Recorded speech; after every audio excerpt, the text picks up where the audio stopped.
Good evening and welcome to the Board of Mayor and Alderman Workshop. It is September 29th, 2022. Call this workshop to order. I will have the prayer next Thursday. The Pledge of Allegiance will be by Girl Scout Troop 540. Everyone should have a copy of the minutes from the September 6th, 2022 regular meeting. We will have some presentations and then departmental reports.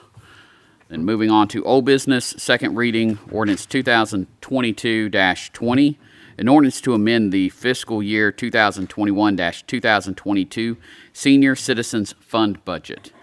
This is second reading. Does anyone have any questions? Seeing none, moving on to second reading, ordinance 2022-21, an ordinance to amend the fiscal year 2022-2023 general fund budget. Again, this is second reading. This is for some Parks and Rec trucks, some LED lights, license plate reader, those sort of items. Does anyone have any questions?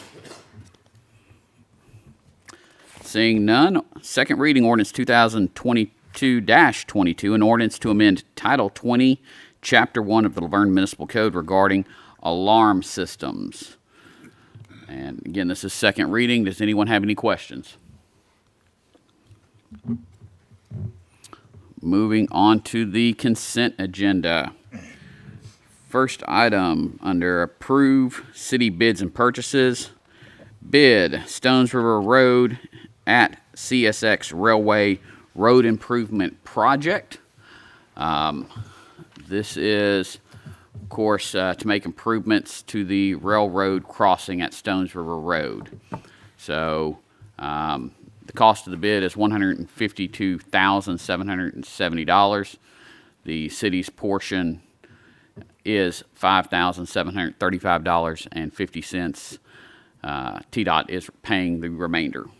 Is this where they're going to back up and do like a little ramp type thing all the way across? Is that what this is about? It's signage and various road improvements. I do think the approaches on both sides of the railroad are included in that as well. So it's just overall improvements and making it better. All right. It's asphalt, road markings, new signs on both sides of the crossings. Any other questions? Moving on to number 2, Upper Cheney Woods Interceptor Sewer, segments 4 and 3. And we will go with Mr. John. Shoot, I was fixing to get coffee. So we opened the bids for the Upper Cheney Woods Interceptor Sewer, segments 4 and 3, on September 22nd, 2002. We did receive 3 bids.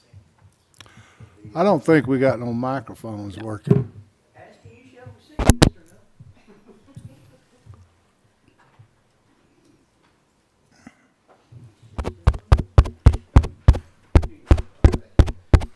Is yours working? We opened the bids for the Upper Cheney Woods Interceptor Sewer, segments 4 and 3, on September 22nd. We did receive 3 bids. Norris Brothers Excavating, LLC of Crossville, Tennessee, was the lowest bidder with a total bid amount of $5,486,760. The next lowest bidder was with Mofield Brothers Construction Company, LLC, out of Carthage, Tennessee, with the price of $5,896,082. The difference in the total bid amounts of the first and second responsive bidders was $409,376. As with the previous bid, when this is the rebid, and as with the previous one, we checked the references for both contractors. We found that with Norris Brothers, the reviews of them were not very positive. They were negative. And the ones with Mofield Brothers Construction Company were all positive. So based upon that information, we had 2 approaches that the city of LaVergne could take. One would be to accept the bid amount from the Norris Brothers Excavating LLC. However, based on the information that we had received, we think that a full-time experienced RPR, or a resident project representative, would be required to be on site to watch over their work closely. And we also think that would be a lot more time required on our part during the construction phase services. The second approach would be to award the project to Mofield Brothers Construction Company, LLC. And although there is a price difference, it is our recommendation that you award this to Mofield Brothers. Does anyone have any questions? Have you had dealings with them? I've not had dealings with either one. However, John has vetted out Norris Brothers, and it's kind of the same comments we received the last time. And definitely one of the things also is that suppliers, I think, have a hard time getting paid, and subcontractors, stuff like that too. So with the situation we've got on another project, I think it might be best to go with a second bidder. Yeah, for lack of better words, babysitting don't sound It would be costly. good. Is the bond company for Mofield Brothers, is that a known entity? I'm not aware of them. Merchants Bonding Company, Mutual. I've not worked with them. And just to remind the board, we are to look not only at the lowest bid, but the lowest and best. So, Yes. anyone have any other questions? Thank you, sir. Thank you. Moving on to number 3, bid Public Works and Community Development Services Facility. We've got one bid with Barron Construction LLC, and the bid came in just under $25 million. For me, I will go ahead and state I would like us to rebid this out. Having one bidder is, for this size project, I would say not the norm. I don't know if both the current state of the economy as well as the ongoing hurricane in Florida may have had something to do with this. So, but this is for the new Public Works facility. Does anyone have any questions? No questions, but I definitely agree with just one bid. That's a lot of money. Yes. It's also interesting they're using round numbers. There's no, all the other bids on other contracts have been added up for the spreadsheet, and this is just a handwritten round number. Yeah. So it's I concur. Moving on to number 4, sole source purchase, automated license plate recognition phase 2 expansion. This would authorize the purchase and installation of Raycor automated license plate recognition units that supplement our existing system. So cost is $62,818. It's about $10,000 more than what we, or about $11,000 more than what we budgeted for. So a budget amendment that includes an additional $11,000 in funding for this purchase is on second reading already. Is there any questions about this? Just one, it says it expires on 9/22. Talking about the offer? Yeah. So good? Thank you. And Chip, these have already been beneficial in our area. Oh, absolutely. Absolutely. This expansion will,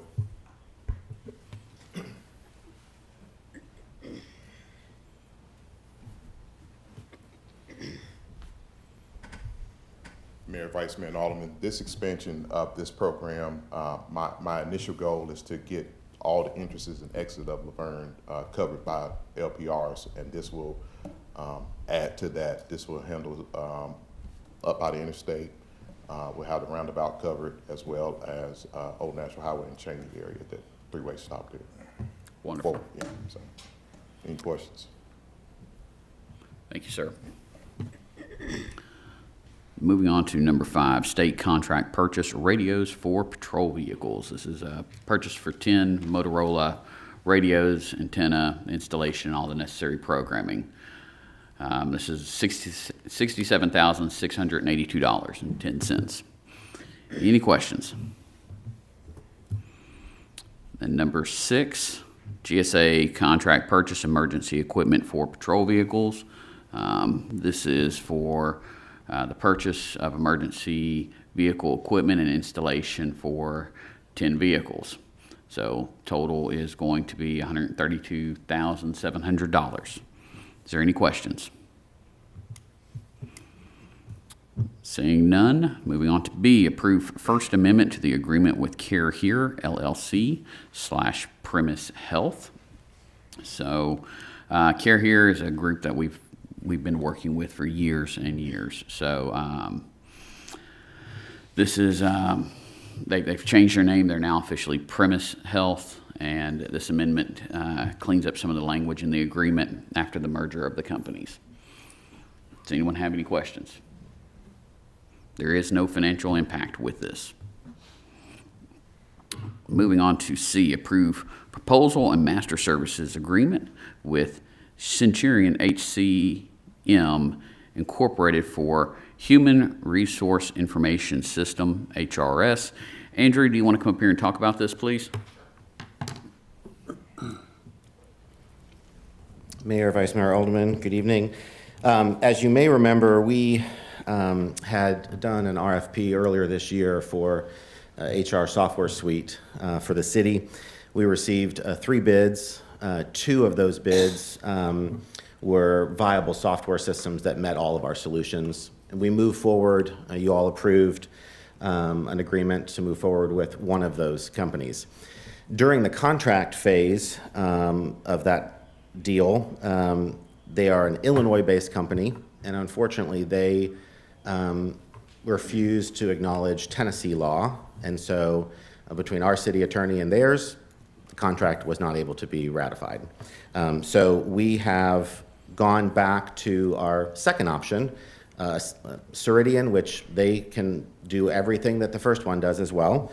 And we bring it to you tonight to approve. That contract has already been approved by the city attorney and by Ceridian, and they have acknowledged all of the Tennessee laws that are appropriate to the deal that we needed done. So again, this is back before you, a solution that we are excited to bring to the entire city employee base, and this would be for the new deal with Ceridian.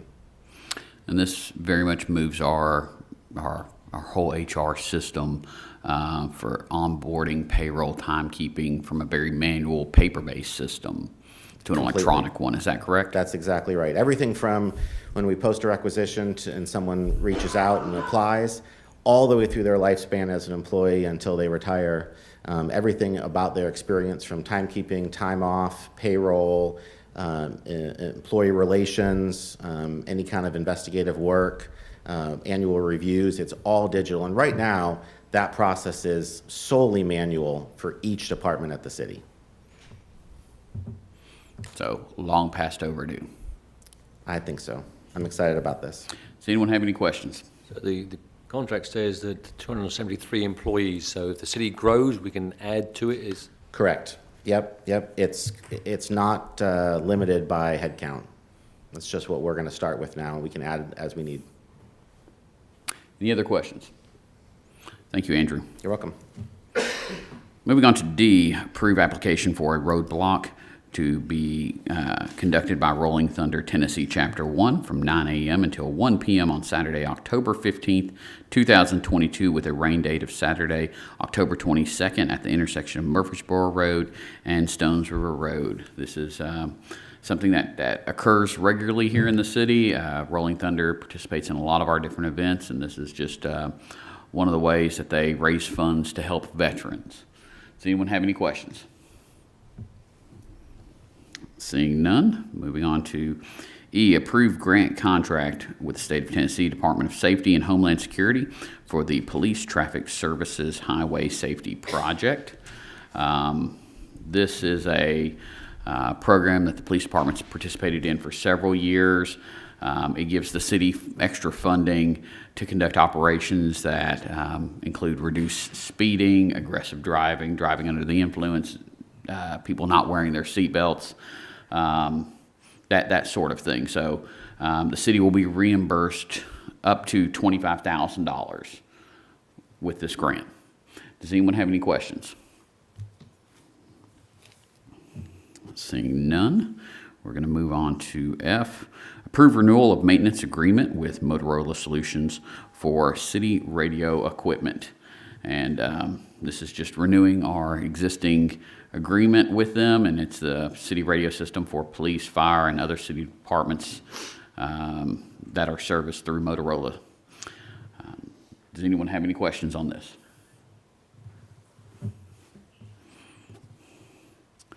Moving on to G, approve change order number 1 for the water storage tank improvements project.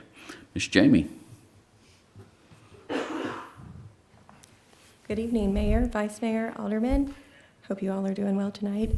This change order is for the 2022 water storage tank improvements project, which includes the additional concrete repairs on the exterior of the Sanford Knob tank on the dome and the sidewall. When they were pressure washing and preparing it for the coating, they found some areas that needed to have some repairs and some weakened concrete removed and replaced. It also includes a cost if you all wish to pressure wash the steel tank that sits beside the concrete tank at Sanders Drive. The Sanders Drive concrete tank was coated on this project. The steel tank was last painted in 2015. There's a little bit of mildew and kind of environmental deposits on there, so they've given what I feel is a competitive price to do that from some other pricing we've gotten compared on that. The primary scope of this project has been completed. There's a couple areas on the Sanford Knob tank that we're still observing and working with the manufacturer to determine if there's some concern or further repair that's going to be needed, so we're not fully closing out the project yet. This change order also adjusts all of the other unit price bid form estimated quantities to reflect the actual quantities that were installed. So items that were not used or not fully used, they've been deducted out.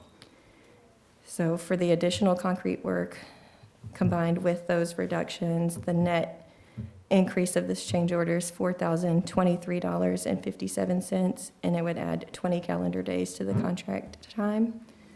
The contractor has agreed to the change order and signed the form. We're in agreement if you all would like to proceed. Does anyone have any questions? Thank you, Jamie. Thank you. Moving on to H, approve purchase agreement with Safe Industries for an E1 Typhoon pumper. And let me hop over here. This is one of the items that we've discussed at our planning retreat.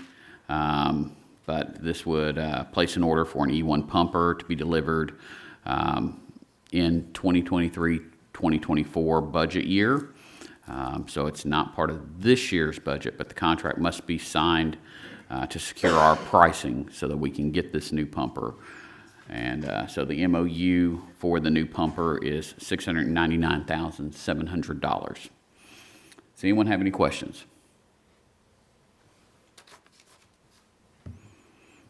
Moving on to I, approve supplement number 1 to railroad agreement with the state of Tennessee for the Stones River Road at CSX roadway improvement project. And so we've discussed the other part of this earlier. Bids were opened for this and resulted in an increase from the original contract price by about $95,415. And this does not change the original contract price for us, so the price still for the city is $5,735.50 that we're paying. The remaining $95,415 will 100% be paid for by TDOT. So does anyone have any questions? Moving on to J, approve intergovernmental agreement between the Tennessee Department of Transportation and the City of LaVergne for the I-24 Smart Corridor. TDOT is finishing up the first couple of phases with the Smart Corridor project. I know they've had a couple of recent meetings on it, but the next step of the process is to get an agreement in place for all parties that are involved in this to allow the implementation and successful integration of the integrated corridor management, and so the ICM. The city would basically agree to coordinate with TDOT and other local entities as needed to provide a common strategy for programming of systems to allow for the common set of parameters for the ICM strategy. And so this is, again, to coordinate traffic between I-24, Highway 41, Waldron Road, and all the way from Murfreesboro to Nashville. Does anyone have any questions? A question, the legal, Mr. Cope, if you reviews this contract, does it look okay? Yes, sir, it is. Thank you. And there are no fees associated with this agreement. Moving on to K, approved grant contract with the State of Tennessee, Tennessee Commission of Aging and Disability for a senior center competitive grant. The grant is basically $8,000, and it is to make improvements to the senior center. Does anyone have any questions? Moving on to new business, Resolution 2022-23, a resolution to amend the employee handbook regarding military leave for training. This just amends the employee handbook regarding military leave so that the city's in compliance with the federal USERRA Act. Does anyone have any questions?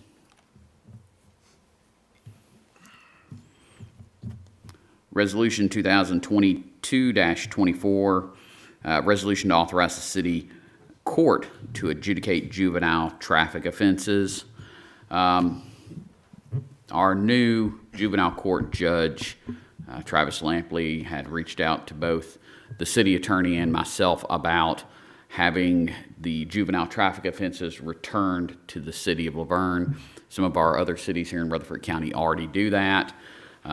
I will tell you, I personally had conversations with our court team.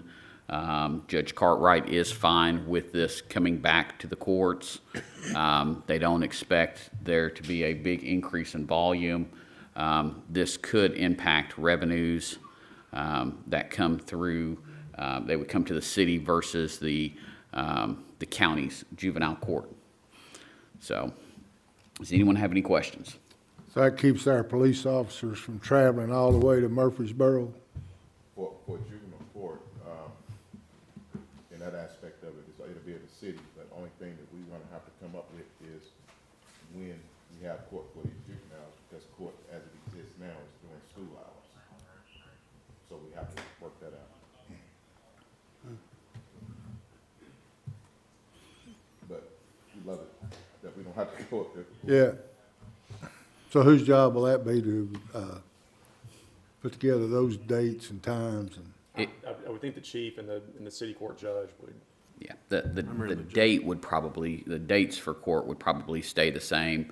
In our court, I know the most recent one went to almost 4:45, which at that point, the high school, which is predominantly what we would be dealing with, would already be out and they would be able to attend. It's coordination. And so between city staff and our city court and the chief, it would all be coordinated if we decide to take this step.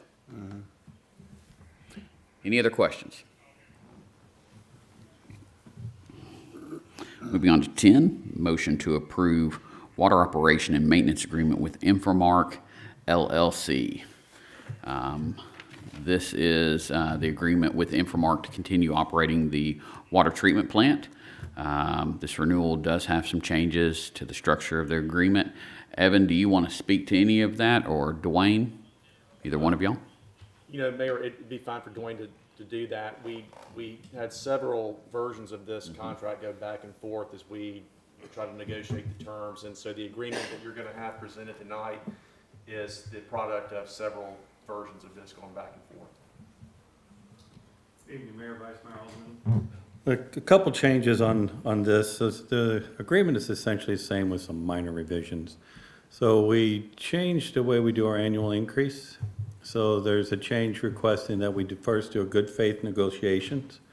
If the negotiations lead to nothing, then we are going to go to 2 different CPIs, picking the lowest one, but the idea was to match the CPI indexes that you're using with your Metro Nashville contract, so that we know those are remaining the same.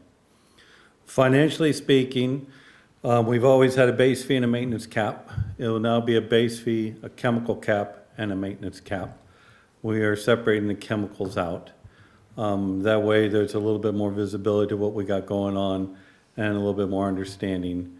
We modified the way we do the cap. Previously, the maintenance cap was if we went over, it was you all pay what we went over plus 10%. We removed the 10%. So if we go over, we work with Kyle and Bruce like we always have, but it will be a straight, if we paid 1,000, you pay 1,000. So there'll be no markup. Similarly, same with the chemicals. If we go over, there's no markup, we just go over. And the conversation remained the same when we get close. We always tell them when we're at about 75% of the cap. In our monthly meeting, we talk through it, and sometimes if we have to, we just call them ahead of time and just tell them this is what's going on.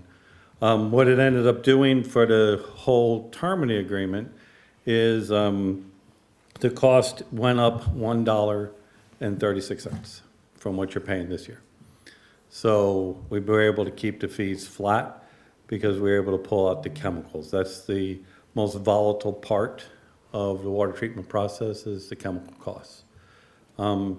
There's some changes on some labor language. There was still language in the contract that was dated back to 2007 when we first signed with you all. So we removed that. And then per request of Kyle, we have a minimum number of employees that we will maintain at all time. So that way it's solid that what we're able or what we're required to maintain. And I don't think I missed anything else. It's all mostly the same. And just to touch back on those consumer price indexes, you're using the lower of the two, is that Yes, correct? sir. Yes, sir. Does anyone have any questions? Thank you, sir. All right, thank you very much. Number 11, motion to approve a proposal for the LaVergne Youth Baseball and Softball Leagues provider. This received a favorable recommendation from the Parks and Recreation Advisory Committee on September 19th, 2022. Andrew from Parks and Recreation, would you please come up? Mayor, Saw Vice that look. Mayor, Alderman, thank you. This is just a motion to approve the RFP. We had 2 participants, Universal Sports League and Mid-South Ball League. The Universal Sports League did provide, get a favorable recommendation from the Parks Advisory Board on September the 19th. Their packet was more complete, so they did answer all of our questions that we had submitted in that RFP. So both groups did not submit, at Yes, least one both, of them. both submitted well, Universal Sports League submitted a full packet, Mid-South did not. Okay. Yeah, that packet kept me busy. It's very in-depth. Just so I understand now, if we vote on this Thursday night, and if it passes, then it has to come back next month. We have the user agreement should come back For the before you all user. next, yes. That So will be one we'll reading. submit that to Bruce and Evan, and that will come back for you all to vote, and then the league can start operation. So this vote Thursday is a one vote. This is a one vote just to approve the proposal, so we can enter into a user agreement with them. So, Andrew, just tell us a little bit about this group. So Universal Sports League, they've been operating a basketball league probably 10 plus years here in LaVergne. They have operated a volleyball league. They've already got a board established for their baseball and softball. It's mainly comprised of officials who've been in the baseball and softball leagues for 25 plus years here all throughout the state. So they're very reputable and they're ready to hit the ground running. Based here in LaVergne. They are based here in LaVergne, yes. So, and they're active in the community. We've had nothing but good reviews from parents that we spoke to that have had children participate, especially in their basketball league.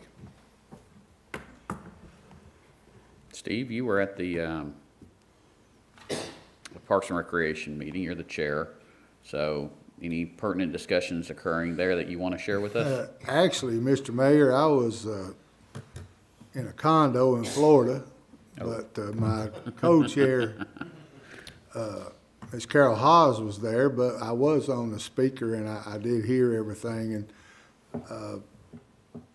I guess I'd like to say that I personally appreciate the other group that came in. Absolutely. I do know that some of that group has reached out to That's Universal what I was Sports go- League here that they want to work together, They so. want to work together. Good. I really feel good about this baseball, softball thing. I'm looking forward to getting it started. I think it's going to be the beginning of something really big. I can honestly go on record and say that whenever this other last group came in, I was against it, but I was new. I didn't know much, but I'm looking forward to Julie and Derek and Rodney and all of them taking over. They know what they're doing. So I think it's going to be good. The meeting went well the other night. There was a lot of good questions asked, a lot of hard questions, which I like. But I do want to shout out to the other group that they did a great job presenting. They stepped up their game from the past group that just had it with a lot of non-communication. And according to this packet that I read through that took me, well, it was almost as bad as Bruce's emails. If anybody in here knows what I'm talking about, but it kept me busy, but it was very in-depth, so I'm looking forward to it. Yeah, Wonderful. and to be honest with you, the communication is greatly improved with this organization that I've spoken to so far than what we previously had. Anyone have any other questions? Thank you, sir. Thank you. Number 12, motion to approve an energy equipment installation contract with Path Company LLC for the installation of LED streetlights. This was discussed several times, both at our planning retreat and we've had a meeting going through this whole packet.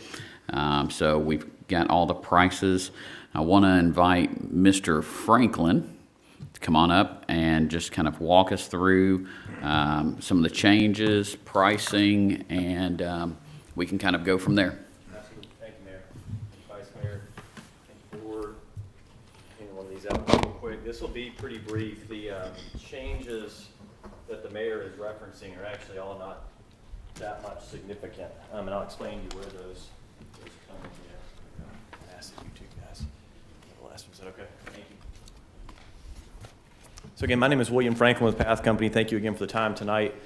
This packet that I have just put in front of you is actually identical outside of the date on the front and the information in the far back to the one that we reviewed previously, where we had talked all about the various options that we had put together for you guys.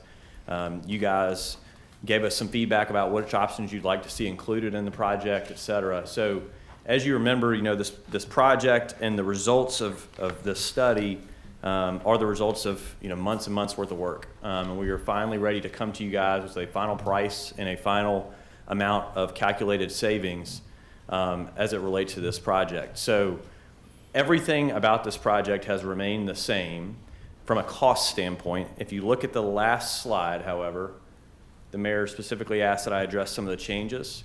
So if you think about it, everything in the world price-wise is changing right now, and equipment-wise it's changing right now. To be very clear, both the cost and the savings of this project changed since we last spoke.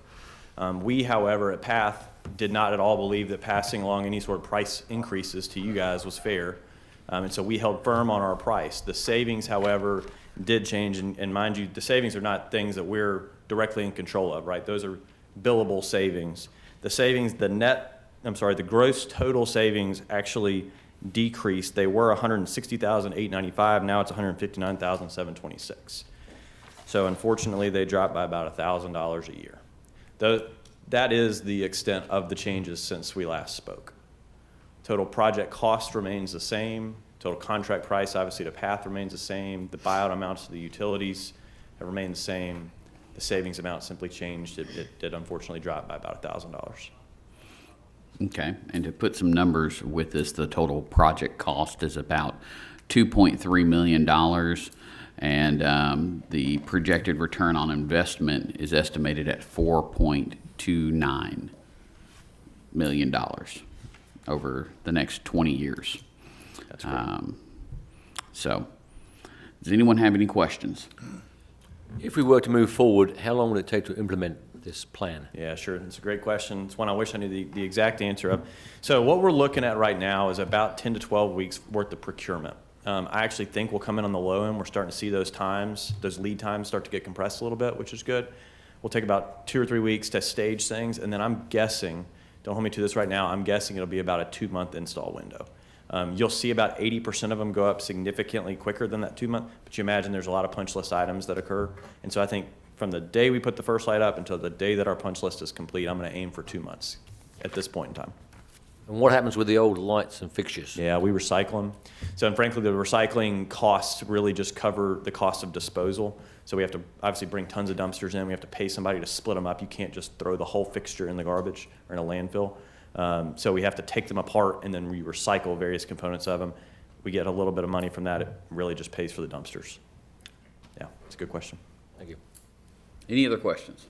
You'll have to excuse my short-term memory. I don't remember you being here. I remember them gentlemen. Yes, sir. But one of the questions you all may or may not remember, I didn't want that to sound like a Shark Tank pitch to us. Sure. So I asked them about Path and how long they'd been in business and all that. But after the meetings, I went farther. I have some really good friends high up in NES and MTMEC. Is that right? MTEMC. Anyway, Yep. I was able to speak with the people that deal directly with you guys, directly. And on a scale from 1 to 10, they gave me about a 9.7 on you.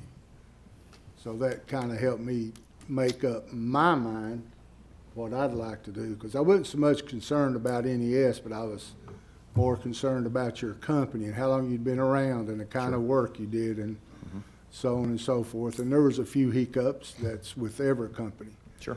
So as far as a company that wants, as far as Path goes, I did do my due diligence and dig into their background. Sure. Thank you for sharing that. Yeah, and Chris Jones had good things to say about y'all as well with Middle Tennessee Electric. I spoke with him at the Wings of Freedom Fish Fry. So it was they had good things to say about y'all. Wonderful. And if I may, I mean, I'll pass a compliment back along to both of those entities, because I think sometimes when we come in and we do these projects, the utility companies immediately, in some people's eyes, almost get a black eye, like, well, hold on, why did it take these guys coming in to make this project that saves us money? Both of those utilities were critical partners in developing this for you guys, and they were adamant from the beginning that the value of savings be maximized to you. And so I at least want it to be known to you guys that they were active participants in this, and I hope that you'll get a chance to thank them for all their efforts in developing this. Well, there's been a lot of talk about dark spots for sure. Even Chief Davis talked a little bit about the safety, helping his guys, and so, and I know it costs money. What doesn't? So I'm looking forward. I hope we can pass this. I know I'll be voting for it. So I hope we can get started with it. Yes, sir. Thank you. Any other questions? Thank you. All right. The next two items are both tied to this. So we've got the number 13, motion to approve a street lighting agreement with Path Company and Middle Tennessee Electric Corporation for the installation of LED street lights. And then we've got the same thing, but with NES. These are essentially dealing with the undepreciated costs associated with this. Of course, NESs will be higher just because they have a larger portion of the city than anywhere else. Is there any questions about either one of those? They're kind of, these 12, 13, and 14 are all kind of linked together. Moving on to 15, first reading ordinance 2022-23, an ordinance to amend the fiscal year 2022-2023 general fund budget. And really 15 is tied right along with this. This is an ordinance to appropriate the funding for the LED streetlight project. So these are all linked together. Does anyone have any questions? And then number 16, motion to approve bid for Fire Station 41. And I know we discussed this last month. Keaton, can you come on up and talk to the board, please? Keaton is filling in for John Trail, just so that everyone's familiar. Good evening. I'm Keaton Pettit with Johnson and Bailey Architects. I'm one of John's business partners there. And I'm just going to update where we are with the process. On August 31st at 2 p.m., we conducted a bid opening for Fire Station number 41 and the regional stormwater drainage area project. And the low apparent bidder at the conclusion of that bid opening was Fellowship Construction with a low base bid of $9,735,578. Shortly after the bid opening, a representative from Fellowship Construction realized that they had made a mistake in their bid, and they had left out the 10% contingency allowance that was to be included in the bid. And they notified the architect and the owner, and that evening at 5:18, Jamie Irwin with Fellowship Construction sent an email with a letter to Mr. Richardson. And if it's all right, I might just read that letter. It's pretty brief. Mr.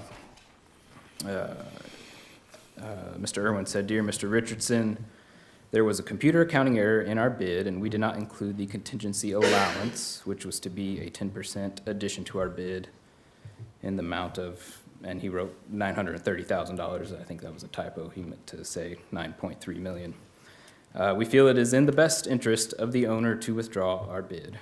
We would not be able to perform the work with this kind of accounting deficit. In view of our error involved, we hereby respectfully request permission to withdraw our bid from consideration. Thanks, Jimmy Irwin, Jr." He's Vice President of Fellowship Construction.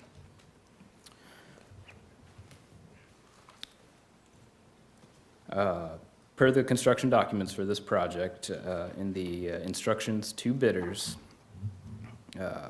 there is a subsection under bidding procedures about modification or withdrawal of bids. It allows for withdrawal of bid up to the time of the bid opening, but not afterwards. But there is a provision that reads, "After the date and time designated for receipt of bids, a bidder who discovers that it made a clerical error in its bid shall notify the architect of such error within 2 days, or pursuant to a timeframe specified by the law of the jurisdiction where the project is located, requesting withdrawal of its bid." Mr. Irwin did submit that letter within 2 days, the letter that I just read. "Upon providing evidence of such error to the reasonable satisfaction of the architect, the bid shall be withdrawn and not resubmitted." We've reviewed, he submitted additional documentation, including a schedule of values for the entire project, and it clearly left out the 10% contingency allowance. We would consider this satisfactory evidence that he made a mistake. Further, in this section of the instructions to bidders, it says, "If a bid is withdrawn pursuant to this section 4.4.3, the bid security will be attended to as follows. Bid security will be forfeited to the owner." So, with that being said, I know there has been lots of discussion, but we would consider the first action to consider that request for withdrawal, which would result in the forfeiture of his bid bond, which is 5% of the bid, as specified in the construction documents. So we would recommend consideration of his original request for withdrawal, which would result in the bid bond forfeiture. And we would recommend going to the next lowest responsive bidder, which was Romac Inc. And I will briefly go over what their bid was.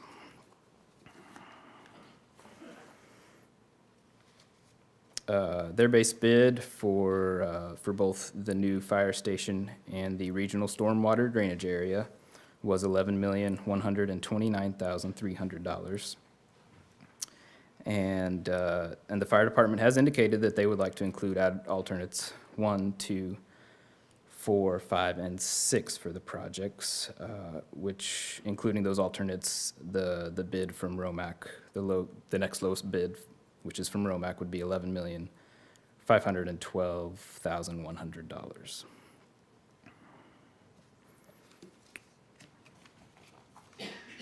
And I'm happy to answer any further questions.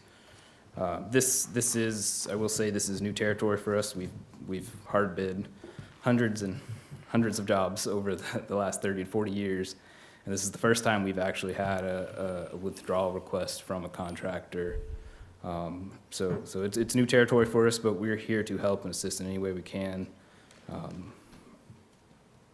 moving forward. Okay. Can you tell us how much that bid bond amount or that bid security amount is that you mentioned? It is 5%. It is 5% of the bid amount, the base bid amount. Bruce, Kyle, do we have that number? No, it's in the neighborhood of 485,000. I don't have the exact number. I think Bruce is calculating it right now. It is $486,778.90. Okay, so it more than covers the options then that's been discussed for the fire department for 1, 2, 4, 5, and 6 as well. So to make sure I'm understanding the process, you're saying that we would need to accept their withdrawal, which would go ahead and trigger the bid security or bid bond. Yes. And then we would need to then accept the next lowest bidder. Is that fair to say? Yes, sir. Bruce, Evan, do we need to split this as 2 items on the agenda then to make sure that this is handled appropriately, or does that just all need to be one motion? Mayor, I think you could do that in one motion, based on what I understand the comment to be. Okay. If I understand the comment, that the very act of the city accepting the withdrawal triggers the surety's obligation to pay the bond, is that correct? That's the way I read the documents. Again, I'm not a construction attorney, so it may be worthwhile consulting someone familiar with construction law. And again, this is new territory for us, but the way that I read the contract, it does say that accepting that withdrawal would trigger the Well, forfeiture. that's what we're relying on you guys to do, and Yes. we've been talking about this for over a month now. So if there's something else the city needs to do in order to secure the bond, that's what we need to hear from y'all. I've read the bond, we had a conversation about that, and that's what we asked you to comment on. And as far as the next steps in that process, the city would have to submit a claim to the surety for the bond, and then that would trigger their process of fulfilling the obligations of that bond.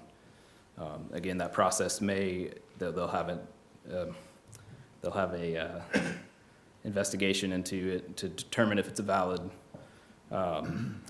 claim, and then they would take next steps with the city to fulfill the obligation. Okay. Evan, is that something you would file for to them? No, my understanding is that the architect, that you would provide notice to the surety on behalf of the city, since you're handling this for the city. Is that not correct? Well, I mean, we will assist the process, but as you are the owner for the project, it would need to come from the owner, because you are, on the surety, you're the, I can't think of the correct term at the moment, but the surety is for the city. It's not to Johnson Bailey Architects, so. No, I understand, but, So- go ahead. We could assist in drafting that letter for that claim. Okay, well, we would just rely on you to prepare what needs to be in order to trigger the bond, since it's an AIA bond form that you guys prepared and used. Is that correct? Well, we require that the bid bond is submitted on an AIA document, but it is prepared by the contractor and his surety. Okay. Does anyone have any other questions? So, I remember this discussion from last month. This Romac, is that somebody that you all have worked with before and done business with? Yes, sir. I personally have worked with Because, you them. know, we've been down this ugly road about the cheapest is not the best. That's right. God knows we have. But, Well, I can speak with personal experience. I have worked on millions of dollars of projects with Romac, and all have been successful projects, and I would recommend working with Romac. Looking at the contract, Romac appear to be using similar subcontractors. Would Yes, that sir. be correct? Yes, sir. Do you have the bond company that for Romac? Have you dealt with those people before, and are they a reputable company? The bond company? Correct. The bonding company is actually the same one as the low bidder fellowship. It's Westfield. They show up almost every time, and we have again worked with Romac, and they've used that bonding agency. Do they have on every offices project. in Tennessee? I don't believe their offices are in Tennessee. But we have successfully, Romac has bid several projects successfully, came in as low bidder. They got all of their bonds in no time, no problem, for the performance payment and labor materials bonds. Any other questions? It's kind of unfortunate that this has happened, to delay the start of that project. Due to what's happening in Florida with the hurricane, it's gonna probably up the cost of material. It's really unfortunate, just like the Stones River Road project, you know. It's just an unfortunate deal Yeah. with what's happening, because gas has already went up 20 cents since in the last few days. It's unbelievable. Yeah, and we hate it. One mistake is we have successfully worked with Fellowship Construction as well in the past. So, it's unfortunate that this happened. Any other questions? I always turn to Carl, because he's been around and he works with people all the time. You had any dealings with Romac, or? I've not, but John and Keaton both have spoke highly of them. They've worked with them on several projects, and when we, of course, we bid out to a Public Works facility, and Romac was brought up on that. I believe they would have bid on that project if this situation wasn't going on, because they can't do both. They don't have enough to do both, so they figured that this was going to happen, so they're going to focus on this one. And the Lamb and Associates also spoke highly of Romac and had worked with them several projects, so I feel like it's a good company. So if this passes, what's the next? I'm just trying to get some kind of ETA.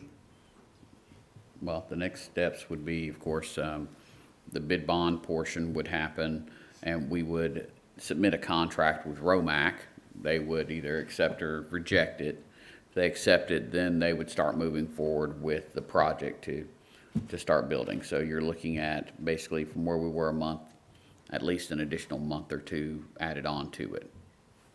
And I would say we need to definitely make a decision before this bid runs out as far as the time frame that they're good for, because if it expires, then we're gonna have to rebid this back out. And as you see from the Public Works Exactly, facility, that's what I'm getting that's at. not gonna be a positive. Any other questions? Thank you. Moving on to mayor and alderman comments. Alderman Waldron.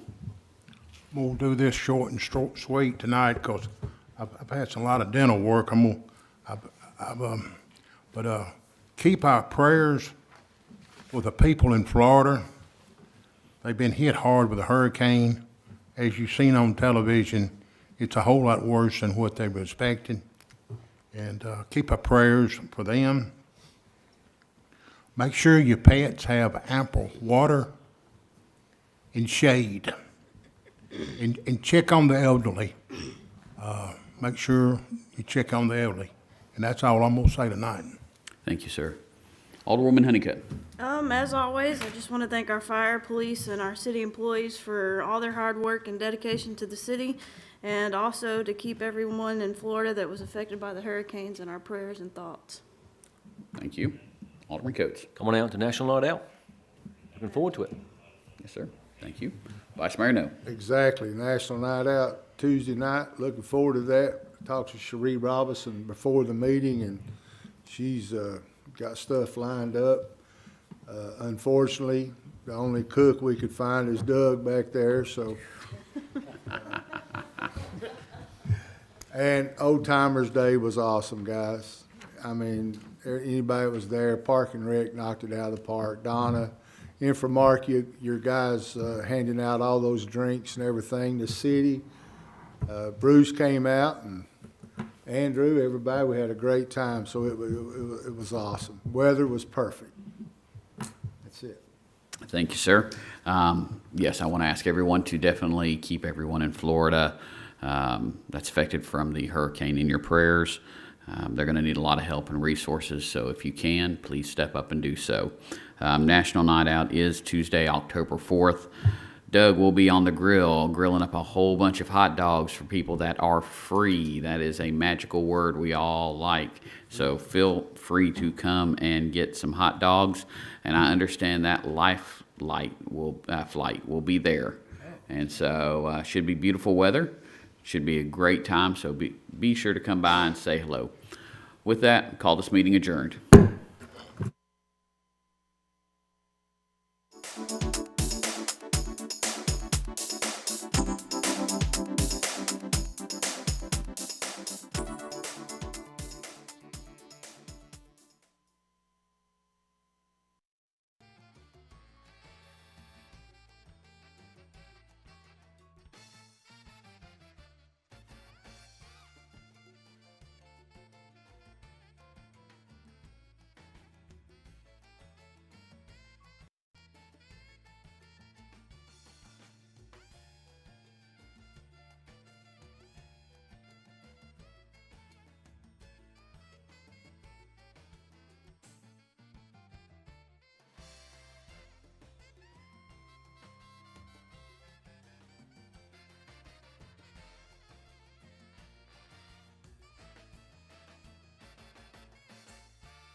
Coming up on this edition of Destination Tomorrow, we take a look at the future of aeronautics at NASA. We'll find out about a new governmental and commercial partnership that will help guide the transformation into the next generation air system. We will also find out about a unique airplane that may soon be flying on Mars. And we take a look back at several of NASA's aeronautics success stories.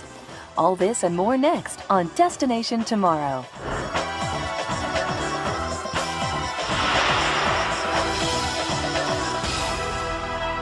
Hello everyone, I'm Kara O'Brien and welcome to this edition of Destination Tomorrow. On this episode, we'll be focusing on the role NASA plays in aeronautics research. NASA has a long and rich history of pioneering achievements, but if you ask almost anyone what NASA's mission is, virtually everyone would say something related to space. Although that's true to a certain extent, NASA is much more than just the nation's space agency. Aeronautics is also a major area of study for NASA. Although NASA's work in space has received a great deal of attention, less is known about the aeronautics research it's performed. This research has dramatically improved every aspect of air travel as we know it, from the preeminence of American military air power over the world's battlefields to the safety and reliability of general aviation and commercial passenger flights of today. Although aeronautics research is considered a mature science, there is still a great need to continue researching and developing flight for the 21st century. Important roles in aviation safety and security, modernization of the national airspace, and developments in revolutionary new vehicles are just a few areas that will undoubtedly need to be addressed in the coming years. The role for aeronautics research is particularly important when you consider that the number of passengers is expected to double in 10 years and triple in 20 years to 1.8 billion passengers. These numbers are daunting considering today's aviation system often shows signs of gridlock. Congested airports, flight delays, and unreliable service have unfortunately become commonplace. But a unique partnership between government and industry hopes to change the current situation, making air travel for the 21st century much easier, safer, and more reliable. Here's Johnny Alonso to find out more.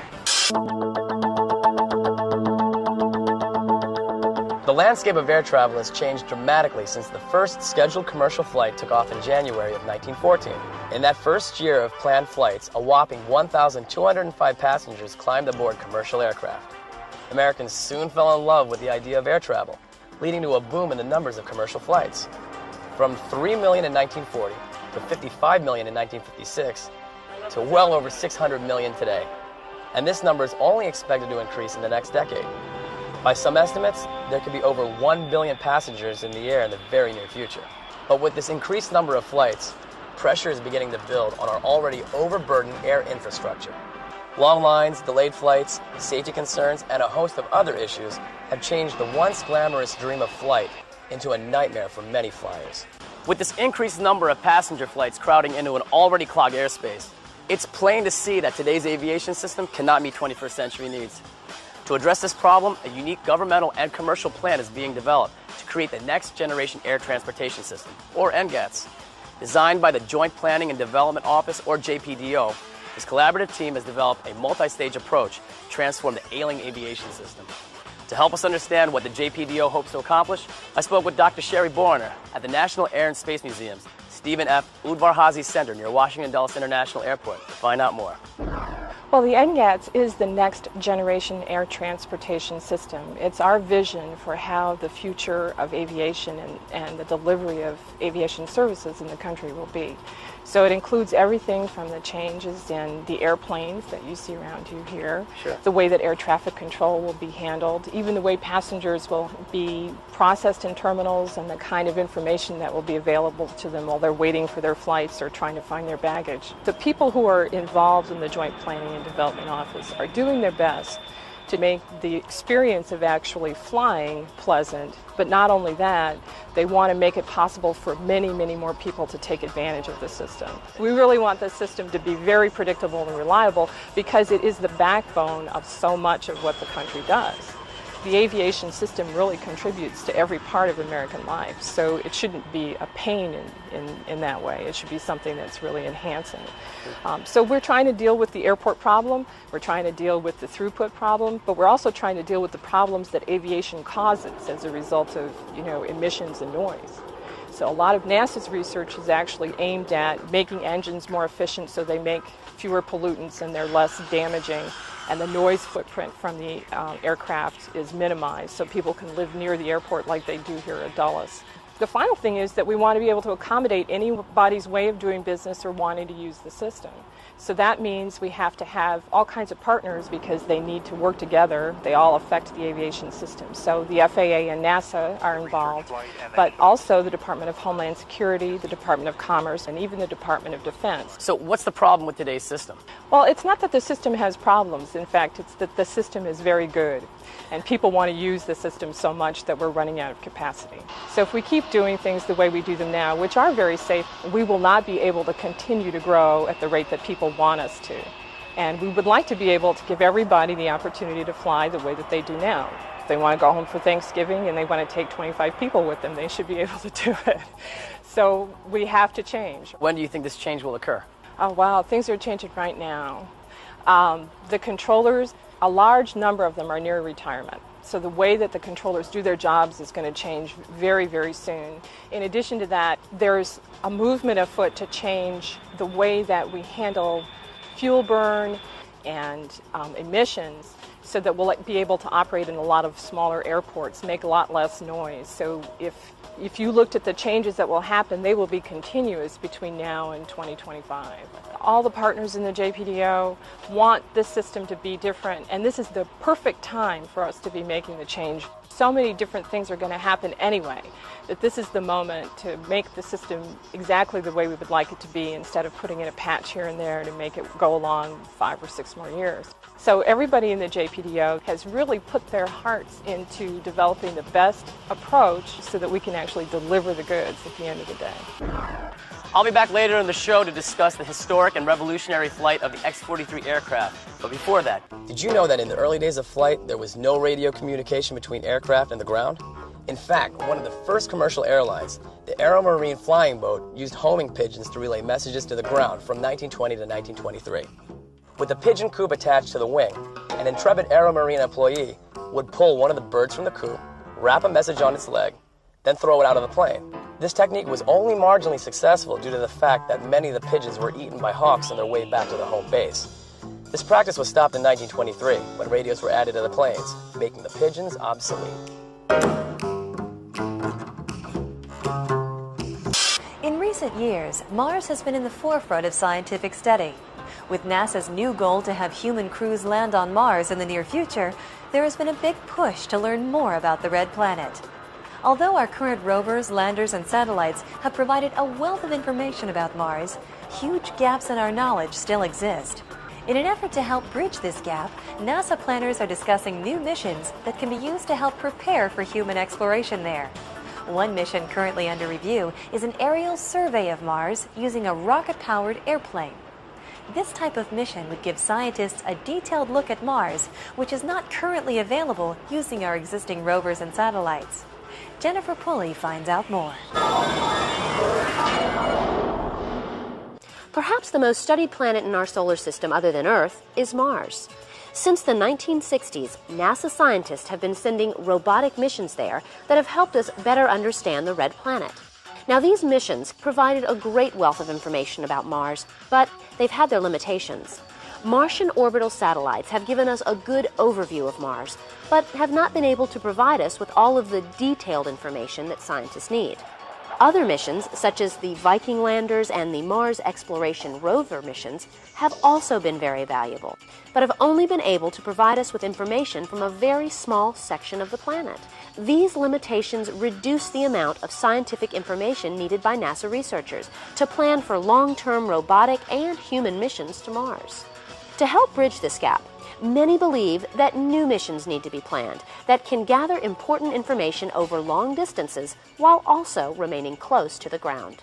One mission currently being discussed is a Mars airplane called the Aerial Regional Scale Environmental Survey of Mars, or ARES for short. Now, this rocket-powered aircraft would be able to take important measurements of the Martian surface and atmosphere, which have previously proven to be elusive. To help us better understand how this aircraft would work, I spoke with Dr. Joel LaVergne at NASA Langley Research Center.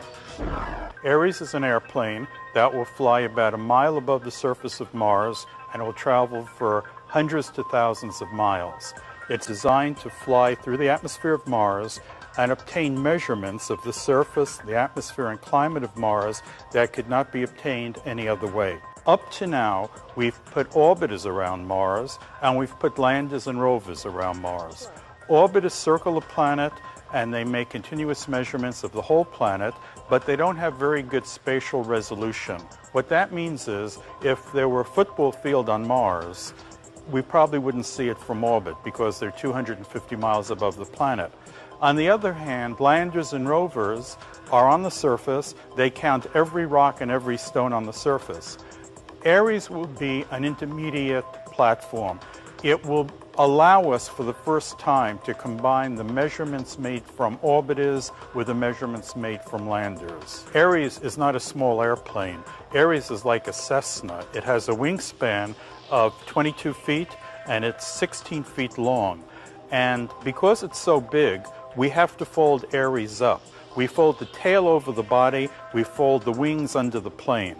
And we put Ares in an aeroshell. The aeroshell enters the atmosphere of Mars, traveling 17,000 miles an hour. Then Ares pops out of the aeroshell and unfolds and begins its flight. Dr. Levine, what will Ares be able to tell us about Mars that we don't already know? Another very interesting thing an airplane can do that an orbiter can't do is sample the atmosphere from within the atmosphere. We call that in situ sampling. And the airplane will carry instrumentation that will actually bring samples of the Mars atmosphere in the airplane where we analyze it with special chemical instrumentation. And one of the things that we can look for, and one of the things we plan to look for, are certain gases in the atmosphere of Mars that are only produced by biological activity. Recent observations from the Mars Express orbital satellite have detected chemical signatures that show the presence of methane gas on Mars. The discovery of methane is important because it's known that 99.9% of all methane found in our Earth's atmosphere is produced by living organisms. The positive detection of methane on Mars gives us a great deal of hope that life does in fact exist there. But the satellite observations that took these measurements can only see a very broad section of Mars and are not able to pinpoint the source of the methane. This is where the Ares aircraft would come in. It would be able to travel to a promising spot and fly low enough to pinpoint the source of the methane. Once the methane source is pinpointed, the instruments aboard Ares would be able to determine if the methane is in fact a signature of life. This is very important because the measurements returned from Ares could definitively prove the existence of life on another world. Now, this is an unmanned aircraft, right? So what type of instruments will be on board Ares? Right now, if we had to decide on the science payload, we would pick an instrument that analyzes the atmosphere.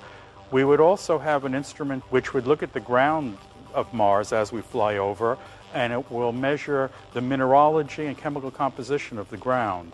We'll also study magnetism in the crust of Mars. And one of the most exciting instruments on the airplane is not really a scientific instrument, it's a video camera. The video camera will be in the tail of the plane. As we fly, the airplane will be in the foreground, and in the background you'll see the Mars surface as we fly over. What better way than to bring the public, to bring the world with us as we fly through the atmosphere of Mars? We believe we can help rewrite the textbook about planet Mars with our first flight of Ares on Mars. So how will you control Ares from the Earth? Will it be done remotely?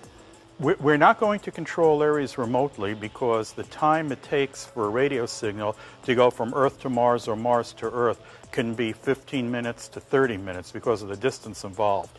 We will pre-program Ares, and if something happens during the 1-year flight to Mars, we can alter the computer program. We can transmit new instructions to the airplane in the spacecraft as it's flying to Mars. If Ares is going to be flying in the Martian atmosphere, how do you test it here on Earth? The atmosphere of Mars is very, very thin. It's about 1% of the thickness of the Earth's atmosphere. In fact, near the surface of Mars, the atmosphere is like the Earth's atmosphere at 100,000 feet. This presents a very interesting problem because, as you know, an airplane depends on lift to fly. Lift depends on the density of the atmosphere. So what our engineers had to do is design and build an airplane that has a very large area on the wing, and the airfoil, which is a curvature of the wing, had to be designed in such a way to give maximum lift. Now, we have tested the airplane in several wind tunnels at the NASA Langley Research Center, and in September 2002, we actually did a high-altitude test. The plane was put in a high-altitude helium balloon. It went up over 100,000 feet. It was folded up. We deployed the airplane from the balloon. It started to fall to Earth. Then the wings snapped open and the tail opened, and it was in controlled flight. So we tested this under Mars conditions. How can the Ares mission contribute to human exploration of Mars and beyond? Ares can scout out the area where humans will land, make sure it's safe, it's level, there are no craters, no mountains, no hills. Because we're close to the planet, we get very high resolution measurements. Another thing that Ares can do, which is very important, is we believe there's water below the surface of Mars. And humans will use that water for drinking and for other resource management once on the surface. Ares can determine which areas of the surface of Mars have subsurface water. So we believe that even though Ares was designed for scientific exploration of Mars, that there is an important role for Ares to support the exploration of humans, reduce risk, and ensure the safety of humans living and exploring Mars. On December 1903, not too far from the Langley Research Center in Kitty Hawk, North Carolina, history was made with the flight of the first powered airplane. Our lives have not been the same since. We are hoping and expect that the first flight on Mars by Ares will revolutionize the way we study planets, will revolutionize the way we obtain scientific data, and will provide a new and important tool to ensure the safety of humans living and exploring on Mars. Researchers believe that this type of aerial exploration may also be used on other planets as well. Of course, one of the key areas of study for NASA researchers here on our home planet is the safety of passenger flights. This concern has been a cornerstone of research from early studies in stalling and icing problems up through our present safety issues. While NASA researchers have had innumerable successes in aircraft safety, one of the most important came with the development of effective wind shear detection. Here's Brad Breckenridge to tell us how NASA researchers solved one of the biggest aircraft safety problems in recent history.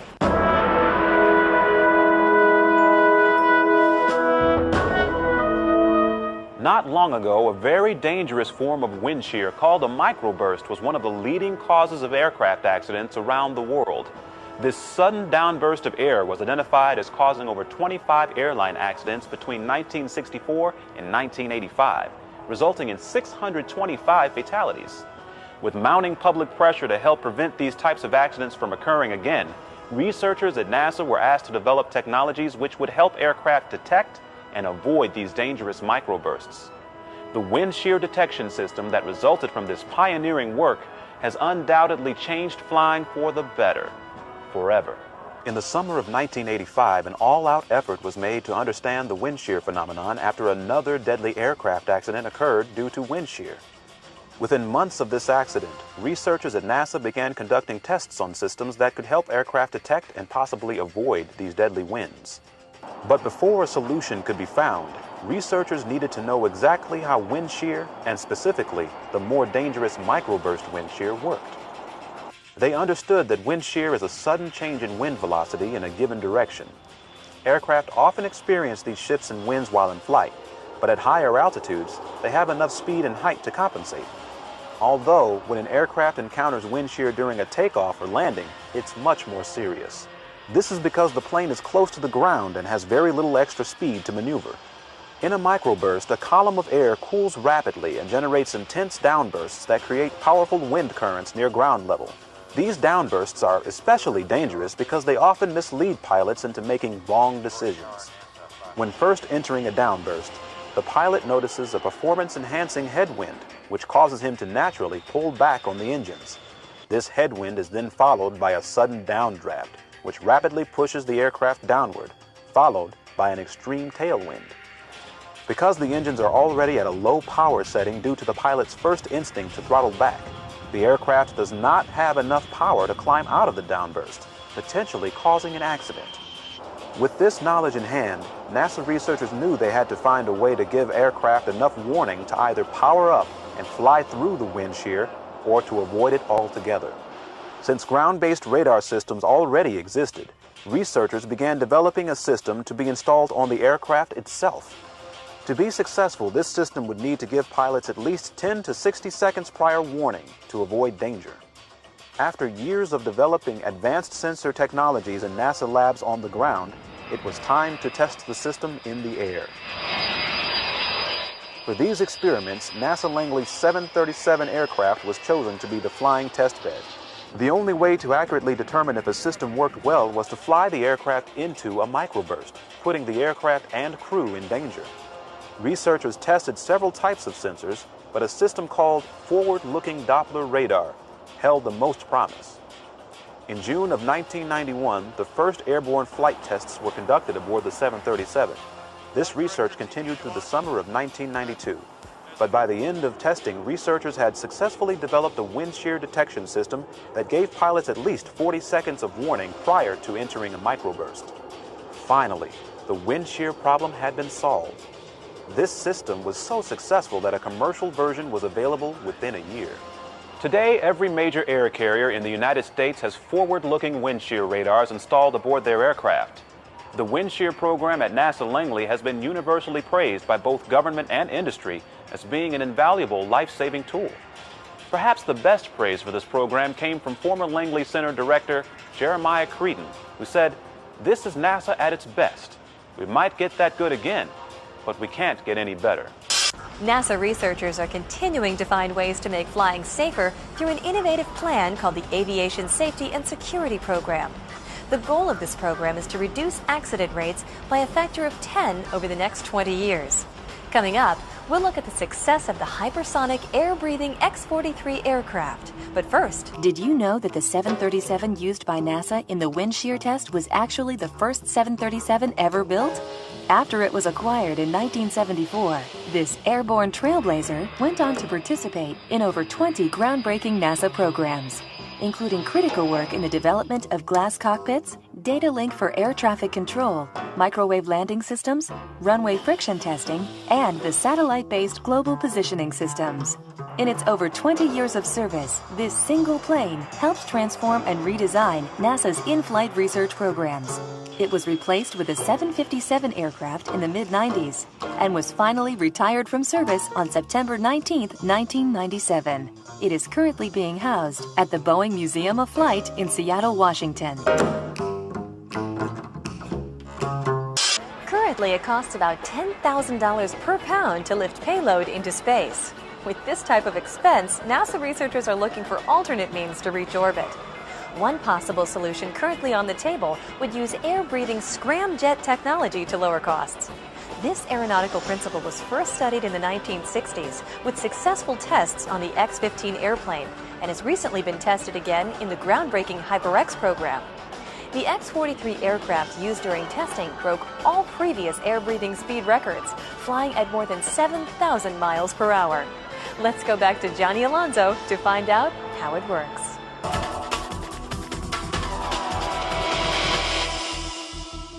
On November 16, 2004, NASA made history with the third and final flight of the X-43A, a rocket-powered vehicle that tested the limits of an air-breathing engine by flying at more than 7,000 miles per hour.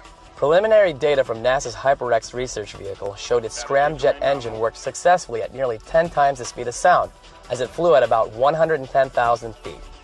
This flight was a key milestone and a major step forward in producing boosters that may send large and vital payloads into space in a reliable, safe, and inexpensive manner. The success of the HyperX program may ultimately help advance the vision for space exploration while helping to progress commercial aviation technology into the 21st century.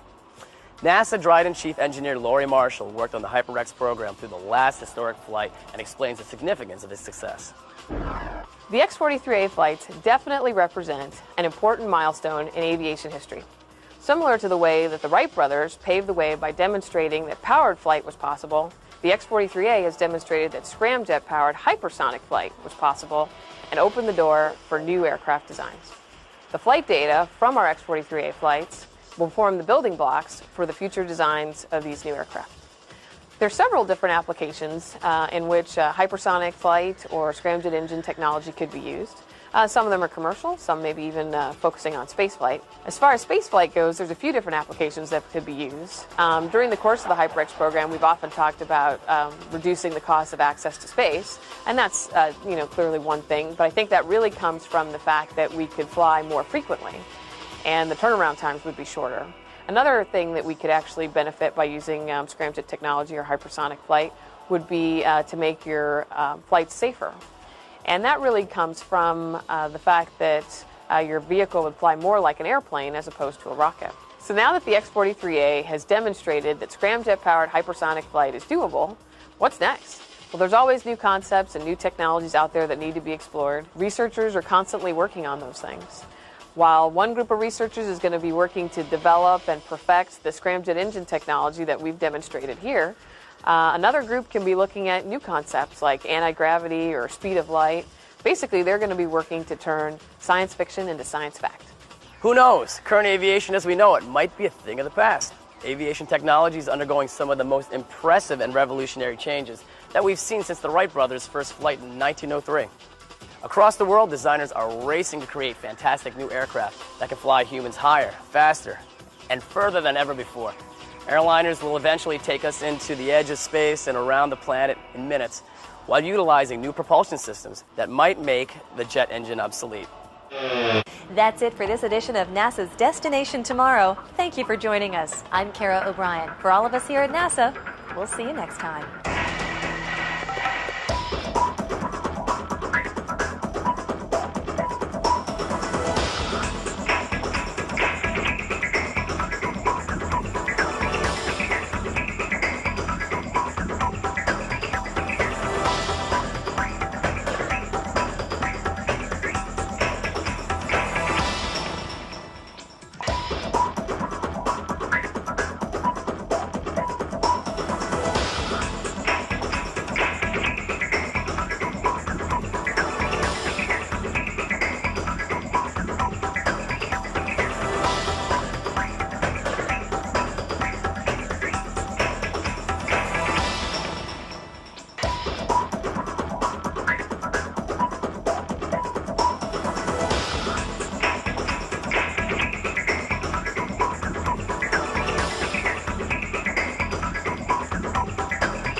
it's so incredible. You know, my heart's racing. It's really neat to see them up close. It's completely different. Yes.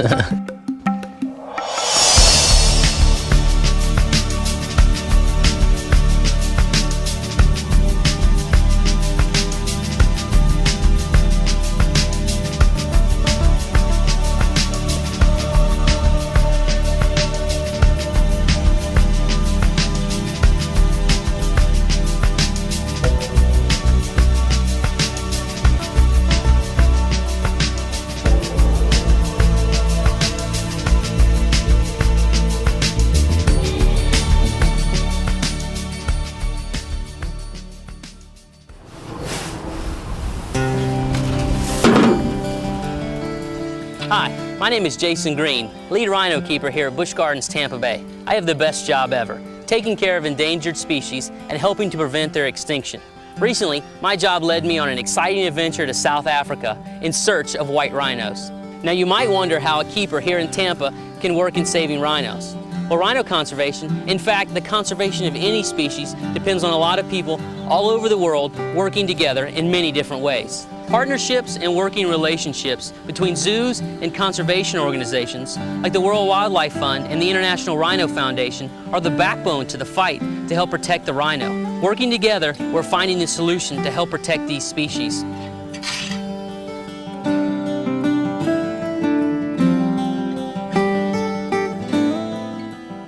We've been caring for black rhinos for more than 30 years here at Busch Gardens, Tampa Bay. And over the years, we've learned an incredible amount about their reproductive physiology, dietary needs, and social behavior. And we've been able to measure our success with 7 healthy rhino calves born here at the park. Not long ago, 2 white rhinos came to Busch Gardens from other zoos in the United States. Since then, we've been learning all we can about the white rhinoceros so we can broaden our ability to help conserve them too. That's what ultimately led to my trip to South Africa, to bring 3 white rhinos here to a new home. But before I tell you about my trip, let me share with you why I think it is so important to save the rhino species. Rhinoceroses are one of the most endangered species in the world today, but it wasn't always that way. If you go way back in time, I'm talking millions and millions of years ago, there were many species of rhinos. In fact, scientists believe that at one time, rhinos were found on most of the world's continents. World Wildlife Fund's chief scientist, Eric Dinnerstein, has studied rhinos for decades. Rhinos weren't always rare. In fact, rhinos are an example of probably one of the most successful groups of mammals that ever lived on the planet. But what we have today is just a depauperate group that's left. We have 5 species, 2 in Africa and 3 in Asia. Rhinos were first found in North America, but some of these ancient rhinos migrated to Asia, and scientists believe that all living rhinos in Asia and Africa today are descendants of those animals. Ancient rhinos were small and looked more like the ancestors of horses, but without horns. Somewhere along the line, though, rhinos got much bigger. In fact, the largest known land mammal that ever lived was a member of the rhino family. The Endrinotherium, or giant giraffe rhinoceros, was approximately 28 feet long, stood 18 feet tall at the shoulder, and weighed 33 tons. The word rhinoceros comes from 2 ancient Greek words, rhino meaning nose and ceros meaning horn. Rhinos are the only animals on the planet that have horns on their noses. All other animals have horns that are on top of their head. That's probably where the myth of the unicorn started, from the ancient one-horned Asian rhino. In more recent times, though, some cultures believe that the rhino horn has special powers, and that's a big problem for the rhino. The very thing that makes this animal so unique is one of the leading causes of its demise. Rhinos are endangered for several reasons. First and foremost is poaching for their horn. It goes into a number of Chinese traditional medicines. Another threat is the use of rhino horns, particularly the African rhinos, for dagger handles in parts of the Middle East. It's hard to believe that an animal that was once so abundant is now so scarce, and most of the problems with the African rhino has only happened in the last 30 years. As recently as the 1970s, there were about 65,000 black rhinos in the wild. Today, there are only an estimated 2,700. White rhinos are in a little better shape, but there's only around 10,000 of them. Hey, Tim. Now, I work with both black and white rhinos. Actually, both those names are a little bit deceiving. They're both a light dull gray. Some of the biggest differences between the two are the shape of the lip and also what they eat. The black rhino has what's called a prehensile lip. This lip works like a large finger, and it makes easy work of pulling leaves off trees and bushes, the black rhino's favorite foods. Those food choices makes black rhinos browsers, animals that eat leaves, twigs, and small branches. White rhinos have wide lips, and most likely got their name from an Afrikaans word for wide, that's pronounced vite. A little misunderstanding, and the wide-lipped rhino became the white rhino, and the name stuck. These lips are best suited for eating grasses, so white rhinos are known as, you guessed it, grazers. Rhinos have an outstanding sense of smell. They can smell things hundreds of feet away. Adult rhinos have no natural predators. In fact, all the threats that rhinos face today are caused by humans. It seems only right that we should come to their rescue.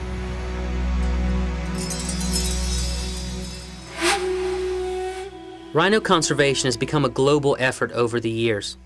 Conservation organizations like World Wildlife Fund and International Rhino Foundation work side by side with zoos and other interested groups worldwide.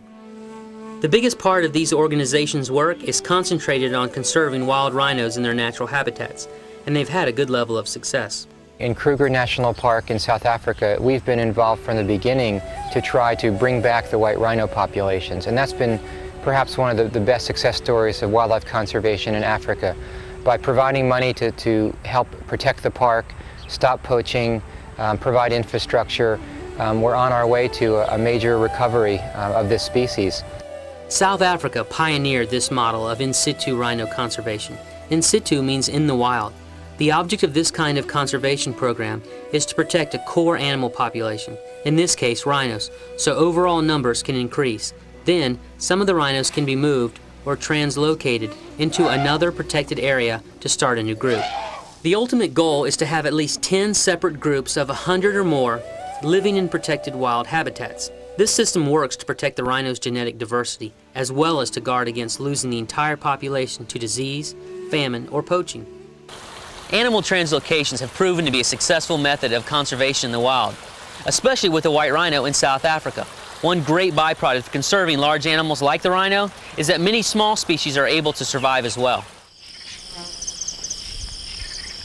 There are many other diverse species that occur within the home ranges of these giant mammals, and so they become a very good flagship for us to focus on, because we know a lot more about the biology of some of these large mammals than we do of many of the smaller species, and if we can just capture large enough areas for protection, we'll be able to conserve those as well. Okay, so back to my trip to Africa. You're probably wondering why I went there when my job is to take care of rhinos here.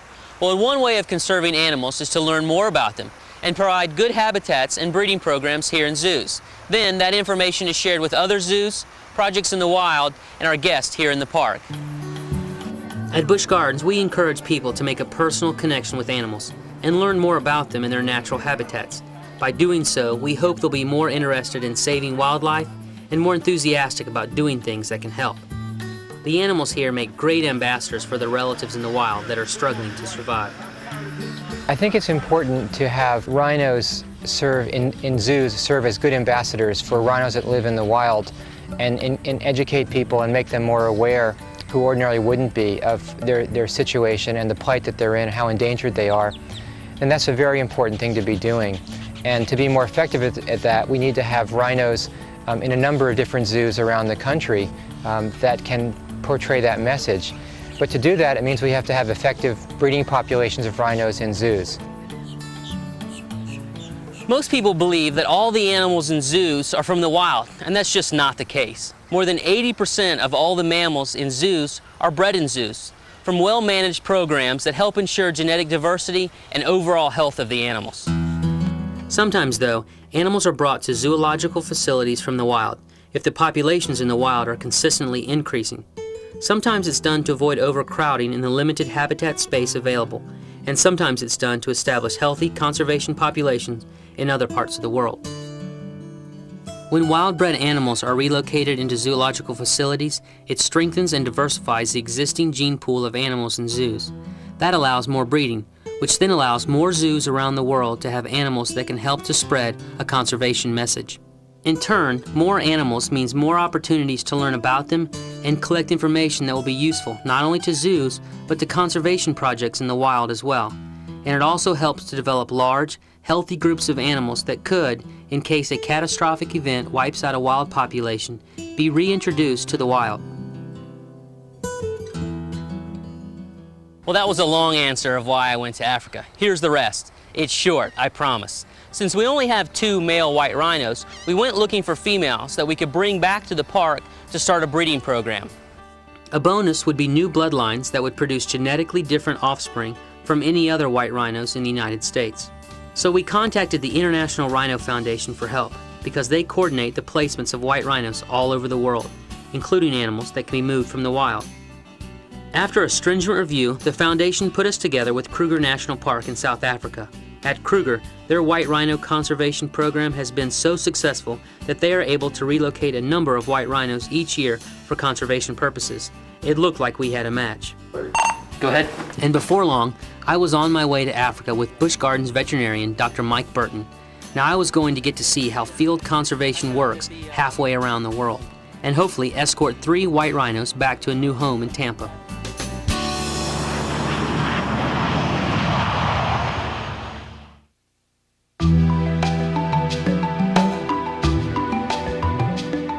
Our destination in South Africa is Kruger National Park, where preserving the delicate balance of people, wildlife, and habitat is a constant challenge. But it can be done, and Kruger's conservation program is an excellent example of a system that manages all of these pieces well on a daily basis. For over a century, this wildlife refuge has been carefully developed and maintained, and today it's rated one of the world's finest wildlife reserves. And with more than 3,500 white rhinos, it also has the largest population of white rhinos in the world. As soon as we arrive at Kruger, we go to meet Johan Milan and see the rhinos we'll be taking back.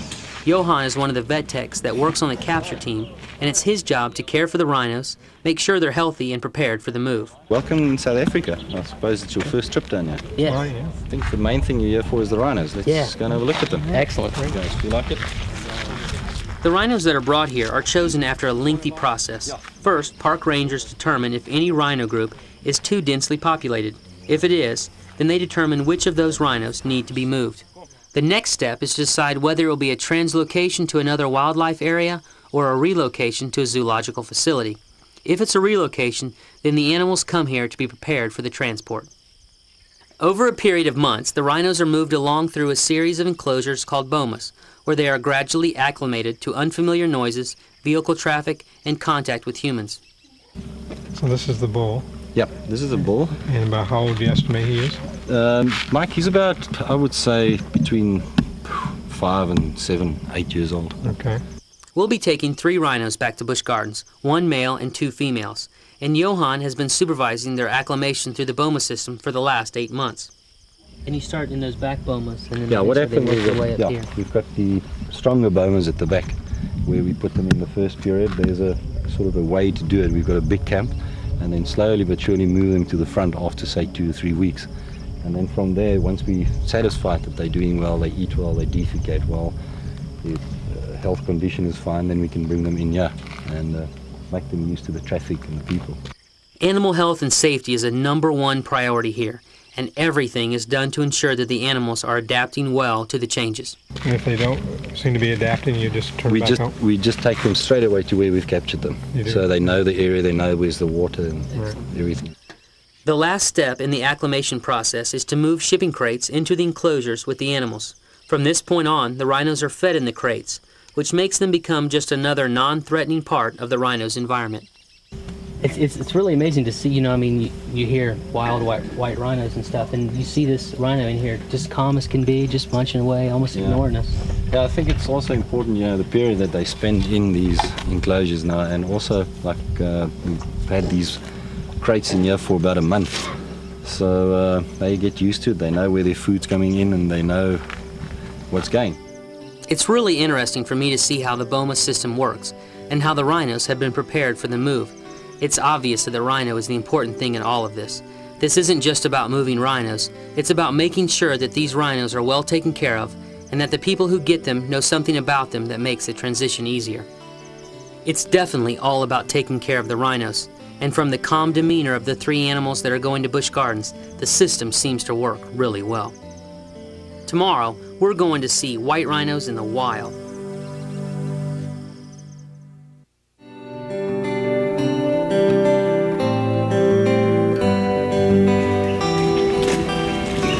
Morning, Hank. Good morning.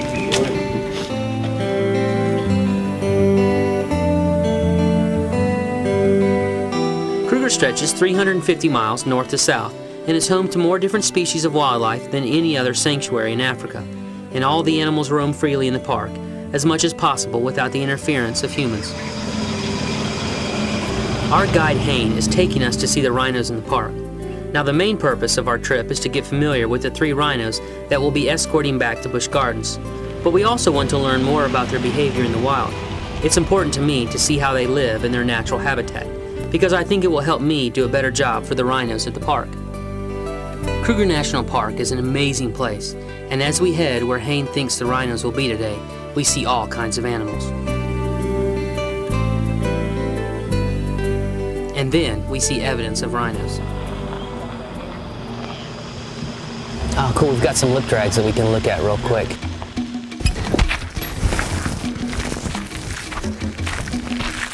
Very neat.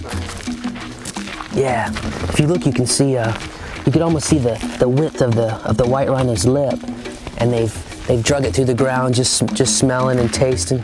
Very neat. Very cool. There's quite a bit of them right through here, this little area.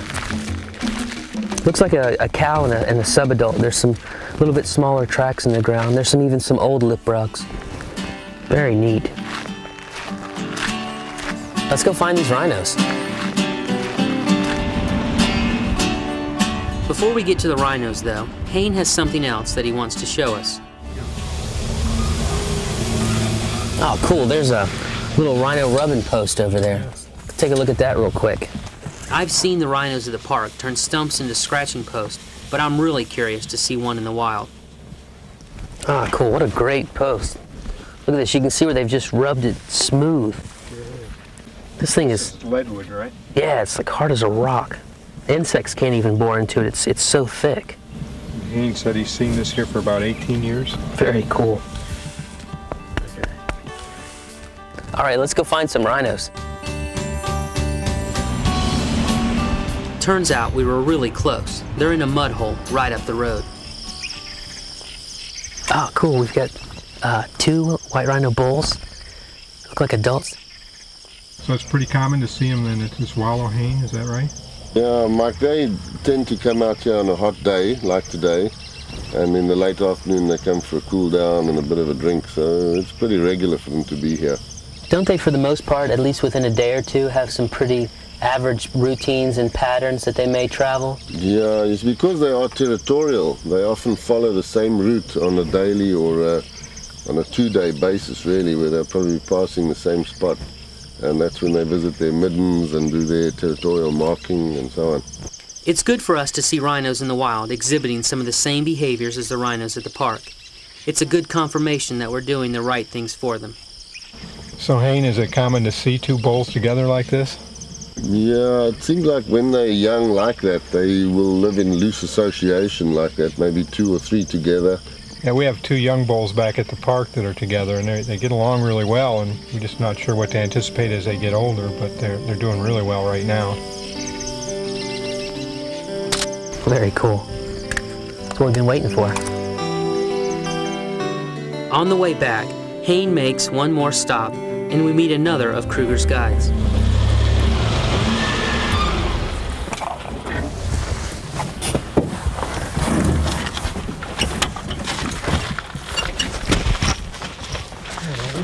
Mike? Huh?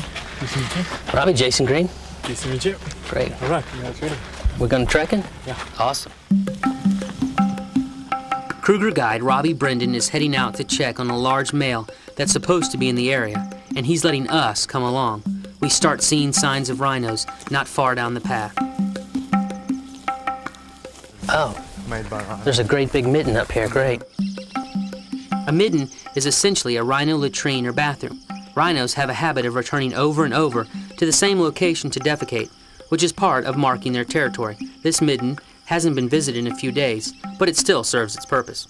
What he does is when he defecates, he kicks around his dung, and obviously that's quite a strong scent beacon. So any other rhino that crosses that path will smell how they're moving into his territory. Yeah, this is very similar to what the what our bulls will do in the park, and but we use the mitten piles a lot in determining health. You know, because they're such good liars, they don't want to let anybody know that they're sick. So one of the quickest ways to determine the health is through the fecal matter. Now we're really on the lookout for rhino, and we follow Robbie's lead to walk quietly. And then we see him. He's an awesome male, grazing calmly just beyond a small rise.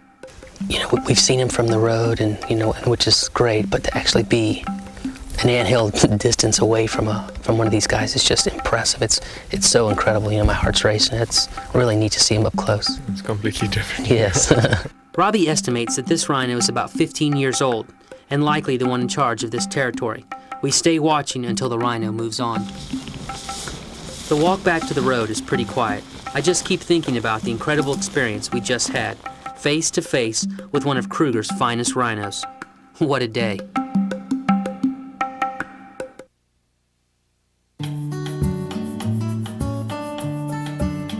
Our last day at Kruger starts early because there are several other rhinos to be loaded for transport in addition to our 3. By 6 a.m., people are hustling everywhere, and soon everything is underway.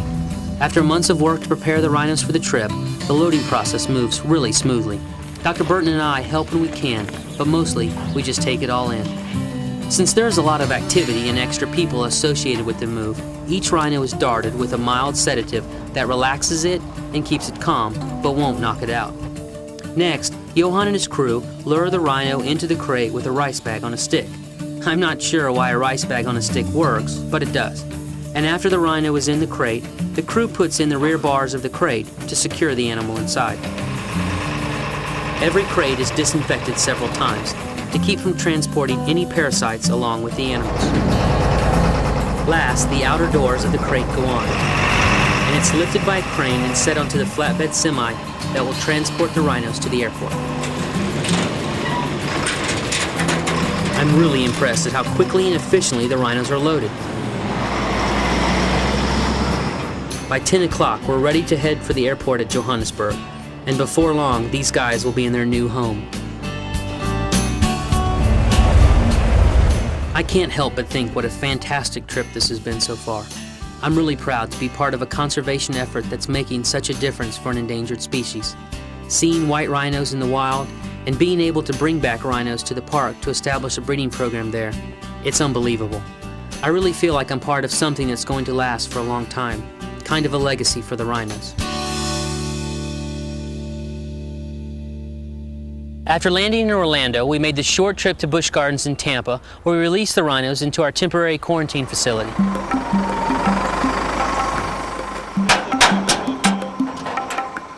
We always quarantine new animals for at least 30 days to protect the health of all of the other animals at Busch Gardens, just in case the new animal has an undetected illness or disease that could be spread to the other animals here. Later, the Kruger rhinos will join the other animals on the park's Serengeti Plain, where we can share the story of these incredible animals with millions of guests every year. Going to Africa and coming back with these rhinos was an awesome experience. Getting a chance to see white rhinos in the wild, up close, and learning from the Kruger folks about how they care and handle the animals, I was able to bring back so much information to share with the animal care staff here. Without a doubt, this experience has given me a greater appreciation for my job and the animals that I take care of. Once these new rhinos are settled and comfortable enough to interact with us, we hope to learn more about them like we have with the black rhinos. There's a lot happening for black rhino conservation these days in terms of research and behavioral studies, and we want to be able to expand these studies to include white rhinos too.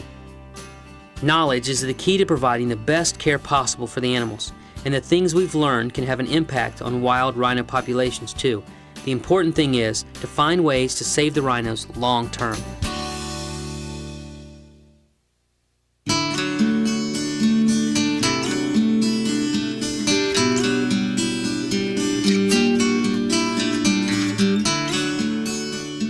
In the zoological world, it's long been said that animals will only breed if they're at ease and secure in their surroundings, and that seems like a reasonable deduction given the vulnerability of newborns.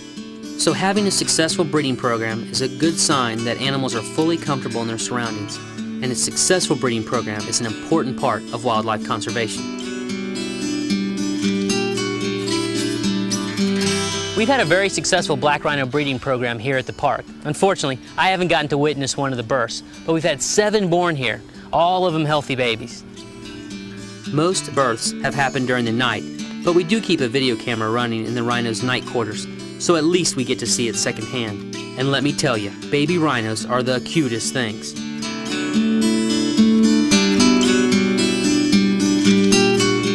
Besides the obvious benefit of increasing the black rhino population, these births have given us the opportunity to learn an enormous amount about reproductive physiology and the rearing of calves. We've been able to get ultrasound images with the pregnant females. Then we monitor the blood for progesterone levels. Then, watching the mothers with their calves has really taught us a lot about their parenting skills.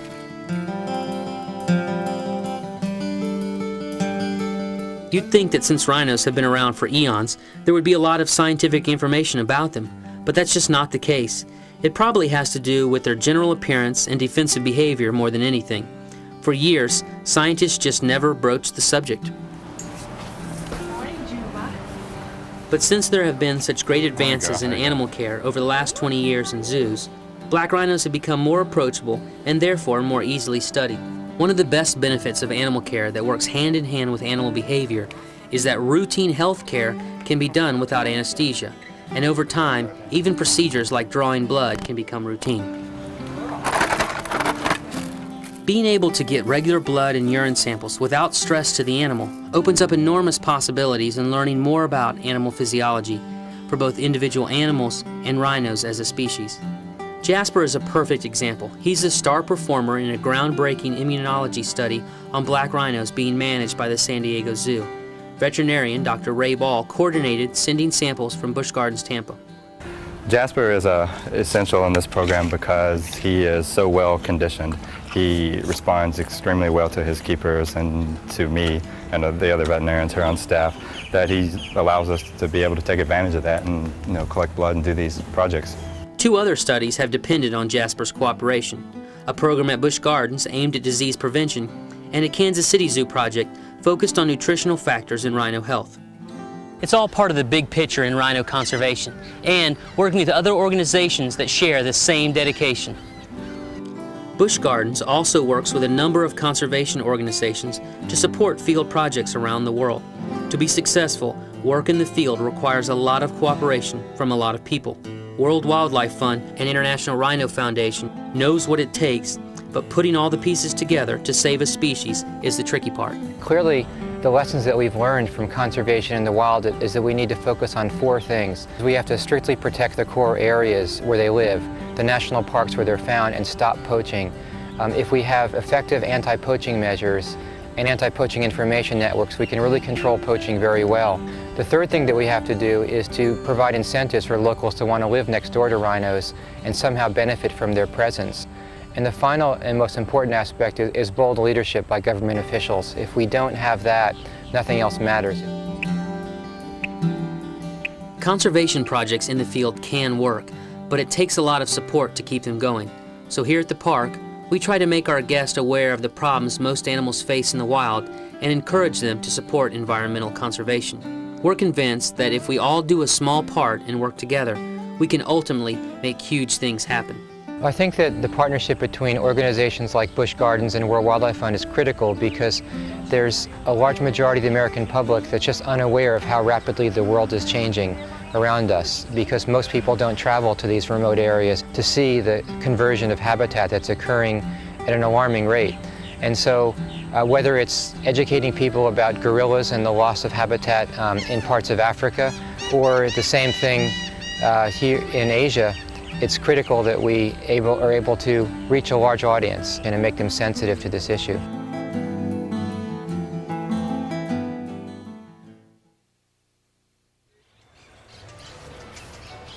Wildlife conservation will only work if people care about preserving the animals and the habitats, so education plays an important role in conservation success. That's the reason that zoological parks dedicate staff and resources to reach their guests with conservation information.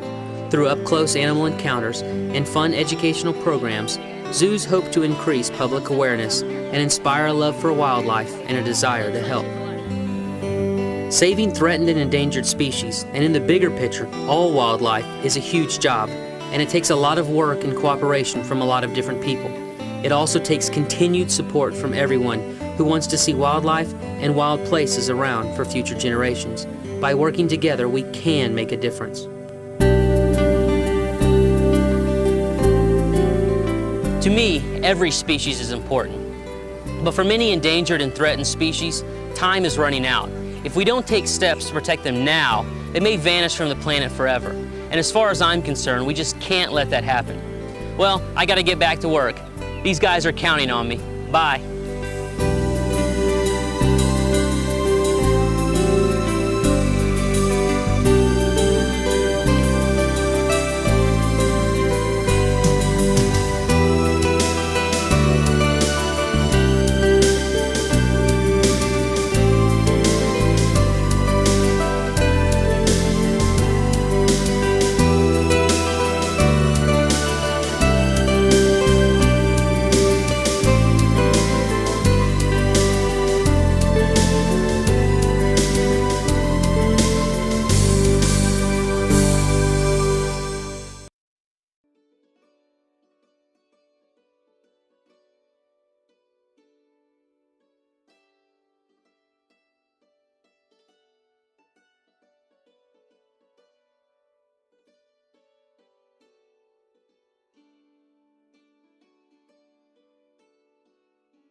extremely loud so we can get started with the show. Louder! Hey, it's great to see everybody at the library. I brought a little water to cool everybody off on this hot day as we make a splash in the library. Try not to squirt any babies. A little bit of water. Oh my goodness, excuse me, sir. Working hard, that scout is working hard. Oh my goodness, excuse me. Make it grow, Dad. Make it grow. A little bit of water for everybody back over this way. Oh, and everybody up front too. Oh, that's even more disgusting. Pardon me. Hey, is everybody happy? No, is everybody happy? If you're ready for a great time, say, I'm ready. I'm ready. You know what? They say a smile is just a frown turned upside down. We're going to turn our downside up. So everybody help me. Shake out your hands. Put one finger in the air. Turn to the person on your left side. That's that side. Tap them on the shoulder and say, hello, friend. Hello, friend. Be careful. Turn to the person on this side. Tap them and say, hello, friend. Hello, friend. Just remember there's a million things that you can do at the library. You can come on in all the way around that way. We have plenty of room on the floor over here. I need somebody to help me with a magic trick on stage. Would that be you, sir? Come on down right there. Clap loud for that young man as he comes this way. Oh, you gotta clap louder than that. You might be next. Hello, hello. Stand right there. Smile. You're in show business. What is your name? Ethan. Everybody say howdy, Ethan. Ethan, I've got two handkerchiefs, a yellow one and a red one. We're going to tie them together, Ethan, with a good knot. That's the best way to tie things is with a knot. Does that look like a pretty good knot, Ethan? I tell you what, you hold on to those two handkerchiefs. Perfect. And I'll get out my super summer, where did I put them? Sunglasses. Here they are. What do you think, everybody? They're perfect for making a splash at the library. You don't have to worry about breaking them. That's for sure. On the count of three, you say go, and Ethan and I are going to do a cool trick with those sunglasses and those handkerchiefs. Ethan, hold them tight. Here we go. On the count of three, say go. 1, 2, 3, go. Just remember, there's a million things that you can learn to do. Whoa. The library. Ethan, did it work? I think it did. Look, look, look, look. Whoa. How about a hand for Ethan? Turn around, Ethan. Turn around. Ladies and gentlemen, the next American Idol. Take a bow, Ethan. He's humble too. Clap loud for my friend Ethan. He did a great job. Thank you, buddy.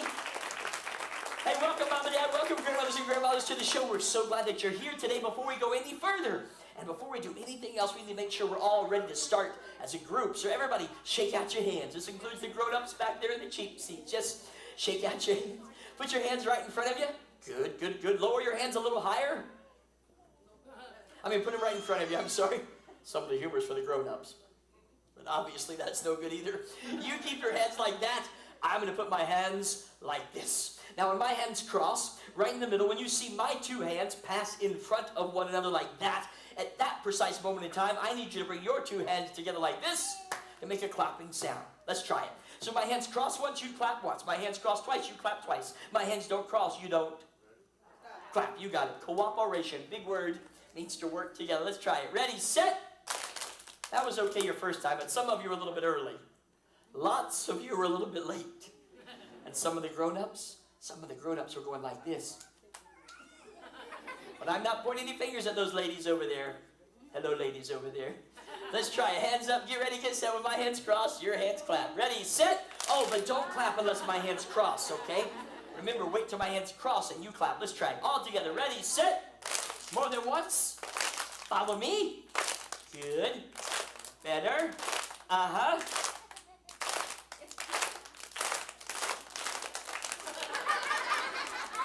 I wasn't dancing, was I? That won't happen again. This time, fast or slow, you follow me. Hey, I've got an idea. Let's do it in slow motion. Are you ready? Slow motion.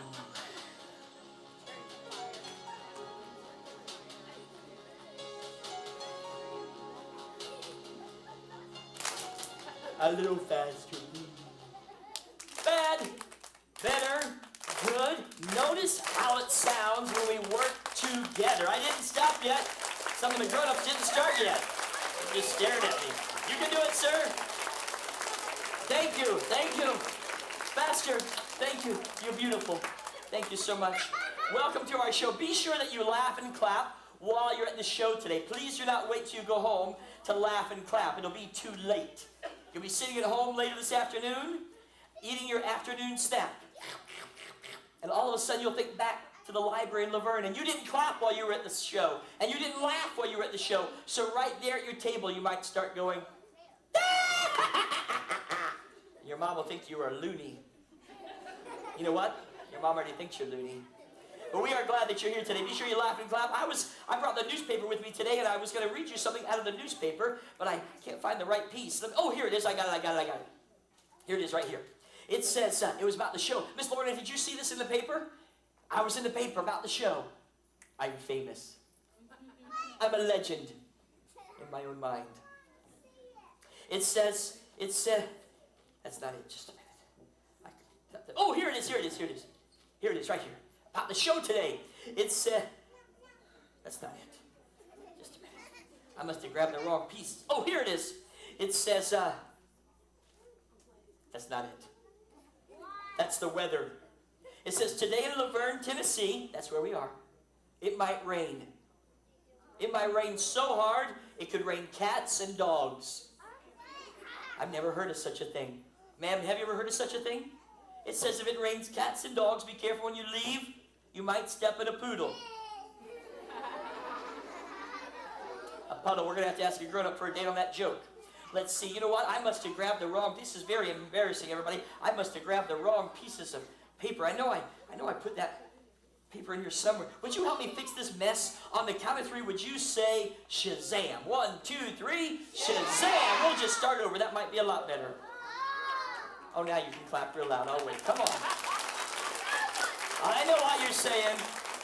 You're saying, better than I thought he was going to be. Let's see. Oh, here it is right here.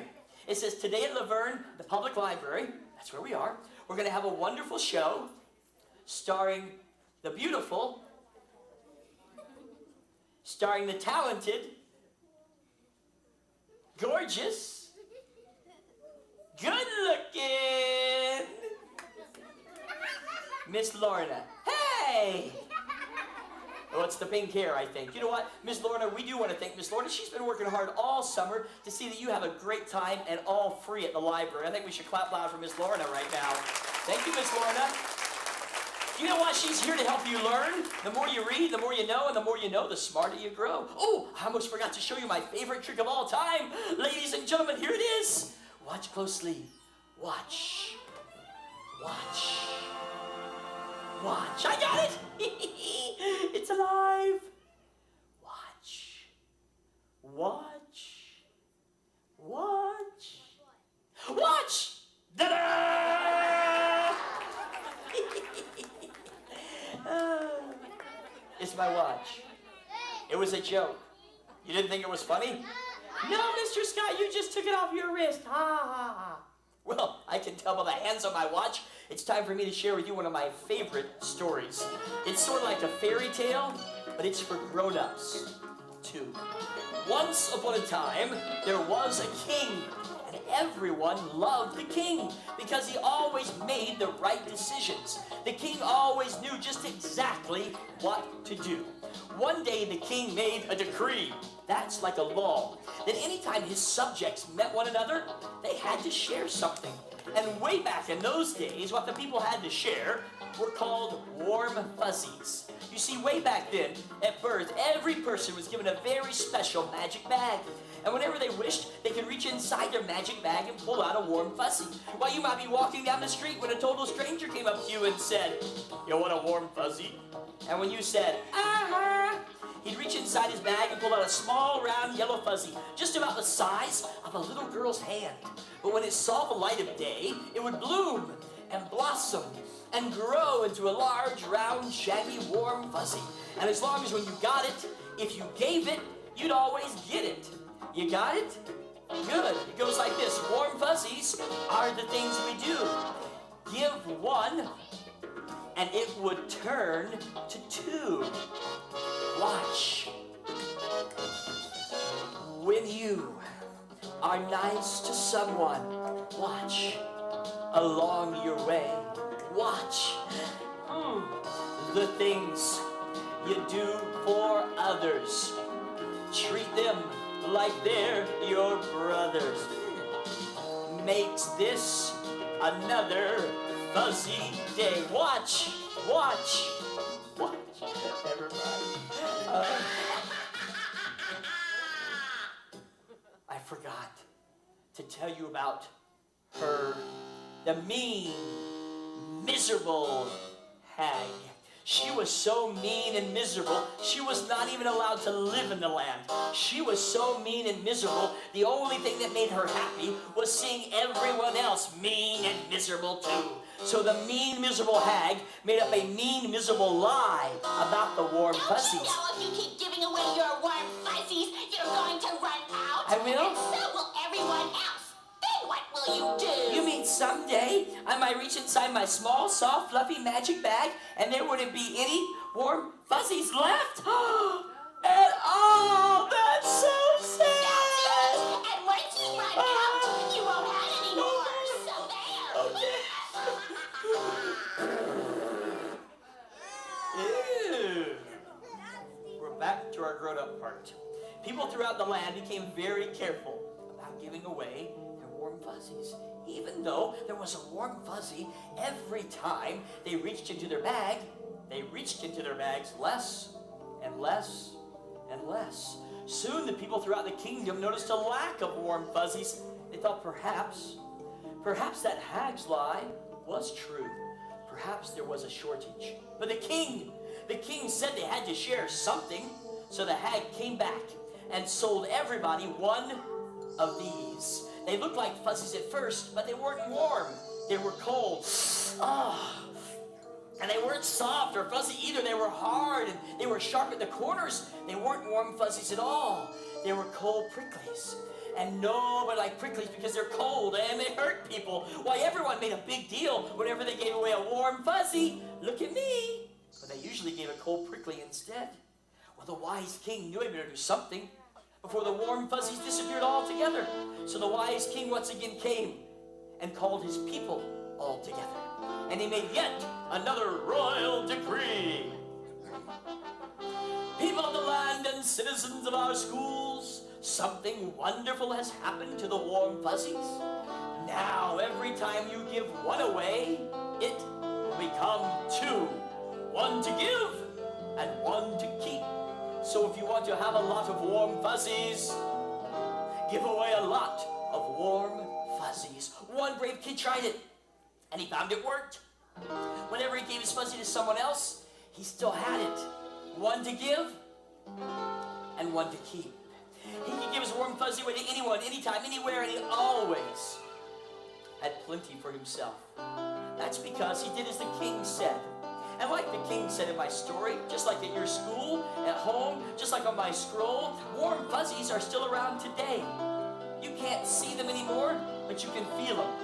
When you do the dishes for your mama without being asked, or take out the trash for your dad, or help a friend or a teacher or a neighbor, whenever you give yourself to help someone else, that's giving away a real warm fuzzy. Would you help me with this? Come quickly. And when that fuzzy snuggles up against them and melts into their skin, hello, would you stand right there for me? When it snuggles up against them and melts into their skin, they feel warm and fuzzy all over. You know what? So will you. What is your name? Would you hold this two fuzzies for me? Squeeze them tight, comfort. Both hands. Stand right here. Perfect. Everybody say please. And thank you. Open up slowly.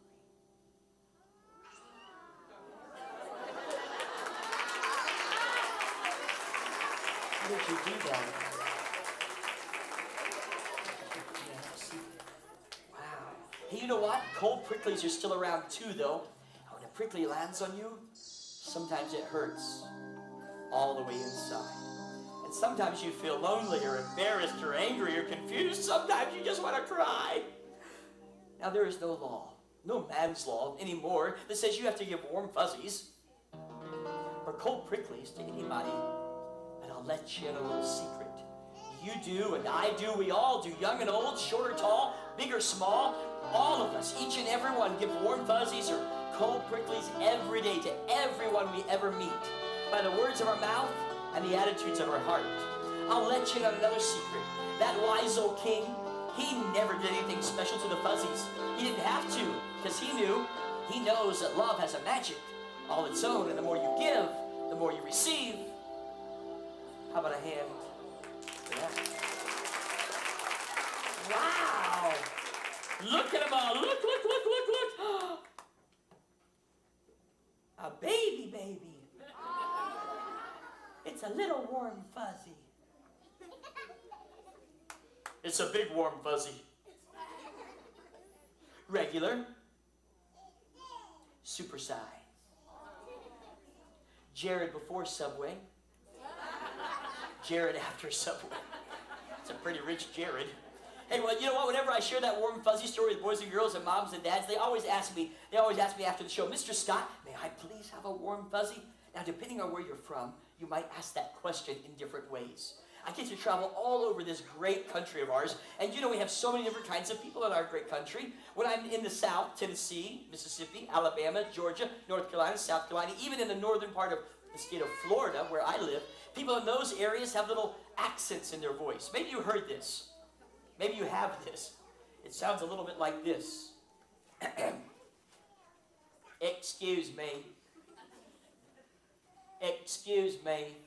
Mr. Scott. Mr. Scott, I was wondering something. May I please have a warm fuzzy? I love that. Not long ago, I was in a place called New York, the state of New York, and they have a place called Long Island. And there's kids on Long Island. I was there, yeah? Are you from there? I spent a whole week there one night. Yeah. No, I was on Long Island, and the kids, they have accents on Long Island too, don't they? And on Long Island, when they asked me that question, it sounded like this. Hey! Yo! Mr. Scott, can I have a Nerf ball? No matter how you ask the question, though, the answer will be all the same. Whether you're from the south, or the north, or out west, my answer is always the same. No, I can't give these away. I have to use these for my next show later this week in a place called Boca Raton, Florida. Well, you know what? The kids everywhere, moms and dads everywhere, need to remember something, and I do too. And I teach my kids this, that warm fuzzies aren't things you can keep in your hand. You can't keep a warm fuzzy in your pocket, a box, a bucket, or a bag. That's just a story. Real warm fuzzies are respect and goodness kept in your heart. And when you share respect, goodness, and love with those around you, that's giving away a real warm fuzzy. And a real warm fuzzy beats a Nerf ball any day. How about a hand for that? Hey, you know what? Speaking of warm fuzzies and hands, I need somebody to help me with a special magic trick on stage. So put your hand up high and a smile on your face if you'd like to help. Oh my goodness, these are lots of smiles. Look at all these smiles. I see a young lady right down front in the purple. Would you help me, ma'am? Come on down, clap loud for her as she comes this way. Oh, give her a big round of applause. Hello, hello, stand right here. What is your name? Amber. Everybody say howdy, Amber. Nice to meet you, Amber. Thanks for coming today. Thanks for being here. Appreciate you being here. Ooh! I kissed my own hand. That's disgusting. Amber, how old are you? You're 8 years old. What grade will you be in when school starts? 4th grade. You're going to love 4th grade. I spent the best 3 years of my life in 4th grade. It was fantastic. That's not funny, ma'am. I'm still in therapy. Now, Amber, stand right over here for me. Amber going to be in 4th grade. Also, I have a daughter that's going to be in 4th grade, one that's going to be in 6th grade, and a couple more little ones that aren't in school yet. And Amber, where do you go to school? You're going to a new school next year? Wonderful. Well, you know what? I know at school we can make all sorts of great things. In the library this summer, we are making great memories, reading all about the sea, making a splash, and I hope you've been diving into some books. So I brought some tissue paper to make something with. You know what the word origami is? Yeah, that's when you take a piece of paper, you fold it, and you make something. It's the Japanese art of paper folding called origami. And we're going to make something out of this tissue paper. Have you ever gotten a present wrapped in tissue paper like this? For your birthday in a bag? You know what I'm talking about, right? That means they're in a hurry, but they still love you. You know it's true. 2 pieces of tissue paper. One is yellow and green, and one is black. If I have 2 pieces and rip them in half, that makes 4 pieces. Very good. Hold on to that piece, Amber. Hold on to that piece, Amber. Wonderful. Wave your pieces of paper in the air like I'm doing. Very nice. And a loud voice for everyone to hear you, Amber. Say, I am the amazing Amber. Perfect. Try this. I will now perform magic and sleight of hand. And perfect professional polished pro-kids prestidigitation. Never mind, I got carried away, sorry. Put your two pieces of paper together, Amber. Hold them at the top. That's the bottom. I'm messing with you, sweet pea, I'm sorry. I'm just teasing you. Tear them in half right down the middle for me. Amber, just tear them. Whoosh, as best you can, you tear them when I say go. Ready? Set. Are you sure you're not homeschooled? I tell you what, I'm gonna tear mine. Tear mine again. I homeschool my kids. Tear them again. Actually, my wife does. I'm the principal. Tear them again. Tear it one more time. Hey-ya! You are the Karate Kid. You know what you made? All the moms know. We made a mess. All the dads are going, who's gonna clean that up? That sums up marriage right there. Now, we're gonna recycle this mess. Amber, hold on to all those pieces. We're gonna recycle them. We're gonna make something out of them. But first, we're going to need a magic word. Who has a magic word for me? Do you have one? Yes? Have a banana. That's a good one. Do you have one? Just a minute. Have a banana? What did you say? Oh, abracadabra. I thought she said have a banana. No, thank you, sweet pea. I already had a banana for breakfast, lunch, and apparently dinner. That's no ordinary banana, Amber. That's my top secret experimental from 3 Mile Island and NASA banana. It's my iBanana 4.0. It's ringing. I'll answer it. Yellow.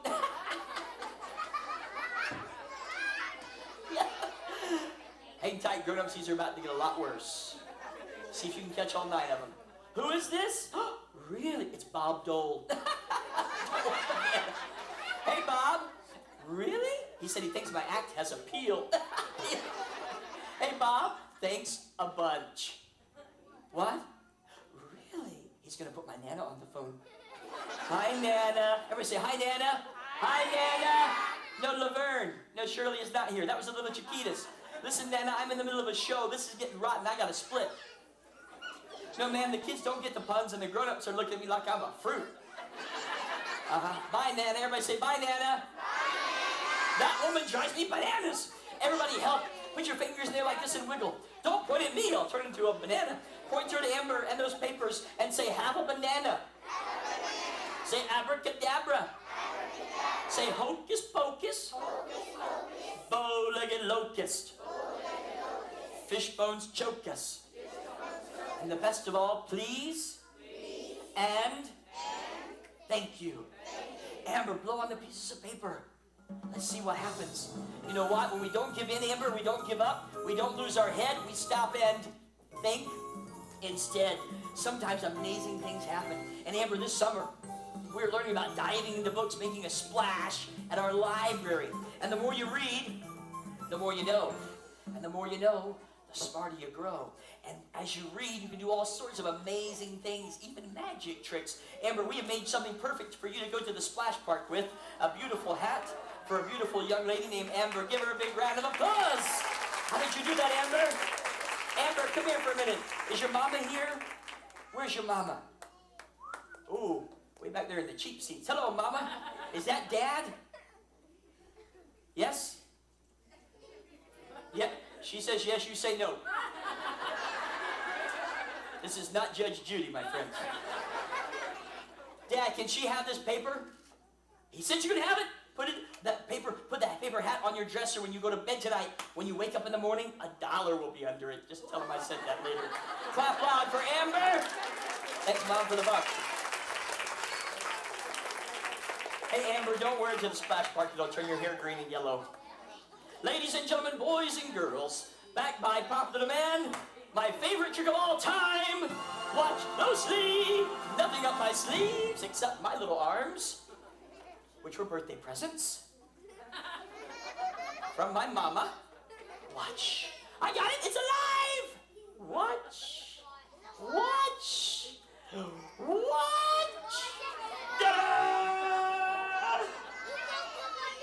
What? Wait a minute, I already showed you that? You already saw that trick? I already did that? I'm starting to repeat myself. I'm starting to repeat myself. Never mind. You still didn't think it was funny, did you?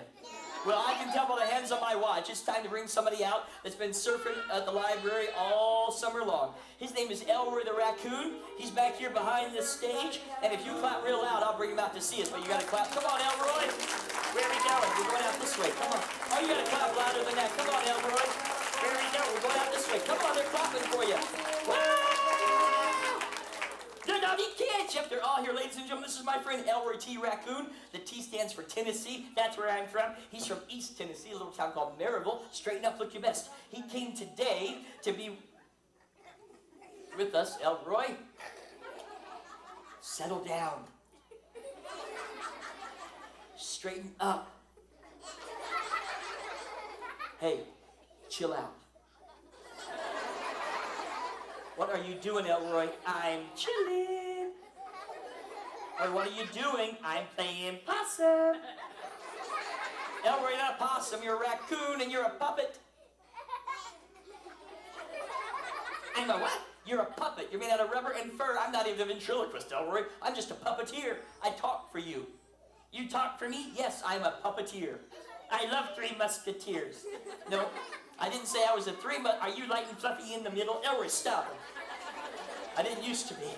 I didn't say I'm a Three Musketeer. I said I'm a puppeteer. I talk for you. You talk for me? Yes, I am your mouthpiece. You're my mouthpiece? Yes. You're my big mouth, Elroy. Straighten up. I wanted you to come today to LaVergne. We're back at the library. Stop.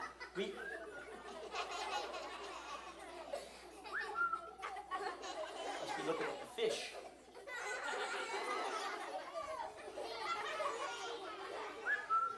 Ricola. Elroy, turn around. What are you doing, Elroy? What are you doing? Don't do it.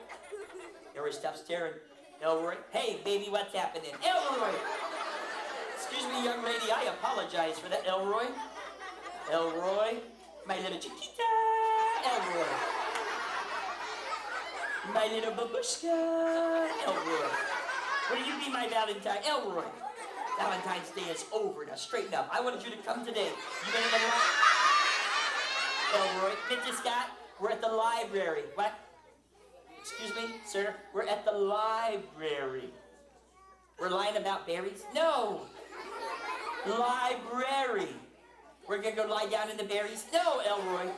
Library, it's where you read. Oh, I love to read. Yes, and you've been at the library reading? I have been reading. What kind of books have you been reading? Joke books. You've been reading joke books. Yes, I have. That's wonderful. Tell us a joke from one of the joke books. Do you remember one? I remember several. Okay, go ahead. Knock, knock. Who's there? May I who? May I kiss you? Elroy! There is no kissing during the... Oh, that just got me! I've been kissed by a raccoon! I've been kissed by a people. Elroy. Listen, Elroy, maybe you have another joke you could tell us. I have another joke to tell us. Okay, go ahead. Knock, knock. Who's there? Cargo. Cargo who? Cargo beep beep. Meow. That's the joke. Uh-huh. Cargo beep beep. Meow. Yeah. Cars are not going to beep beep. Meow in LaVergne. They don't? No. What do? They go beep beep. Beep beep. Beep beep. How do you know? The police told me on the way to the show. Straighten up. Listen. Elroy. Mr. Scott, yes, maybe you have another joke for us. Knock, knock. Who's there? Olive. Olive who? I love you, baby. Elroy! You know what, Elroy? When was the last time you were in the library? Today. Yes, but yesterday at the library, remember? Yeah, we were at the library yesterday. And what happened to you while you were in the library? You were running. I was running. And you shouldn't have been running. No, I shouldn't have been running. What happened because you were running? I slipped and fell. You slipped and fell. Why did you slip and fall? Because you were running? No. Why did you slip and fall? Because I was in the non-friction section. That's a librarian joke. Straighten up. Listen.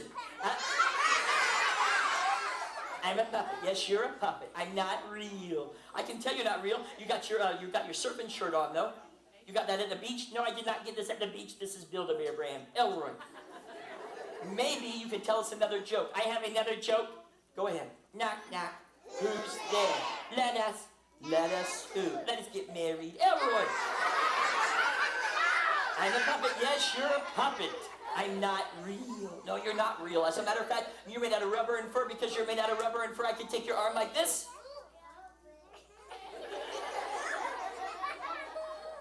And I could twist it. You won't be able to feel it because you're not real. So I can twist it once. Can't feel it. Twice. Can't feel it. 3 times. 4 times. 5 times. Ah! It's the big one, Elizabeth. It's the big one. Wrong show. Elroy. Maybe we should do the trick where you float in the air. Right? What? You know, the trick where you float in the air. You're not Chris Angel. Elroy, now come on. He thinks he is. Elroy, we're going to lay you down right here on my leg. That does not look safe. It's all right. Do I need my helmet? No, you don't need a helmet. Mr. Scott, yes. You said you're from Florida? Yes, I am from Florida. Your leg looks like it's from Canada. Elroy! You need a tan. Elroy. White boy. Elroy! Just relax. Look into my eyes. You got something in your nose. Elroy! You will now become lighter than air. Had breakfast at Taco Bell. Elroy! I ran for the border. Elroy! I got the chalupa. Elroy! Now come on. Where's the boat? Elroy. Where the boat leaves from goes that round. Elroy!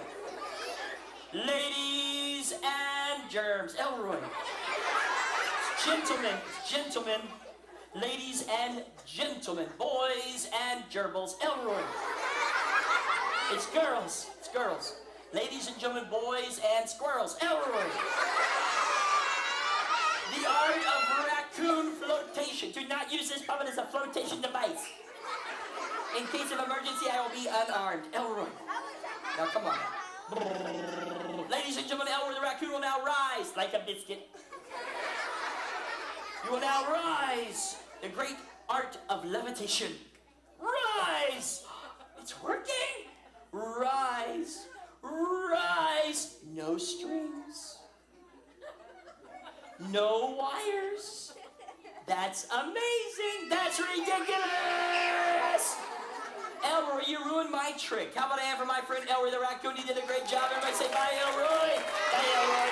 No, you don't say bye to yourself. You say bye to my friends. My friends named Elroy. What are you doing, Elroy? I have a message. For who? For Miss Lorna, our librarian? Let me go tell her. No, Elroy. I love you, Miss Lorna. Elroy. How embarrassing. It's the pink hair. Elroy. Clap loud for my friend Elroy the raccoon. He did a great job. My apologies, Miss Laura. Lorna. Hey, you know what? Miss Lorna and I were talking before the show, and guess what she said? She said sometimes boys and girls come to the library and they check out books, which is what they're supposed to do. But they get home and they forget to take care of the books. They forget they borrowed them. They get home and they leave them on the ground, and their dog or cat comes along and chews up the corner. Or baby brother or baby sister gets hold of the book and tears the pages out. Do you know the library has its own books just for babies? So if everybody didn't take care of the books, guess how many books we'd have in this library? Zero. Well, there's always that one that nobody checks out, but we'd have very few books in the library. So if you'll promise me that you'll take care of the books when you borrow them, and Miss Lorna, look back there, Miss Lorna, you can't miss her, and say, I promise to take care of the books in the library. Now look at your mom, your dad, your grandma, your teacher, whoever brought you. Don't look at me, I got 4 of my own. Whoever brought you, and say, I promise to behave the rest of my life. And all the parents said, amen. Now, hey, you know what?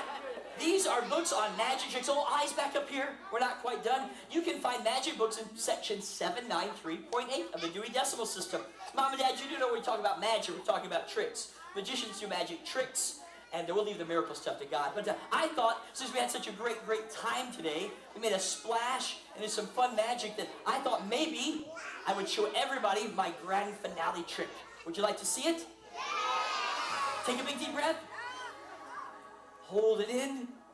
Let it out slowly. Ladies and gentlemen, I've been practicing this one to show it to you today. Watch closely. Watch. Watch. Watch. Watch! What? You already saw the one with my watch? You didn't think it was funny? Well, never mind. I don't want to show it to you again. Forget it. Oh! Well, I can tell by the hands on my watch. It's time to say bye, and thank you for watching the show. We'll see you next time at the library. Thanks for coming today. Bye-bye. Don't forget to spread those warm fuzzies.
Hi, I'm Lynn Swan, former Pittsburgh Steeler, ABC sports commentator, and chairman of the President's Council on Physical Fitness and Sports.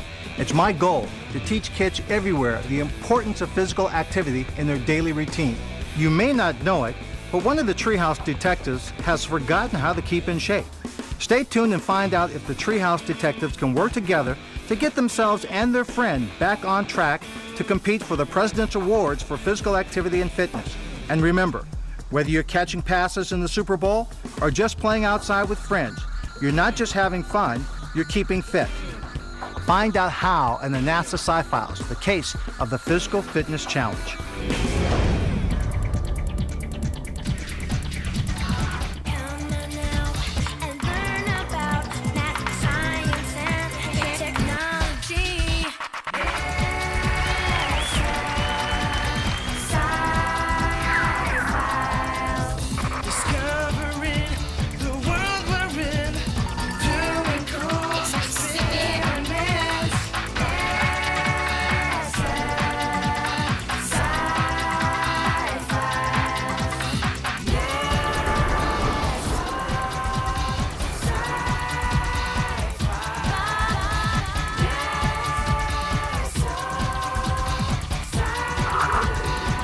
Be sure to look for the answers to the following questions.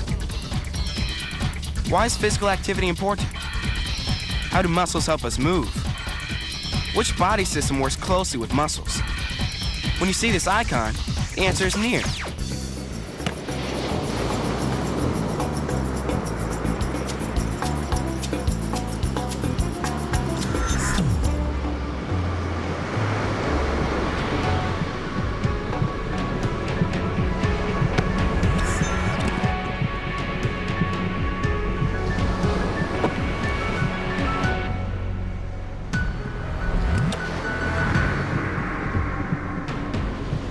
I don't get it. There must be lack of oxygen on this beach because, I'm in excellent shape, but I'm still tired. Well, no offense, RJ, but you don't exactly look like a winner from last year's Presidential Fitness Challenge. What? I'm in the same shape I was a year ago. I don't know. You didn't run cross-country this year. I still exercise. At least I think I still exercise. Suit yourself. I'm getting into shape. I like being fit. Besides, I want to make sure I earn the Presidential Fitness Award again this year. I gotta keep moving. What if Kaylee is right? What if I'm not as physically fit as I thought? I look good, and I feel good, but it's difficult keeping up with Kaylee. I remember taking my physical in the fall, but that was 6 months ago. I could have a problem. What's happened? Hey, RJ. I know what you need. You need the problem board. Of course, the problem board. So what do we know? We know that the President's Fitness Challenge test is in 6 weeks and that there are 5 parts to the competition. Partial curl-ups, sit and reach, pull-ups, the mile run, and BMI. Right, body mass index. Good job, RJ. We also know that I'm not as in shape as I previously thought. So what do we need to know? We need to find out how to develop an exercise program that will help me in the Presidential Fitness Challenge. When was your last physical? You might need to get another one before you start a new exercise program. Remember, safety first. Definitely. So where do we go?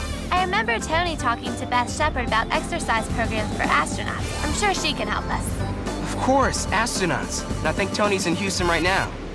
I don't know what kind of physical shape he's in, but I'm sure he can help us. And Bianca's connecting with some astronauts in Dundee, Scotland. Dundee, Scotland. I think I read an article in the newspaper about Dundee. A school in Houston challenged a school in Dundee to get involved in the Presidential Fitness Challenge. Is that why the astronauts are there? I'm not sure. But if it has to do with fitness, it would be good if they're involved. I'm really glad that Kaylee's encouraging RJ to get in shape for the upcoming Presidential Fitness Challenge. I feel pretty good myself, but we certainly have a lot to learn. In fact, Mr. William Eminent, a friend of Beth Shepard's at NASA Johnson Space Center, agreed to help us learn more about exercise. I exercise quite a bit, but what exactly is exercise? Exercise is any physical activity that raises your heart rate or makes you work hard to push, to pull, or to lift something, such as your body weight or a barbell. Is exercise the same for everyone? No, it's different for everyone depending on your interests and abilities. For example, your grandmother may enjoy walking. Your dad might like to mow the yard. And your mom or sister might enjoy going to the gym to lift weights or run on a treadmill. My friends and I enjoy playing basketball. Is it exercise if you're having fun? Of course, and best of all, you enjoy it. It's important to do physical activities that you like. That way you'll be more active. I enjoy tracking market fluctuations on the internet and playing video games. Is that exercise? Sorry, they're not exercise. Remember, exercise is when moving your body. Why is physical activity so important? It helps to keep your body healthy. Aerobic activities such as jogging, riding a bicycle, or swimming help to keep your heart healthy. Resistive exercises such as lifting weights or even playing hopscotch help to make your muscles and bones strong. How much physical activity should I get? When you're young, you should get about an hour every day. That's easy to do, because I love playing basketball and soccer. But why does NASA need to study exercise? NASA understands the importance of keeping the body healthy, especially when traveling in space. When astronauts are in space, their bones and muscles weaken because of reduced gravity. If they're too weak, they won't be able to do things like spacewalks or eventually to walk on Mars. Do astronauts have to do special exercises before they go into space? While on Earth, astronauts exercise just like us. However, there are some limitations when they go to space. Of course, they can't play soccer or basketball. So how do they exercise? In space, they use a strength training machine to keep their muscles and bones strong. They also exercise on a treadmill and stationary bike. Of course, NASA is also developing new technology such as ARED, the Advanced Resistive Exercise Device, to provide more resistive exercise in space. Wow, I didn't realize how much physical activity is involved in space travel. Working in space is very challenging. During a spacewalk, for example, astronauts might have to use their hands for up to 8 hours. So do astronauts have to exercise their hands? Yes, they do. Here, put your fingers close together in this power web. Now try to spread them apart. It's really hard to open my fingers. The power web creates resistance that the muscles in your hand have to overcome. If you train these muscles consistently, over time they'll get stronger. Thanks, Mr. Eminette. Now that I've learned about the importance of exercise, I need to learn more about muscles. Good idea. Dr. Hagen studies muscles. Let's go see if he's available. Great. I can use the exercise. Remember, to be physically fit, you need to exercise on a regular basis for your whole life. Come on, let's go see Dr. Hagen.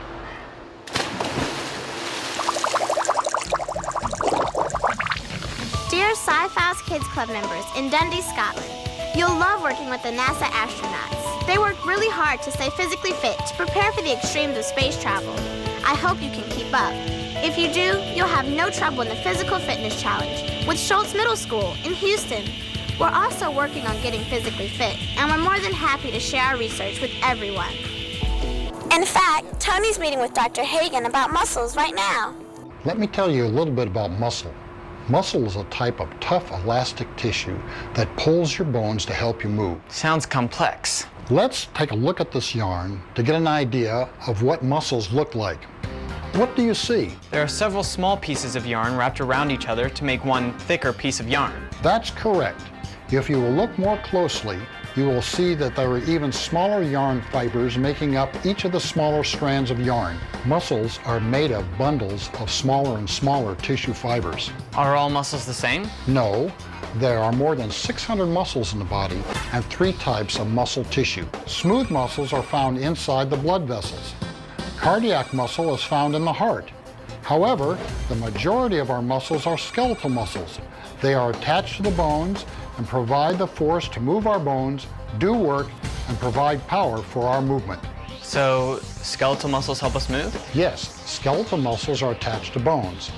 When the muscles contract and become shorter, they pull the bones closer together. Take a look at this arm model. It doesn't look much like an arm. Okay, let's use your imagination. The vertical ruler represents the bone in the upper arm. The horizontal ruler represents the bones in the forearm. Where they connect is called a joint. And the string represents your muscle. I can see your imagination is working. What do you think will happen when you pull the string? The forearm will rise. Very good. Go ahead and try it. That's cool. It reminds me of a simple machine, a lever. Yes, we can think of our bodies as a series of simple machines. However, Each muscle in the body can pull in only one direction, so muscles must work in pairs. One muscle or group of muscles makes the joint angle smaller, while a different muscle group pulls it back to its original position. So muscles work together, like a team? Right. Muscles need physical activity and proper nutrition, just like the rest of your body. They also need to rest after they've worked so they can recover their energy and grow stronger. Is it important to have really strong muscles? You don't have to be Superman, but you do need to be active to maintain muscle health. How do we keep our muscles healthy? By good stress. Wait a minute. I thought stress was bad for you.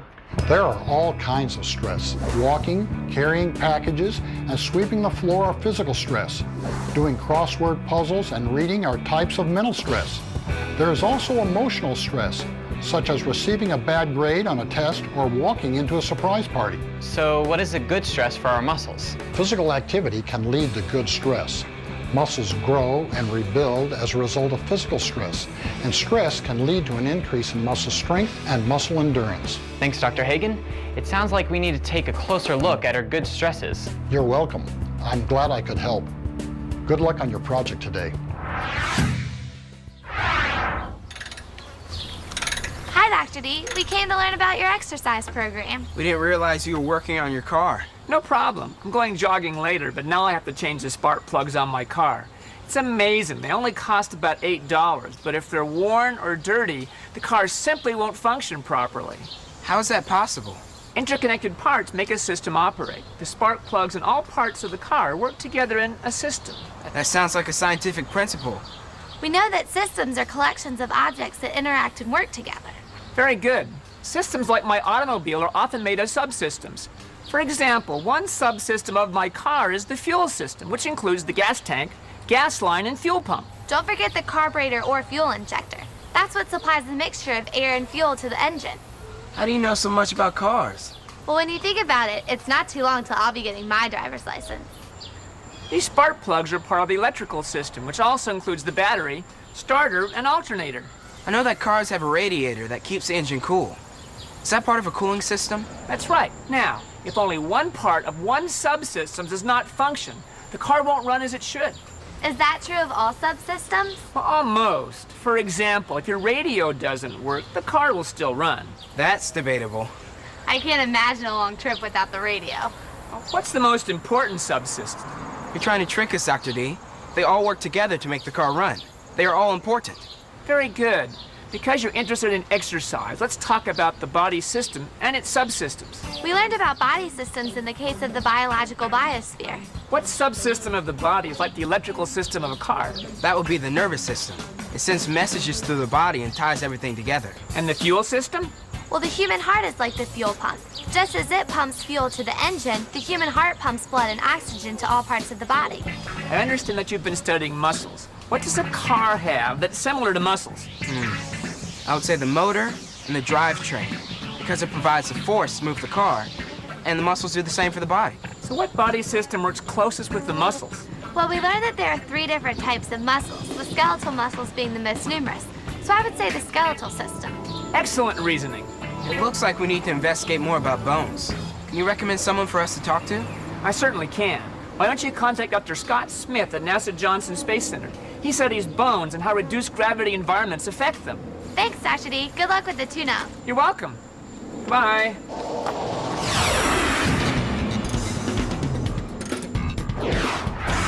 So what's up? Should the Treehouse detectives increase their physical activity? Why is RJ still so tired? Is there something more to being physically fit? Find out in the next exciting chapter of The Case of the Physical Fitness Challenge. During the investigation, be sure to look for the answers to the following questions. How does physical activity help your bones? Where do bones get their strength? What are nutrients? What is a calorie? When you see this icon, the answer is near. It says here that the Presidential Fitness Award involves challenges for individual students, entire schools, and even adults. I really need to get in shape. I would hate to let down the entire school. I guess this is what Dr. Hagen meant when he talked about good stress. I think we need to do some more research. We're supposed to contact Dr. Smith in a couple of minutes. I don't have time. What do you mean? I have to start exercising immediately. I don't want to be the kid to keep our school from becoming the Presidential Fitness Challenge champion school. I'm glad that you're concerned, and that's why we need to remind everyone at school to do what they can to stay physically fit.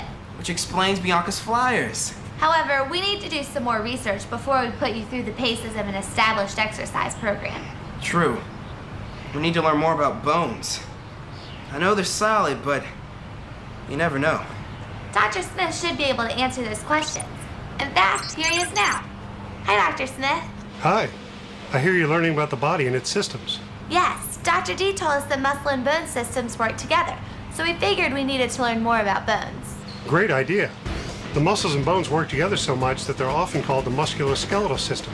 Of course, musculo meaning muscle, and skeletal meaning bones. So what is a bone? A bone is a type of organ in your body that serves many important functions. I read that there are 206 bones in the human body, and that each bone has a specific purpose. That's right. Many bones protect other organs. For example, the skull protects the brain. A flexible spine encloses and protects the spinal cord, and the rib cage surrounds the lungs, heart, and other internal organs. Some bones help with movement.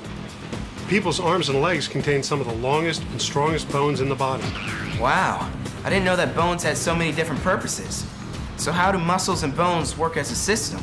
The bones are connected across joints by tough, fibrous ligaments. Muscles, which are usually attached to bones by tendons, make movement possible and also help to support the body. Other than supporting and helping our bodies move, do bones do anything else? Absolutely.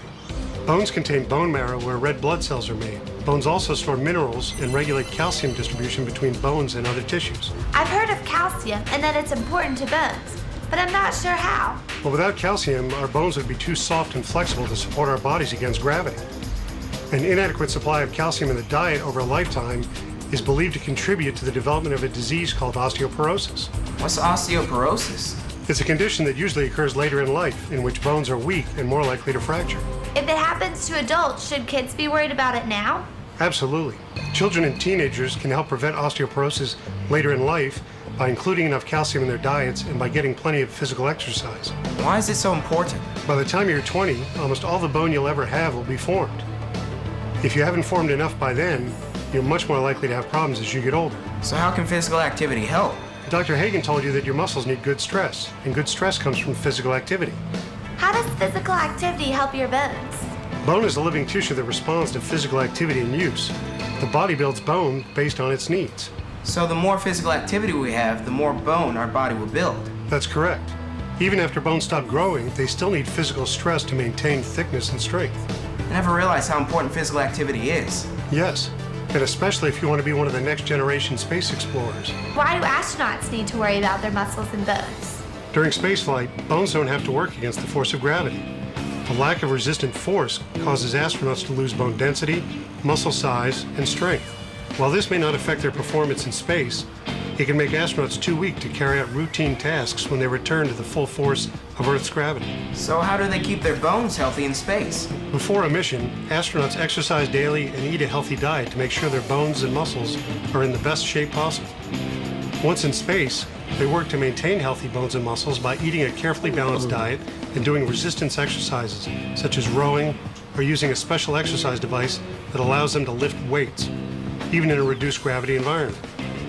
Once back on Earth, they do rehabilitation exercises to help rebuild any bone or muscle loss. Sounds like NASA makes sure that astronauts are always in good health. Yes, and as we go back to explore the moon and on to Mars and beyond, the health of the astronaut will be even more critical to maintain mission success. I guess if our generation's got to be the one to explore Mars, I guess we better get physically fit. Right, and that's why it's great to participate in the President's Fitness Challenge. Yes, and even if you aren't going to be a space explorer, physical activity and a healthy diet will help you live a much healthier life. Thanks, Dr. Smith. Is it okay to count all this walking and passing out flyers as part of my workout? I'm feeling pretty good. Well, it is physical activity, and you're helping get the word out about the importance of being physically fit. Speaking of physical fitness, I wonder how the Kids Club members in Scotland are coming along with the challenge with Schultz Middle School.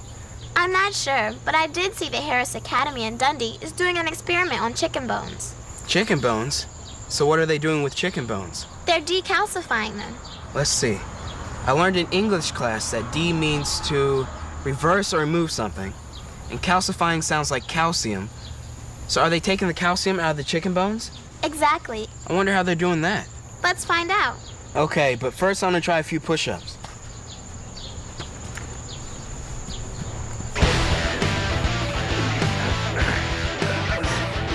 Tell me when you make contact. I was waiting until you got to 5. And 5. Go ahead and dial them up. It'll be good for them to see me stretching. You're too funny. Here they are now. Hi, we're the Treehouse Detectives. We were reading about your experiment on chicken bones. Hi, I'm Adam, and this is Anna, and we're in Mr. Shan's class at the Harris Academy, Dundee, Scotland. Can you tell us about your experiment to decalcify chicken bones? We learned that our bones get their strength from a hard outer covering which contains the mineral calcium carbonate. The calcium keeps our bones stiff and rigid. We wanted to know what happens when you don't get enough calcium in your diet. And we know that we lose calcium from our bones over time and has to be replaced daily. We decided that the problem should be, how does the loss of calcium affect bone strength? How did you make the chicken bones lose calcium? We did some research and learned that vinegar is an acid that slowly over time dissolves the calcium in bones. And what was your hypothesis? After doing some more research, the hypothesis was, the more calcium a bone loses by being soaked in vinegar, then the weaker it will be and the more it will bend. To test our hypothesis, we determined our variables and made sure to have a control experiment. We know that it's important to test one variable at a time, and that a control is a standard for comparison. So how did you set up your experiment? We got 4 similar chicken bones that were also all about the same thickness. For our control, we put one bone in a jar and covered it with water. For the other 3 bones, we placed each of them in a jar filled with vinegar. We then sealed each jar with a lid and let them sit. After 2 weeks, we opened jar 2, rinsed off the bone, and tested its strength. And what did you find? We used a protractor to measure how much it bent, and it bent about 15 degrees. We next took out the control bone to see how much it bent, but it didn't bend at all. After another week, we opened jar 3 and measured how much that bone bent. It bent even more, about 40 degrees, but the control bone was still rigid. What about the third bone? We just opened it a few minutes ago, and we're ready to measure it right now. It looks like it bends about 90 degrees. That's quite a lot. So it looks like you've accepted your hypothesis. Maybe, but we still need to do a few more trials and collect data from the other groups in the class and graph the results before we draw any conclusions. The more data you collect, the more reliable your conclusions. Exactly. We've learned that in our research too. Thanks for sharing your experiment with us. You're welcome. And good luck with your research. That was quite an experiment. Yes. And now I know I have to make sure that I get calcium every day. I'm getting hungry. How about getting something to eat? Didn't you eat breakfast? Remember, Dr. Smith did mention the importance of good nutrition. So what have you eaten today? I don't like where this is going. Don't worry, we just need to go to the problem board. I can do the problem board. So what do we know? We know that there are different kinds of muscles and bones, and that they need proper nutrition and good stress. Right, and don't forget calcium. We also know that bones are attached to muscles, making up a system. So what do we need to know? I think we need to learn more about nutrition. You're not saying I can't have ice cream, are you? Ice cream does have calcium, but you might try frozen yogurt instead. But I really think we need to do some more research. Okay, so where do we go? Let's talk with the doctor. I should have asked my doctor when I was there. No, not your doctor. Let's talk with the doctor for the United States. Wow. Does the United States even have an official... Do you think we can really meet with the U.S. Surgeon General? I'm going to D.C. this weekend. If the Surgeon General's available, maybe we can meet. This is big. It isn't every day you get to meet the Surgeon General. Okay, back to push-ups.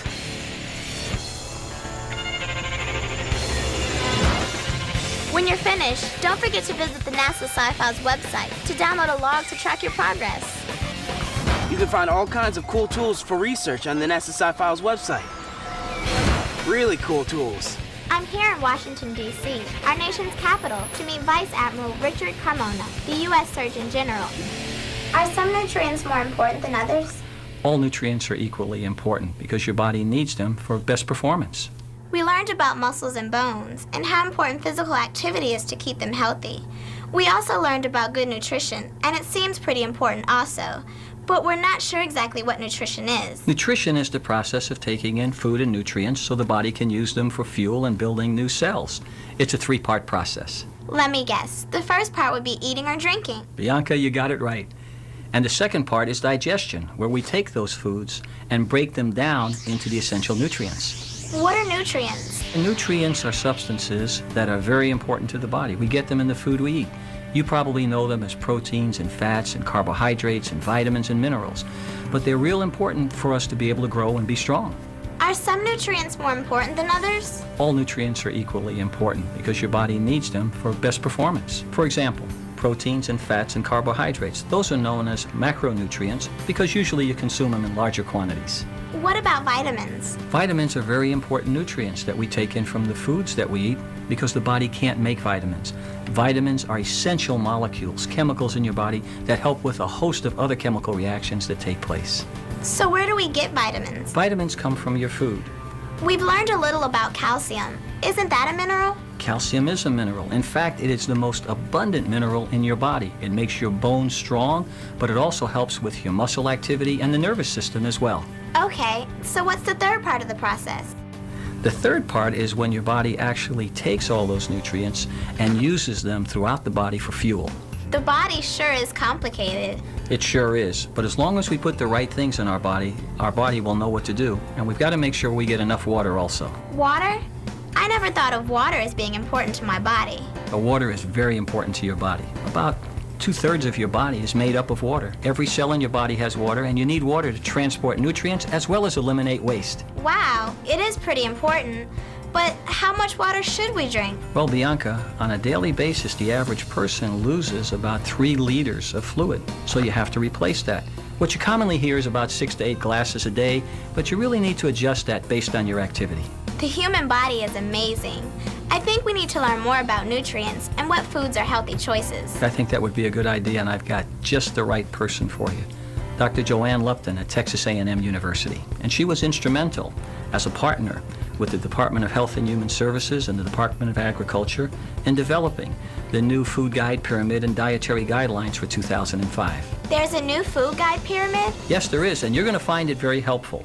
I'm going to email Dr. Lupton and let her know you will be contacting her. Thanks, Dr. Carmona. This information has been most helpful. Well, you're quite welcome, but I need your help. I need you to spread the word about all of this information to all of your friends in school and all of our future astronauts. This is the year of the healthy child. It's real important that we get the message out about eating healthy, about physical activity. All Americans need to know this, but especially our kids. You can count on the Treehouse Detectives. So this is it. This is Dr. D's lab. We've done a lot of research right here. Wow. I've always wanted to do research with Dr. D and the Treehouse Detectives. It all really happens right here? Exactly. Hopefully Dr. D can help us with nutrition, if we ask nicely. Hi, guys. I understand that you're ready to learn more about nutrition. That's right. How did you know? It's okay, RJ. After reading all your reports on the internet, I've decided to get a jump on the research and email Dr. D and asked him to help us. You're gonna make a great Treehouse Detective. Yes, and after I read Blake's email, I think I know just what you need to learn about next. Calories. I've heard of calories, but what are they? A calorie is a unit of measure that tells us the amount of energy that is stored in food. But it's easier to show you. We'll do an experiment in which we burn food. Why are you gonna burn food, Dr. D? Food has energy, and a calorie is the amount of energy that it takes to raise the temperature of 1 gram of water by 1 degree Celsius. Oh, I get it. We burn the food to see how much it raises the temperature of the water. And that tells us how many calories of heat energy were produced. Very good. You're probably wondering what burning food has to do with the energy that our body gets from food. That did cross my mind. Our bodies combine oxygen, carbon dioxide, water, and energy. This process is called metabolism. Now, fire does the same thing, but metabolism is much slower and not nearly as hot. Food labels mention calories. Are these the same calories that you are talking about? Yes, but the calories on a food label are written with an uppercase C, representing kilocalories. So if it says 400 uppercase C calories, it is actually 400,000 calories. So what's the experiment? It involves burning pecans and round oat cereal. Why'd you choose those? Well, as you've already learned, carbohydrates, proteins, and fats are sources of energy for the body. Each of these contains a different amount of energy. What do you mean? Well, if you burn a gram of carbohydrate, it will release a different amount of energy than burning a gram of fat. I think that the carbohydrate will release more energy than the fat. Good guess. To find out, we'll burn this oat cereal, which is high in carbohydrates, and compare it with this pecan, which is high in fat. To control variables, we use the same mass of each. I wouldn't think that one nut would produce so much energy. We'll see. Let's use 50 grams of water, which is 50 milliliters. Let's put on our safety goggles and proceed with caution. Let's check the beginning temperature of both cans, then we'll watch for the highest temperature after the burning stops. And remember, in each case, the flames be the same distance from the container.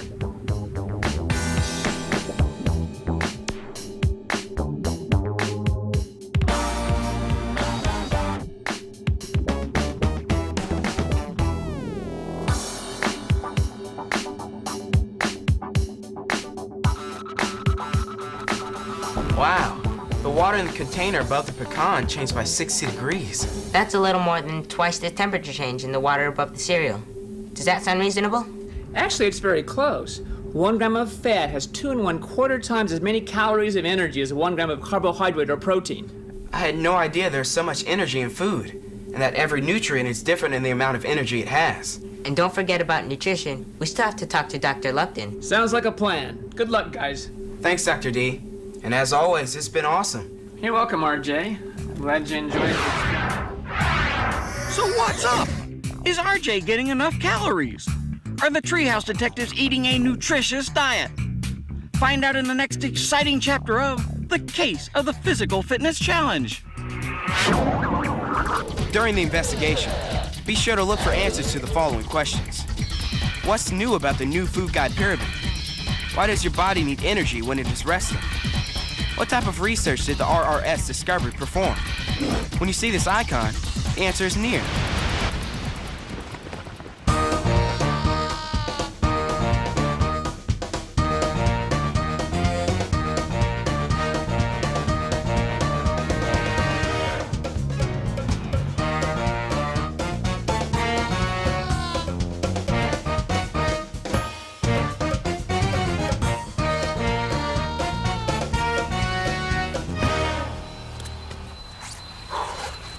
Wow, I'm really out of breath. Doing this is a lot harder than it used to be. Well, at least you're making progress. I just hope that I'm eating enough. I know that food provides energy to do physical activities, and if I don't eat enough, then I'm bound to get tired. How much food you need to eat depends on how much physical activity you get and also what kind of activities you do. How much of a difference is there between activities? I thought you'd ask me that question, so I brought a calorie chart with me. What does it say about running? The amount of calories burned also depends upon weight, so I'll give you the amount for your weight. In a half hour, running requires about 400 calories and jogging about 250. How about walking? That would be about 110 calories. What other activities require a lot of calories? You could try skipping rope or cross-country skiing. I think I'll stick to jogging, but I need to figure out exactly how many calories I need. It's probably a lot. Don't forget about nutrition. Catherine's right. Can you name the 5 basic food groups? 5? I thought there were only 4. We clearly need to do more research on nutrition. Didn't Surgeon General Carmona mention speaking to someone about the food guide pyramid? Dr. Lupton of Texas A&M, I believe? Yes, he did. In fact, I need to see if Dr. Lupton has responded to my email. She may be able to meet with Tony. And I need to email the kids' club members and encourage them to work on nutrition as well as physical training. You guys certainly are busy. A Treehouse Detective's work is never done. I'm here at Texas A&M University in College Station, Texas. Dr. Lupton has agreed to meet for lunch to talk about nutrition. We learned that nutrition is important for energy and healthy muscles and bones. That's correct. Everything that we do depends upon the food you eat. I was wondering, who needs to be more concerned about nutrition? Kids or adults? Everyone needs to be concerned. When you were a baby and now that you're still growing, your body needs lots of nutrients. Dr. Carmona told us about the 5 major types of nutrients. What exactly are we supposed to eat? I thought you might ask that.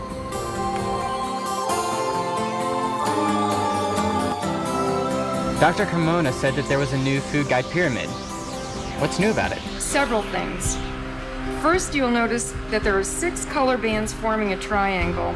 1 band for each of the 5 food groups and a small one for fats. Second are the steps up the side to remind us to be physically active every day. And the person walking up the steps reminds you that it's up to you. It's personal. So it really is my food pyramid? Yes, it is. And if you put in your age, your gender, and your level of activity, it will give you an overall food plan. My plan says that I need 2,800 calories per day. We learned from Dr. D that the energy stored in food is usually measured in calories. That's correct. And you need to spend those calories on nutritious foods so that the body gets all the nutrients that it needs. And now we learn which foods are nutritious? Right. Do you remember what we ate for lunch today? We ate foods from each one of the 5 food groups: grains, vegetables, fruits, milk, and meat and beans. Each group should be eaten as recommended. My plan says that I should eat 10 ounces of grains. What exactly is a grain? It's any food made from wheat, rice, oats, cornmeal, barley, or another cereal grain. There are a lot of grains. Is there one type that's more nutritious than another? The most important thing to remember about grains is that you should eat whole grains. And whole grains contain the entire grain kernel. And the website has a chart telling you exactly how much an ounce of grains is. This is really cool. Now that I've got grains covered, what about fruits and vegetables? Best rule of thumb is to eat a variety. Fruits can be fresh, frozen, or canned, but go easy on the fruit juices. And with vegetables, eat more dark green and orange veggies. My mom says that low-fat or fat-free milk is better for me. That's true. And milk has calcium for your bones. But remember that you can also eat low-fat yogurt and cheeses. Again, variety is important. I had a turkey sandwich for lunch. That counts as meat. Yes, it does. When it comes to meat and beans, you should choose low-fat or lean meats and poultry. Bake it, broil it, or grill it, and vary your choices with more fish, beans, peas, nuts, and seeds. So getting your nutrition out of your foods is the best route. Thanks, Dr. Lupton. I'll email the other treehouse detectives about checking out their own food pyramids.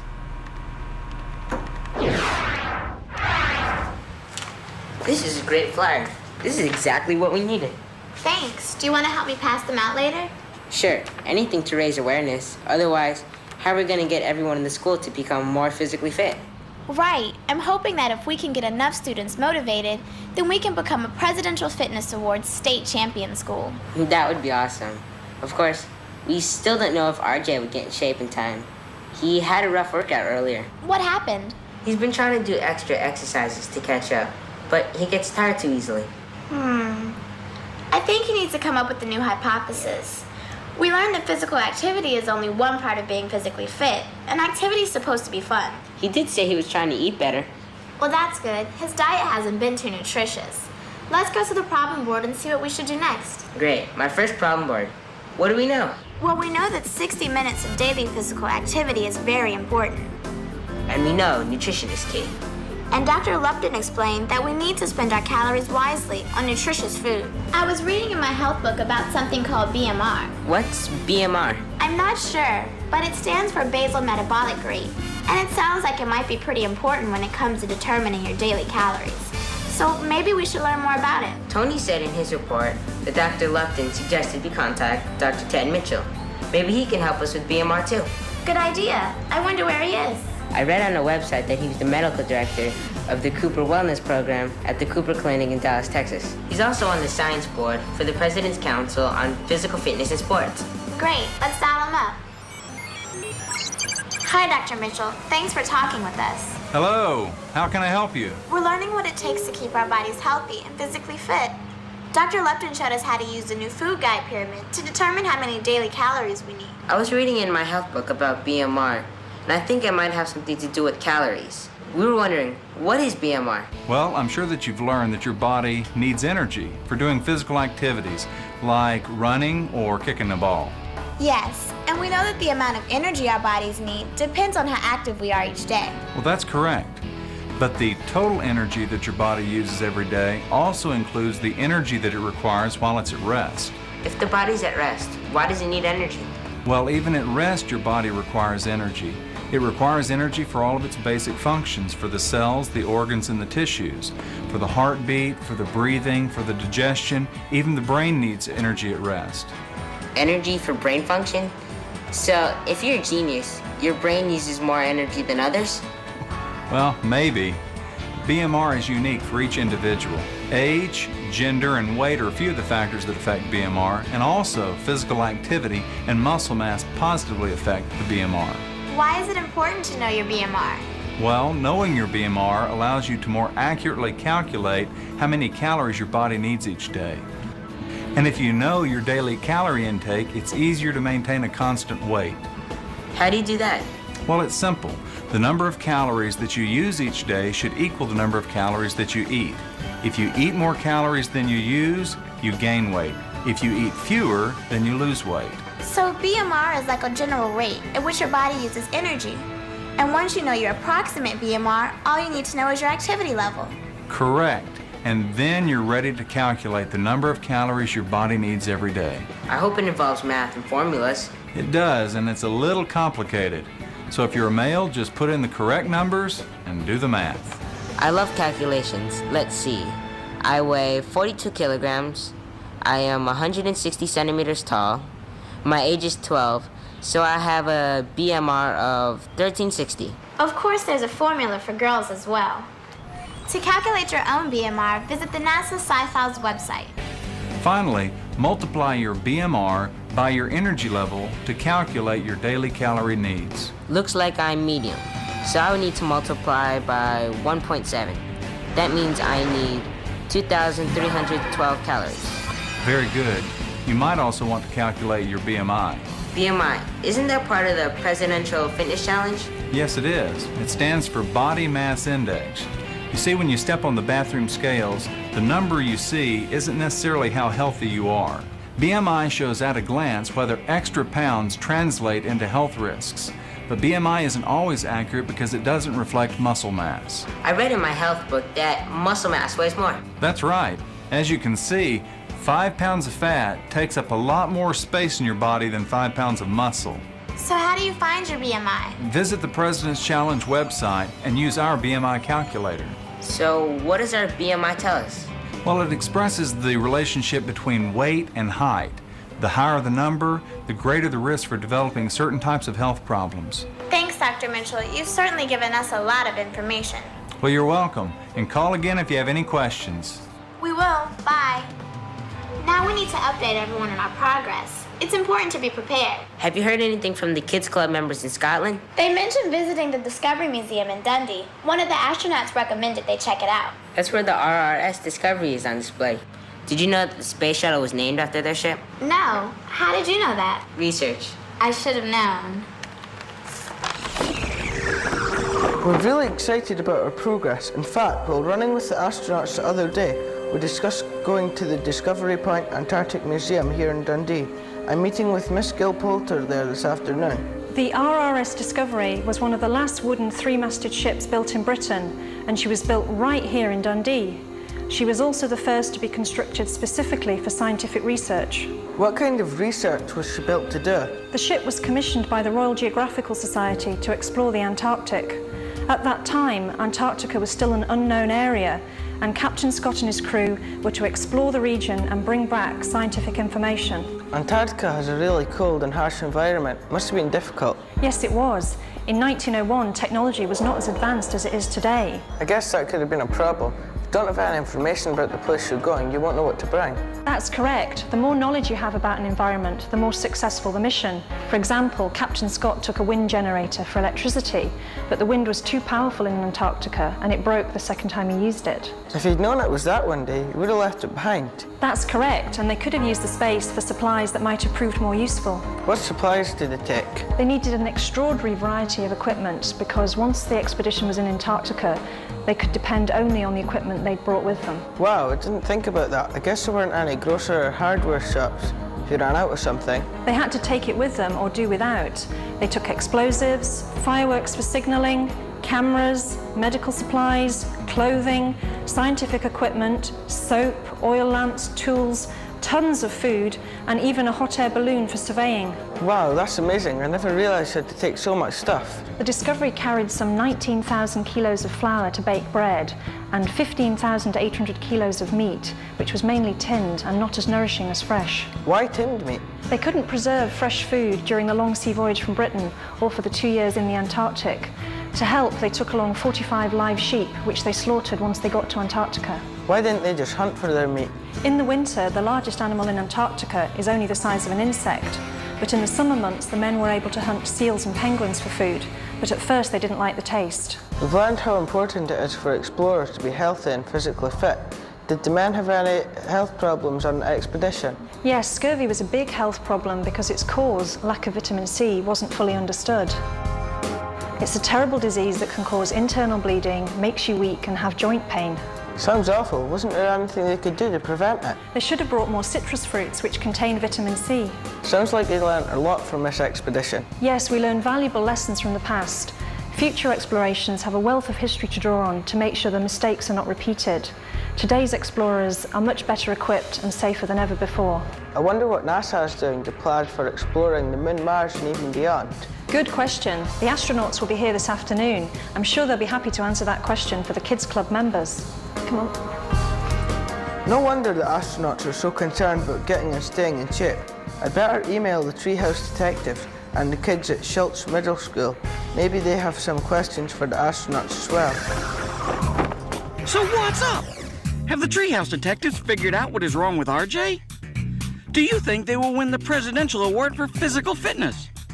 Are lessons from the past the key to future explorations? Find out in the final chapter of The Case of the Physical Fitness Challenge. During the investigation, be sure to look for the answers to the following questions. What type of physical activity is good for the heart? What activities should kids do every day? When you see this icon, the answer is near.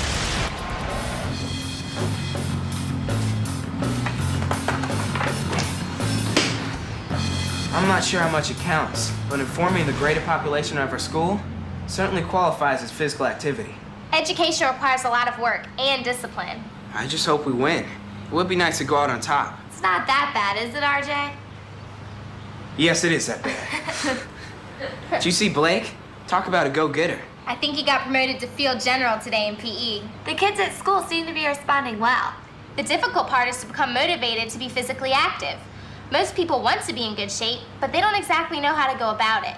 I'm not exactly sure how to go about it either. Right now, I'm just trying to follow my old track and field warm-up workout. I came up with a new hypothesis, though. What is it? If you eat nutritious foods, get at least 60 minutes of physical activity each day, and then balance your calorie input and output, then you'll be physically fit. It sounds like you're on the right track, but I think we need some help here setting up a new routine. Isn't Bianca trying to meet with some people on the President's Fitness Council? I'll check my email. There has to be more to this. I mean, a track and field exercise program can't be the only way to work out. Plus, there's lots of ways to be physically active. Hey, you guys, we might have the answer. Bianca talked to someone at the President's Council, and they directed her to Mr. Lynn Swan. That's funny. That's the name of one of the greatest Pittsburgh Steelers wide receivers to ever play football. I wonder if it's the real Lynn Swan. You guys, she is meeting with Mr. Lynn Swan, former Pittsburgh Steeler. Quick, send her an email. I would love to get an autograph. Tell her to have him sign her Get Up and Go sheet. Okay, I'm writing. I'm here at Swickley Academy's Nichols Field to meet Mr. Lynn Swan, sports commentator for ABC and chairman of the President's Council on Physical Fitness in Sports. I can't wait to meet him and learn more about how to keep active and physically fit.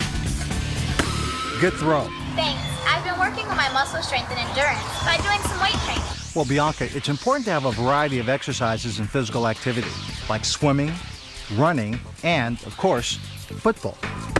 When you played football, did you have to have a specific routine or do certain physical activities to keep your muscles and bones strong? Yes, professional athletes have to stay in top condition. How did you do that? Well, I work with a trainer who helped me establish a routine and a schedule to meet my fitness goals. What about kids? Do we need a specific fitness routine? Well, not usually, unless, of course, you're training for a specific sport. The key here for kids is to get 60 minutes of activity each day in whatever activity or sport they consider to be fun. I love to swim. Is that enough? Well, swimming is great.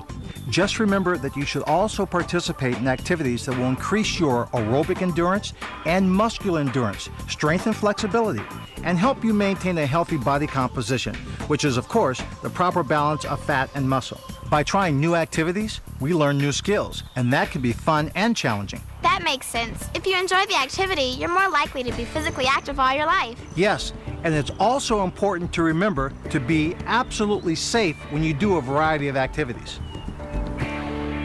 I hadn't thought about that. Do you mean like wearing your helmet when you ride your bike or skateboard? Oh, absolutely. And follow the traffic signs and rules when you're walking, riding, running, skating, or even skiing. That's all good advice. Anything else?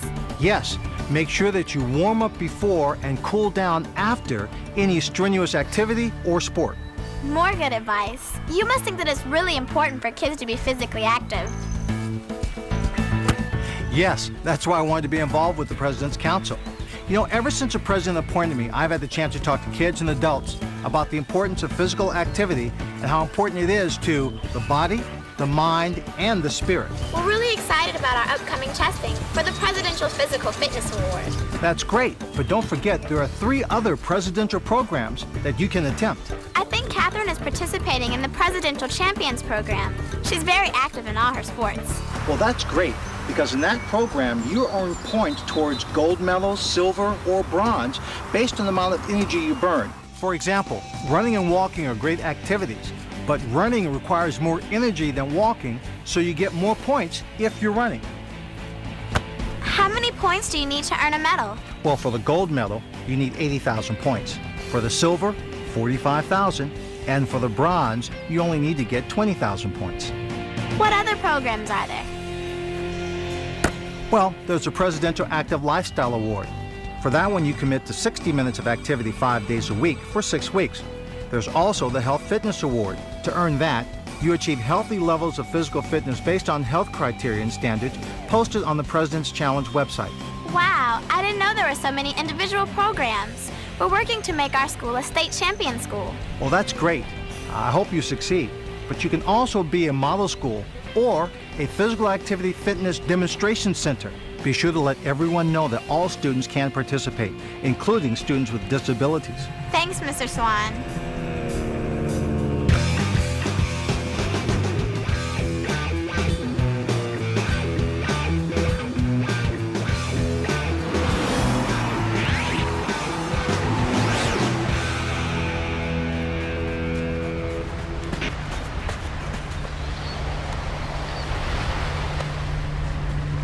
Hi, Blake. Do you want to run sprints with me? No, thanks. I did some walking earlier, and I think I'm gonna go for a swim later in the afternoon. Well, at least you sound active. Yes. I was thrilled about Bianca's report from a meeting with Mr. Swan. I used to think I had to have a grueling workout, kind of an Ironman workout, for 5th graders. Sort of an Iron Kid situation. Right, and I was overwhelmed. But now I'm taking a healthier approach, and I'm enjoying it more too. That's because if you enjoy your activity, you're more likely to become active all your life. That's interesting. I was speaking with the Kids Club members in both Houston and Scotland, and they were reaching the same conclusions. In fact, the Kids Club members in Scotland were hoping to speak with an astronaut later to learn more. That's great. I hope they learn more about being a space explorer, because if we go to Mars someday, I want to make sure that I can measure up. So are you going to do some more sprints? No, I think I'll just go swimming with you, if you don't mind. Sure. When we travel to Mars, how will astronauts prepare for the long trip? Researchers at NASA are conducting a number of experiments to make sure we astronauts are well prepared for long-duration space exploration. Everyone at NASA wants to make sure astronauts stay healthy during space travel. Treehouse detectives learned from Dr. Hagen that astronauts lose some muscle mass while in space. Yes, Katie. Data from multiple NASA space missions have made it clear that low gravity creates changes in our muscles and bones. With the analysis of astronauts' blood and urine samples while in space, researchers can experiment with countermeasures. What kind of countermeasures? Some countermeasures are nutrition and exercise. By studying how countermeasures affect the loss of muscle mass, researchers can help to extend the length of time for space travel. What about your bones in space? Good question, Louise. There are also experiments being conducted for bone. For example, there's a new device being developed at NASA Johnson Space Center called the Advanced Resistive Exercise Device, or ARED for short. I remember reading about the importance of resistive exercise in the Treehouse Detectives report with Dr. Amonette. Exactly, Katie. The ARED offers the kind of resistance necessary for this exercise, and it will help keep the astronauts in shape. What about nutrition in space? In space, astronauts burn just as many calories as they do on Earth. However, sometimes their sense of taste changes, and they may not be as hungry. Being sure that they eat enough to stay healthy is even more important. How do you make sure astronauts stay healthy in space? NASA provides and monitors our diet for balanced nutrition before, during, and after space flights. I found out how important vitamin C was to prevent scurvy. Does NASA make sure that astronauts get enough vitamin C? Yes, Katie. Our astronaut menus are planned so that all the necessary vitamins, minerals, and nutrients are present. NASA really makes sure that astronauts are healthy and stay that way both on Earth and in space. Well, speaking of staying healthy, Christopher, tell us about your progress with the challenge. Dear RJ, the astronauts were very helpful, and thanks for sharing all of your research with us. Now we really feel like we know what we're doing. Everyone in Houston seems to be doing well too. Keep us posted on your progress, and good luck. It's great to see kids so excited about fitness and nutrition. So I was thrilled when the Treehouse detectives stopped by the lab to share the results of their investigation. We're putting together our health and fitness presentation for our school, and we wanted to talk to you about it. After all our research, we think we know the most important part of getting in shape. We just wanted to see if you had any suggestions. Tell me what you have. When you're young, it's important to be physically active at least 60 minutes a day. We found that it's good to have a goal, such as the President's Fitness Challenge, to keep you motivated. And you have to apply the principle of good stress to increase muscle and bone strength and muscle endurance. That's right. Healthy muscles and bones are an important part of being physically fit. So far, so good. Don't forget to mention that it's important to pick physical activities that are fun. It's easier if you like what you're doing. I was really impressed with the importance of proper nutrition. We get our energy from food and measure it in calories. It's important to take in only as many calories as the body needs for its basic needs and for physical activity. But it's also important to make proper choices. The food guide pyramid helps you make sure that your body gets the proper nutrients it needs, such as carbohydrates, proteins, fats, vitamins, and minerals. You probably ought to close by emphasizing that being active and eating right can lead to a long, healthy life. That's good, Dr. D. And we can't forget all we've learned about how NASA is preparing for long-duration space exploration. After all, we are the next generation of explorers. I just may walk on Mars someday. And of course we have to be sensible in our plan. Warm up before and cool down after strenuous exercise. And pay attention to safety rules. Think that it is also important to participate in a variety of different activities. You're right on track, Dr. D. And I hope that the students will get as excited about keeping fit as we are. If you tell them how eating right and being physically active has personally helped you, it's even better than just reporting on research. Your excitement will also help motivate them. That's excellent advice. Thanks, Dr. D. Thanks. Along with Schultz Middle School in Waller, Texas, and the Kids Club members in Scotland, we all got more involved with health and nutrition. Our school did become a presidential fitness champion school, and we all changed the way we live to live healthier. And, best of all, we're having fun. Stay in shape, you gotta exercise. Keep fit, never stop, do the hip, to the hop, to the top, gonna make your body rock.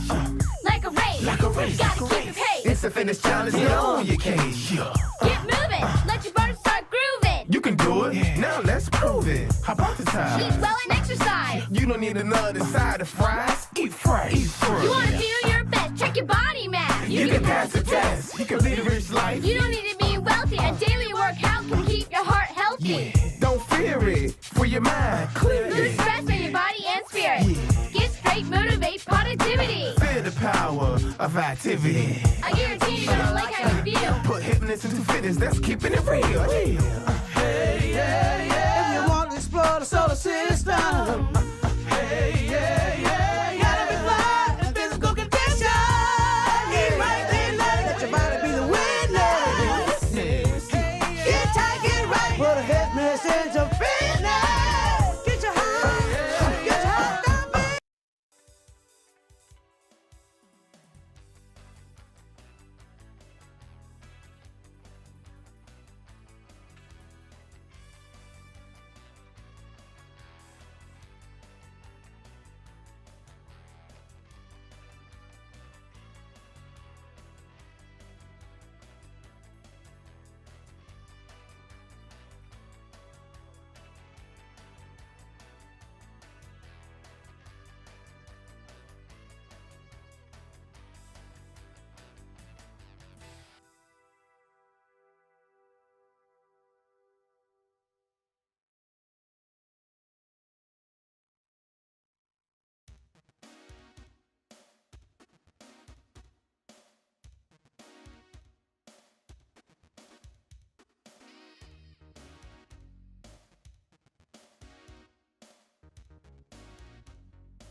Did you know that most drownings occur within a few feet of safety?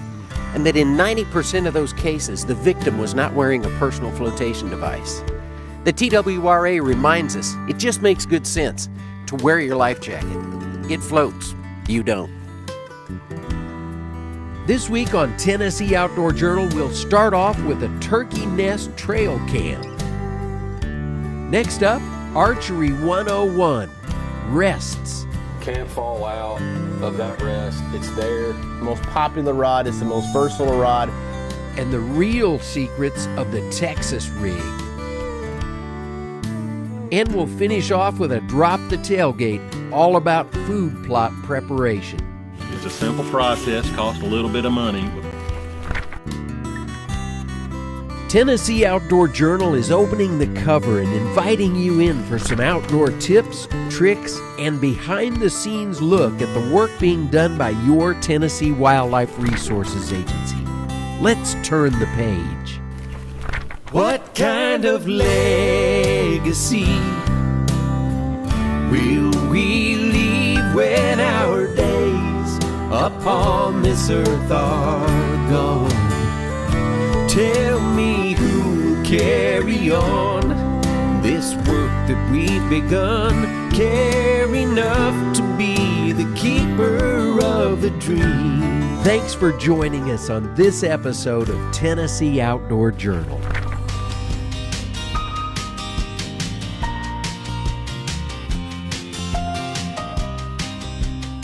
Those eggs are exposed for about 6 weeks, really. First 2 weeks, the eggs are just left alone. They're being laid basically about one a day. She'll sit for 4 solid weeks. She'll get off a little bit to go and eat something, maybe get a drink of water once a day. But for the most part, she's sitting on that nest for 4 weeks. And so you just think about what's going on in a 4-week or 6-week period of time, how many things may come across, come nearby or whatever. And so if they don't have good cover, that nest is never going to survive that 6-week period. Well, I was actually out hunting on one of my properties, and I came across this nest. The hen had happened to jump off of it when I was walking by, and I just decided to look around, and I found the nest up on a mound of dirt in the middle of a block of timber. If you don't have openings, they will nest in wooded cover. Usually it's going to be like near a bush or next to a fallen log or something like that that provides that cover. This property, it's basically just a big 100-acre piece that it was logged years ago, so it's grown up with some undesirable trees, invasive trees, but it's just very thick. And the habitat is just mainly timber and cedars, but there's no grass, there's no fields. The nest was just in a great position with 2 big trees near it. I figured it'd be a good opportunity to put trail cameras up and just kind of see what she does on a daily basis. You hear a lot of hens, they sit on a nest for 28 to 30 days, but in reality, what happens in the meantime? You know, does she leave? How long does she leave? And I just kind of wanted to get an idea of that down to the detail, and hopefully be able to educate people by learning what I see on video. You know, she's being watched 24/7 on surveillance. I had 2 trail cameras I set up, and I figured it'd be a good opportunity. But the key to their successful reproduction is habitat. They've got to have good nesting habitat and then good brood rearing habitat. And the closer those 2 are together, the better, because a hen nests and then she's got to move those poults as soon as they hatch into some area that will be good brooding cover. She chose an area that, believe it or not, there's a logging road 10 yards behind her, behind this camera. You can't see it, but that's how I found her. I walked my logging road in and I busted her. So it's just 100 acres of timber. That's it. I've created a few food plots, but it's a work in progress. So her options were so limited. She has 100 acres. She has an urban area on one end, so we have houses, people. She's not going to go over there. The other end was a large estate, for example, and that person, that landowner, they cut clean. It's manicured property. Okay, there's no overgrown areas. It's big, large timber, so no understory can even grow. So she chose the best option, in my opinion, would be the timber. She found something thick. She found a mound in the timber to bring her up above. You know, she was higher than the forest floor, so she could see around. But all in all, you know, she chose a poor place. By the end, I thought maybe she had already hatched and they were probably gone, so I went back to retrieve my cameras and my cards. She would have an armadillo come through almost every night and harass her. She'd do great, she'd push the armadillo off. I've seen multiple possums come through, and then I've seen a couple coyotes on the videos that came through, but somehow, some way, they didn't smell her, didn't see her, which is incredible to me. And then a lot of deer, believe it or not, a lot of deer would come check her out. Obviously, the one raccoon that did find her seemed to be the end all.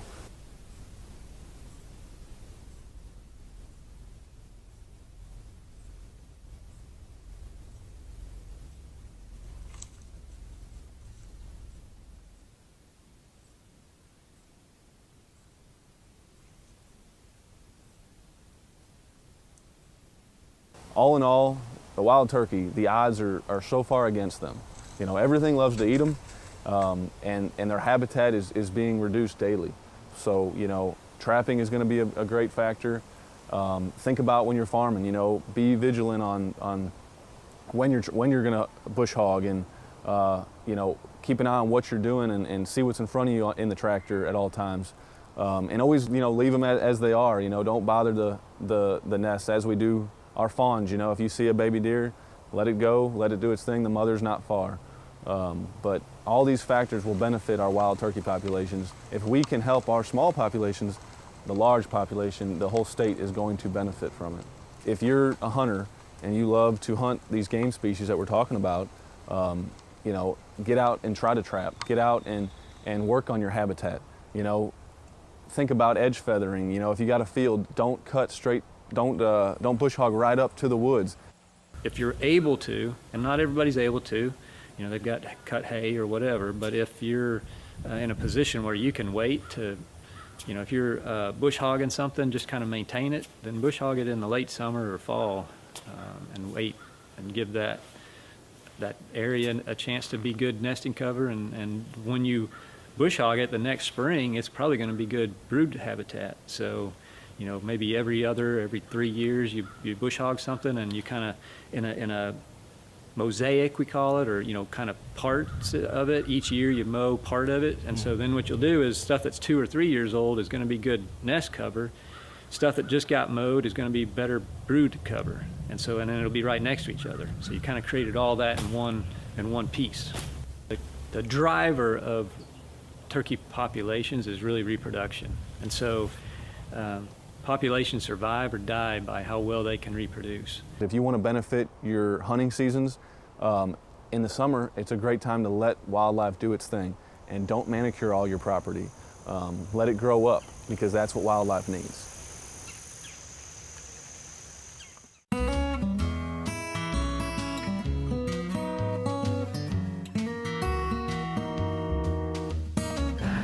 Hey everybody, welcome back to our Archery 101 series. We're at the Archery Den with Logan White. We've been talking about a lot of stuff. Matt, his pro staff guy here, has been walking us through the bows, the arrows, the broadheads, practice techniques. We've done that with Logan here. We've done a lot of stuff, but today we're going to talk through the rest. So Logan, show us how to pick out a rest for your bow. Okay, so there's multiple types of rest on the market now. There's going to be a whisker biscuit style, and they changed up a little bit. They went to a V+. The whisker biscuit that's on this bow here and in this package, the idea behind it is your arrow can't fall out. It's secured in there. You put the arrow in, you knock it, and it's there. It's a great beginner rest. The problems, there's a few problems. The bristles on these can bend, can get frozen and move, and that can create issues for your arrow downrange. Also, your arrow, when you draw it back towards the front of your arrow, is going to be sitting here. When you let it go, there's friction going to be created the whole length of that arrow, which we all know what friction does. It's going to slow your arrow down, take your velocity, take your kinetic energy away. So now we have fall away rest. There's multiple fall away rest. There's limb driven, there's cable. This is going to be one that attaches to your down cable. A lot of people are nervous about buying the fall away rest because they started shooting young, they're just getting back into it, or they haven't shot and they're afraid their arrow is going to fall out. Well, years ago, everybody just used a prong rest, and your arrow would fall out on your draw if you weren't, dead steady drawing it back. You didn't have a lot of room for a little bit of shake. And if you're like me and that monster standing out there, we're all shaking. So they've come out with the new design of the fall-aways, and they all have the bar over the top. And what I do, I knock my arrow, I lay it across the center of that, and then with the trigger right here, your rest sits up, and your arrow is locked in. It can't fall out. The bar's there. You can get a little bit of shake in your draw. It's still there. So if you forget to pull that trigger and raise that up, when you draw your bow back, the down cable will pull this up, okay? So once it's up and you don't shoot, you don't see a deer, or you just choose not to shoot the deer, you don't have to shoot your bow to get this to fall back down. You just simply flip that, it falls down, unknock your arrow, put it in the quiver, and you're done. When I'm saying the down cable, we've got one on this bow here. This cord is connected to the rest and tied into the down cable. So essentially we split that cable in half, put that through there, and then tie a knot in it. It's there, so when we draw it back, this is going to pull downward and it's going to create that to come up. So that what we talked about earlier with that bar going across the top, you knock your arrow, you lay it across there. So now we're in. That arrow can't fall out of that rest. It's there. It's quiet too. Yeah, it's not rattling quiet. around. It's not rattling. So the best part about a fall away is when you shoot it, it literally falls as soon as you let go of the bow. As soon as you let go of the string, that fall away gets out of the way. So there's nothing touching this arrow except the very beginning of the shot where it was sitting in the rest. That falls down, and now we have no friction.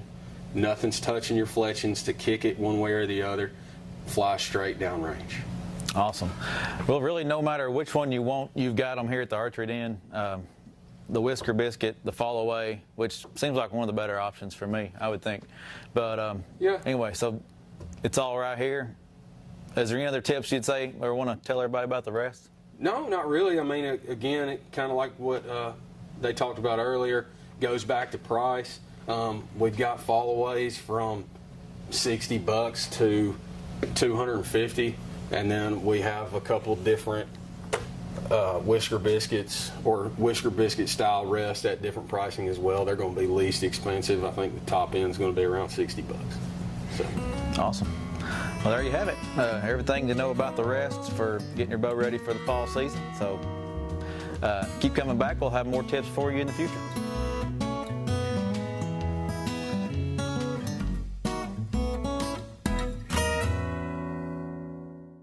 Hey everybody, Jason Holland with Jason Holland Fishing, here to give you the real secrets on the Texas rig.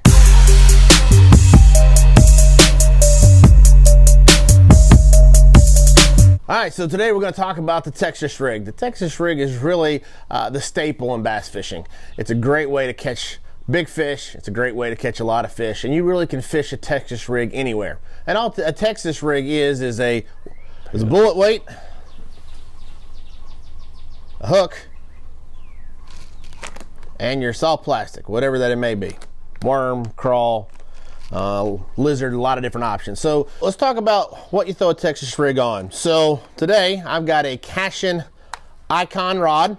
This rod is a 7-foot, medium heavy, fast action. 7-foot, medium heavy, fast action is by far the most popular rod. It's the most versatile rod. You can throw a lot of different things on it. So for all the new fishermen that are here in the state of Tennessee, if you're looking out to go out and buy some new gear, get you a 7-foot, medium heavy, fast action rod. That's going to be absolutely perfect for you. You can do a lot of things with it. Talk about the reel. This is a Lew's Tournament MB reel. It's a bait casting reel, low profile, so your hand can get around it, grasp it really well. And this is actually in a 7:1 gear ratio. All that means is that the more line gets picked up every time you turn the reel. So the gear ratio means how much line gets picked up as you reel it in. And this actually is a pretty fast gear ratio. Again, you want to pick up the slack Texas rig. So let's tie it.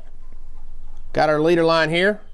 And we'll give you a couple different options as we go through this. So typically what you'll do is you'll just put on your bullet weight, slide it through, and then from there you'll tie your hook on. Pretty straightforward. Now we're going to give you a couple tricks and a couple tips that you can add to the process to make it do a couple different things. One, you can take a bobber stopper. And what a bobber stopper does is it allows to keep that weight next to your bait and not allow it to slide up and down. So bobber stopper, you isolate one of them. And then if you can see on there's a little hook built in, a little loop built into the process. And so you slide your line through it and then you just pull it up and here you go. You've got this little black bobber stopper. Now, from there, another option that you can do is you can put on a silicone skirt. And what that will do is make your Texas rig more like a jig. And so we're going to just slide it through the middle here. And there you go. That's how that will go on. So again, those are a couple quick tips that you can add to, little accessories you can amp up your game of the Texas rig. But for simplicity's sake, we're going to tie the basic Texas rig. We're going to pull our bobber stopper off here. So basic Texas rig, you take your line, go through your weight. Now, this weight is a tungsten weight. It's a 3/8 tungsten. Tungsten's really hard, very dense metal, and so it allows to get a heavier weight in a smaller profile, but also allows you to feel the bottom. You still have your basic lead weights, lead bullet weights. If you're just getting into fishing, they're cheap. You can get a bunch of them, get a lot of different weights, very inexpensive. So you can start with lead. This is actually a tungsten weight. So you slide your weight on your line, and you come back in, and you tie on your hook. Hook that we're using is a 5/0 Trocar. Huge fan of that product. But again, you can pick up any hook will work just fine as long as it's got this offset, and we'll talk about that in a second. So you tie whatever knot that you like to tie. I'm going to tie my granddad knot. Basically, put it on, make 6 turns, and then from there, you can see you go through the loop that you created at the bottom, and then all you're going to do is take that line and go right back through the top, the other loop. So that's what you got. Twist it 7 times through the bottom loop, then come back through the top loop. Moisten it, and then just pull everything snug, and then you clip off your tag in. There we go. Now, let's put on some baits. A couple different ones that I like to use.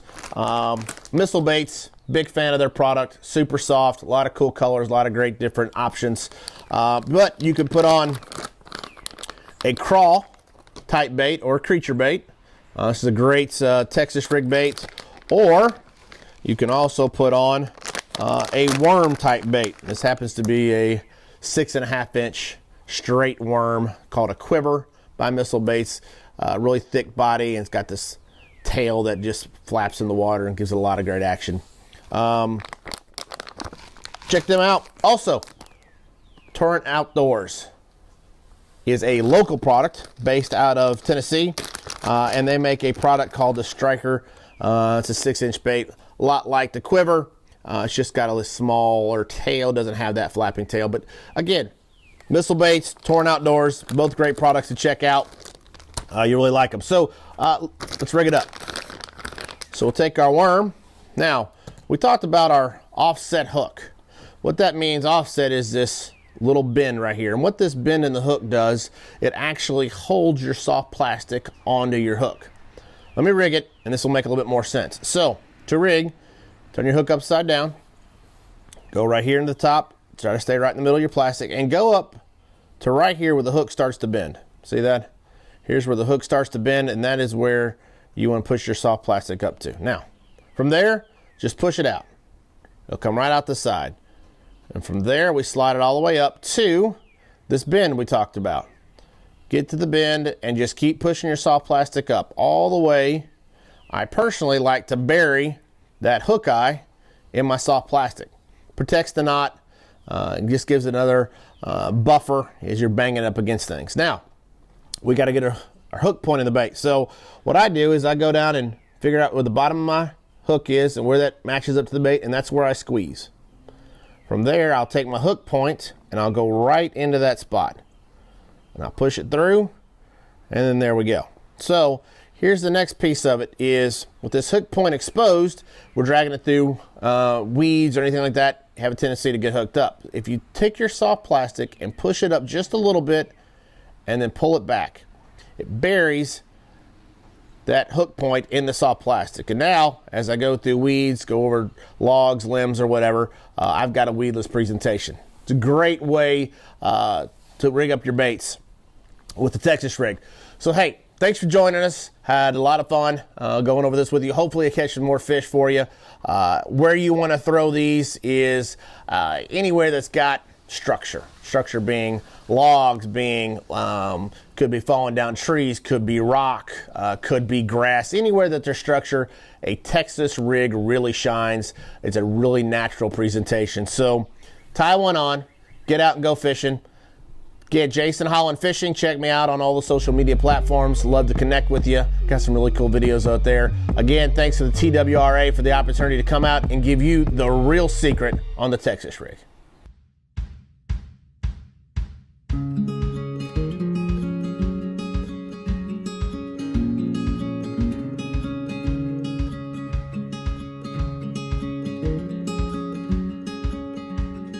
Hey, this is Donald Hossey with Tennessee Wildlife Resources Agency. We're here at Buffalo Ridge Refuge in beautiful Humphreys County. And today I got James Askins with the agency. Works down here at the refuge, and we're doing something that's really, really important. I hope you've had a good hunting season this past year, getting ready for turkey season. Time to start thinking about our food plots. And before you turn any dirt and spend any money on seed, the number one thing you need to do, James, is... Well, first off, we're going to have to determine what we're going to plant in this food plot. I mean, any plant could thrive in acidic soil. It could thrive in more alkaline soil. It could also thrive in a 7.0 neutral soil. So we got to determine whether we want to plant clover, corn, or what in this food plot.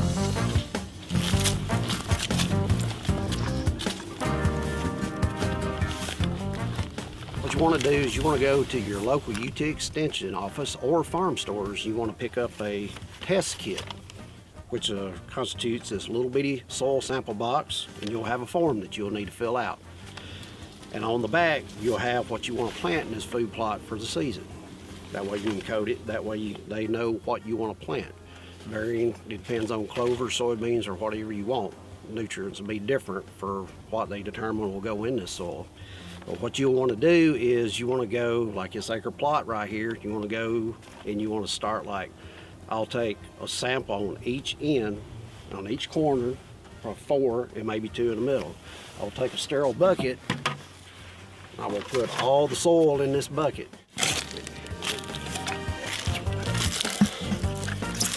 Tell me this, why is it important to do samples all across this food plot? Well, your pH and your nutrients can be different from anywhere between the center of the field to the edges of the field. So what you want to do is you want to grab several different samples from like each end of the food plot to the middle of the food plot, put it all in this bucket, and you want to mix it all together so you can get an average reading for the whole plot.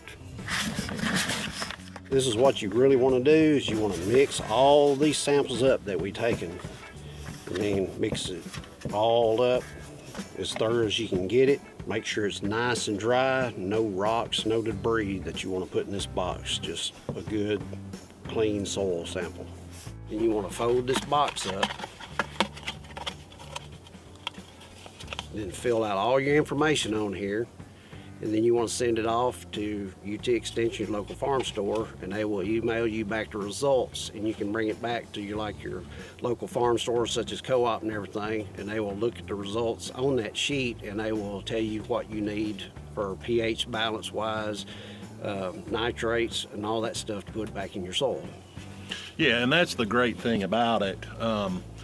When I get the results back, I don't know what I'm looking at. It's got all these different P's and N's and, different things, but the people at the co-op and the farm stores, you tell them, the acreage of your plot, and it's going to write the right recipe before you waste the time and the money. It's going to tell you exactly how much lime you need to put in the soil, how much fertilizer, and the right ratios, and boy, it makes a difference. It makes a big difference. It could be too acidic, or it could be too many nitrates, and they can put whatever they need in there to be able to neutralize the soil to like a balance of 7.0 or something. That way you'll know that you'll have a good crop.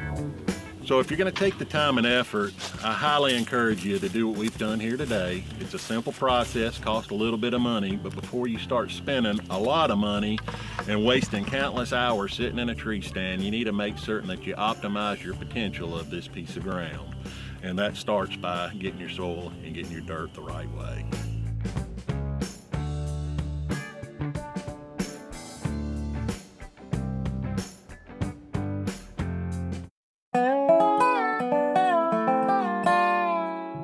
I'm Brad Miller, Elk Program Leader for TWRA.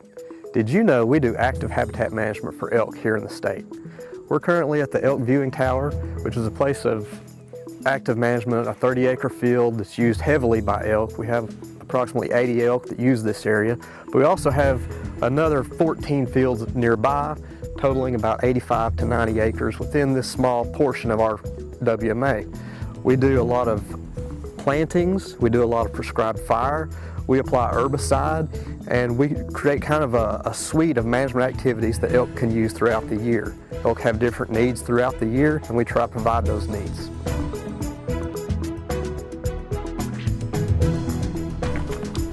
Thanks for joining us on this episode of Tennessee Outdoor Journal. We'll see you next time. Tennessee Outdoor Journal is produced by your Tennessee Wildlife Resources Agency. Tell me who will carry on. Hi, I'm Charlie Daniels. When I was a kid, I loved baseball and football and all kind of stuff, but my favorite pastime was when my daddy would get me up early in the morning, we'd go hunting or fishing. Out in the fresh air, on the water, or back in the woods, and you learn a lot. You got kids, take them hunting, take them fishing. Join me. Buy a hunting or fishing license. Let's keep wildlife in Tennessee. That's a doggone good thing. Buy your license today at GoOutdoorsTennessee.com.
I call this meeting to order. Welcome everyone to the Parks and Rec Advisory Committee meeting. It's Monday, September 19th, 2022, and we have a quorum. So I'd like to ask someone to approve the minutes from the last meeting. I make a motion to approve the minutes. I'll second it. All in favor? Aye. Any opposed? Okay, first item on the agenda is the Fall League request for a proposal. So we're going to ask a representative from each of the league proposals to come up and do your pitch, and then the board will have questions, and then we'll ask the next one. So will a representative for the Mid-South Ball League please come to the podium?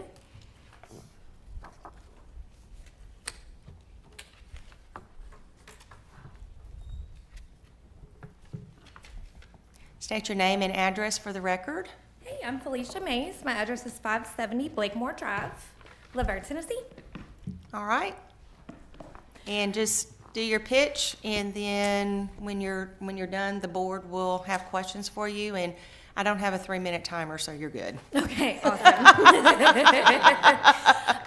Well, first question, have you all seen the bids yet? Do you Yes. have copies of them? Yes. Okay. Mhm. So that's pretty much, we've stated everything there. The most important part that I wanted to highlight, and I kept an electronic copy, trying to save paper here. So let me just pull this here. The Mid-South Ball League was formed this summer after our work that we did with the Tennessee Strikers. So they were the former league representatives for the city of LaVergne. And after their contract was pulled, a lot of us had worked together on the coaching side and the concessions, just all the people that we had pretty much pulled together decided that we wanted to continue to build what we had already started building, to grow it and to make it, something that the kids were proud of, that we were excited to go to. So we formed our league, and we sent in the paperwork to request all the changes. Michael and I talked extensively. Michael was the former president and owner of Tennessee Strikers. We talked extensively, and he agreed to step down and essentially just, let me run the organization. So that's what I've done. So I filed the paperwork. We've created a board. We, of course, have our plan in place, and the amazing board behind me, minus just a few people. They had football and cheer tonight. So they're still, these people are in our community. They are working with our kids already. They are in other sports, and they have vested interest here. They want to see something amazing happen. And I really think we had a great start to that last year while working under the Strikers, even though that had a bit of a tainted name. But Michael is no longer there. We have changed the name. I am now running the league, and our board is here to represent and, just cheer us on. So that was the biggest thing, is that we wanted to make sure anybody and everybody that was here representing the Mid-South Ball League was also vested in our community. We wanted to be out there. We have requirements for our board members to make sure they serve so many hours. We have plans in place to overcome some of the things that were problems last season. So I think that, with that said, we understand the importance of bringing something back that is respectable, is just something to be proud of for the city. I can go into detail. I can go through each slide, but you guys have it there. We're very excited about the possibility to serve our community, to build and grow something, and to continue to build those ties and strengthen them. So I think that's pretty much it. Okay, I'm going to open up the committee for questions. So if y'all don't mind, I just had a few questions. So I'm looking at the request for proposal that Yes. the city of LaVergne, so you picked this up, or? Yes, we got have, email yeah, for it? well, I don't have it, I have it electronically, yes. Okay. We have all the files. So in your packet, I'm not seeing, so I was just kind of curious, just wanted to ask really quick. Yeah, of course. I don't see a number of forms that they asked to be included as far as like your 501c3 status. So we have, okay. And so- bylaws and the rules governing your league, those type things. Okay, so we have those all listed. So the rules governing would be our, the NSA and the BPA rules. So that's what we're gonna follow. Those are on the back slides. The 501c3, we included the EIN number. The 501c3 will have a confirmation attached as soon as we hear back from the Secretary of State. So it's been filed. It's just they said it can take anywhere from 6 to 8 weeks at minimum. I don't know how much longer, they're gonna take to have the name change and the, I think they list it as owner of the league. So all that is in there. The coordinating paperwork to that won't come in that says Mid-South Ball League until they have the approval. So we're running with the EIN number right now until we have that final back. So you do or do not currently have insurance with your league? We will have insurance as soon as, if it's approved, we have our sponsorships ready to be able to purchase the insurance and things like that. It's just, it can't be confirmed with I can't go in and give them the money to purchase the insurance until I know that we're actually going to file the league. Gotcha. So that's just all that is. Okay. Yes.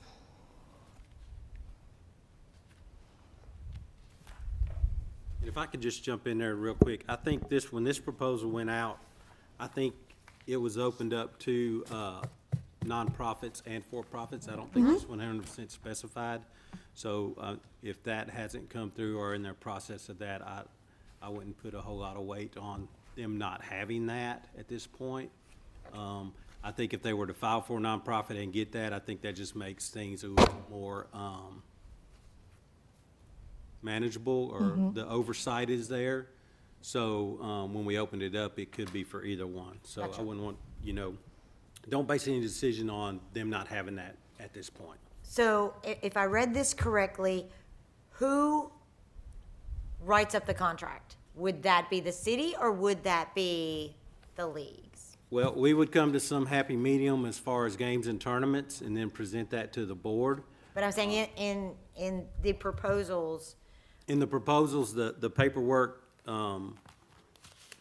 that they were to submit would give their outline of how many games, tournaments, fees, uniforms, stuff to that extent, age divisions, how they saw things moving forward in the future.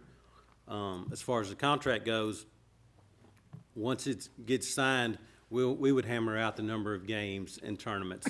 Obviously, as a Parks Department, it'd be hard for us to grant 12, 18, 20 tournaments. It's just undoable for us. Right. So we would have to come to that happy medium between the organization and the department. We did list a schedule in there, like a kind of just a synopsis of how we would run a schedule, based on the tournament or based on our umpires and things like that. So just a quick little idea of kind of how we see it running. I do have my schedule coordinator here if you had additional questions about that. Each person has their own extreme specialty that we're working on, and that was something that we made sure that we were passionate about. Each of our board members have extensive and exclusive work, volunteer hours, or just event planning, organizing in each of the categories that they are over. So that is in there. Like he did say, though, we would be happy to go, back and forth and be like, all right, well, we could do this, we couldn't do this, as far as like tournaments and games and things like that. Gotcha. So I have a question. Yeah. One of the things, of course, I coached in the springtime. You did. Yeah. So one of the things that parents were questioning is why isn't the press box working? You know, because they would always ask, what's the score? The girls would ask, what's the score? And so do you and your group have any plans to get the press box operating again so that we can have the signs That is out on there? my list for, contract talk. What we were told when I came in there was that it was an advanced press box system, meaning that if you didn't really have training or know what you were doing, you could potentially ruin it, and it was a very expensive system. I don't know much about it. I know my fiance ran it a long time ago, so he was trying to explain to me if I really wanted to get up there and do it, he could walk me through it. I don't know much about it though, so that would be something that David and I would have to work together on to make sure that, the lights are good, because I know those are expensive, that, the boxes are running right, but we absolutely want to have that up. I think that's an important thing that I did push for when I was in there this spring, that I did not get leeway on. Not from Parks and Rec, we just didn't have the time or manpower to do it. Yeah, okay. Any other questions? Yeah, I was just wondering, we've got a few RFPs here, responses. What makes you different? I know you haven't read the other response. Of course. But what do you think makes you different? My son has been playing baseball since he was 3. He will be turning 8 in February. I have been in LaVergne every season for baseball. I have seen it go up and I've seen it go down. When I was approached at the end of last year to potentially run, the leagues, it pulled on my heart because this is where we live, this is our community. Everybody wants to see something amazing happen here because we have great fields. We have great people to take care of those fields. They've always looked good, they've maintained standards, but if you don't have the right people in there, it can go downhill very quickly. And we want to see something that everybody is proud of. We want to build it back to something incredible and amazing. I was there for every game, most practices. Me and my kids are in there. Not to mention everyone on our board. And so to build something up from nothing and want to make sure it continues, so much so that, we reach out and make our own league, which something that none of us had ever done before. But we wanted to make sure that you all, as a city, and representatives know that we were serious about making it incredible, making it something that the kids are excited to see and things like that. So I feel that Mid-South Ball League will have an extreme vested interest in not only building up our league, but continuing to build community relationships and to have engagement with businesses. And I feel that there could be so much more trickle down in a good way if you brought us all in, because we are all here for the long haul. And you've got skin in the game, right? We do, you yeah. got kids in Yeah, we do. We all have kids in there. If it's not nieces, nephews, our own children, if it's, kids that are our neighbors that we bring along each time, it's everything. So it's a lot of fun to see those faces every time and have the kids run up to you and be excited to see you and, just making sure that you have a true heart for what you're doing. Okay, any other questions? I've got one, and now I'll pass it over to Andrew. He may have some. As far as your umpires, are you pretty much staffed on those, or is that a staff that you've used in the past? It is the staff what we used in the past. So have you met Randy before? I have not. No, Okay. ma'am. Randy is our UIC. He's the umpire in charge. And he has been at the games for as long as I can remember. He's the one that will staff the umpires under him, however many we need. I worked with him exclusively last season on the schedule to make sure that the schedule we put out coincided with the amount of umpires we needed, because some games, if you guys all recall, there's 12U teams that need 2 umpires. There's T-ball teams that don't, we don't keep score at all. There's, this and that. So we do have a UIC that is willing to come back. I've been in contact and in touch with him since the spring season. As far as getting additional ones, if you all had any leads, recommendations, anything like that, I could definitely pass on the information, because I'm sure, if somebody can't make it one time, that's, whatever we needed to do. But we would definitely be open to making sure we had enough. But he's done a really great job at keeping us staffed last season. And then I am not sure I saw this in either packet. I saw the sign-up fees for each league, and we're going to ask this of both organizations. Would you guys be opposed, or would you offer an early bird sign-up? Yes, we will definitely. I want to say we took it like 90 or something.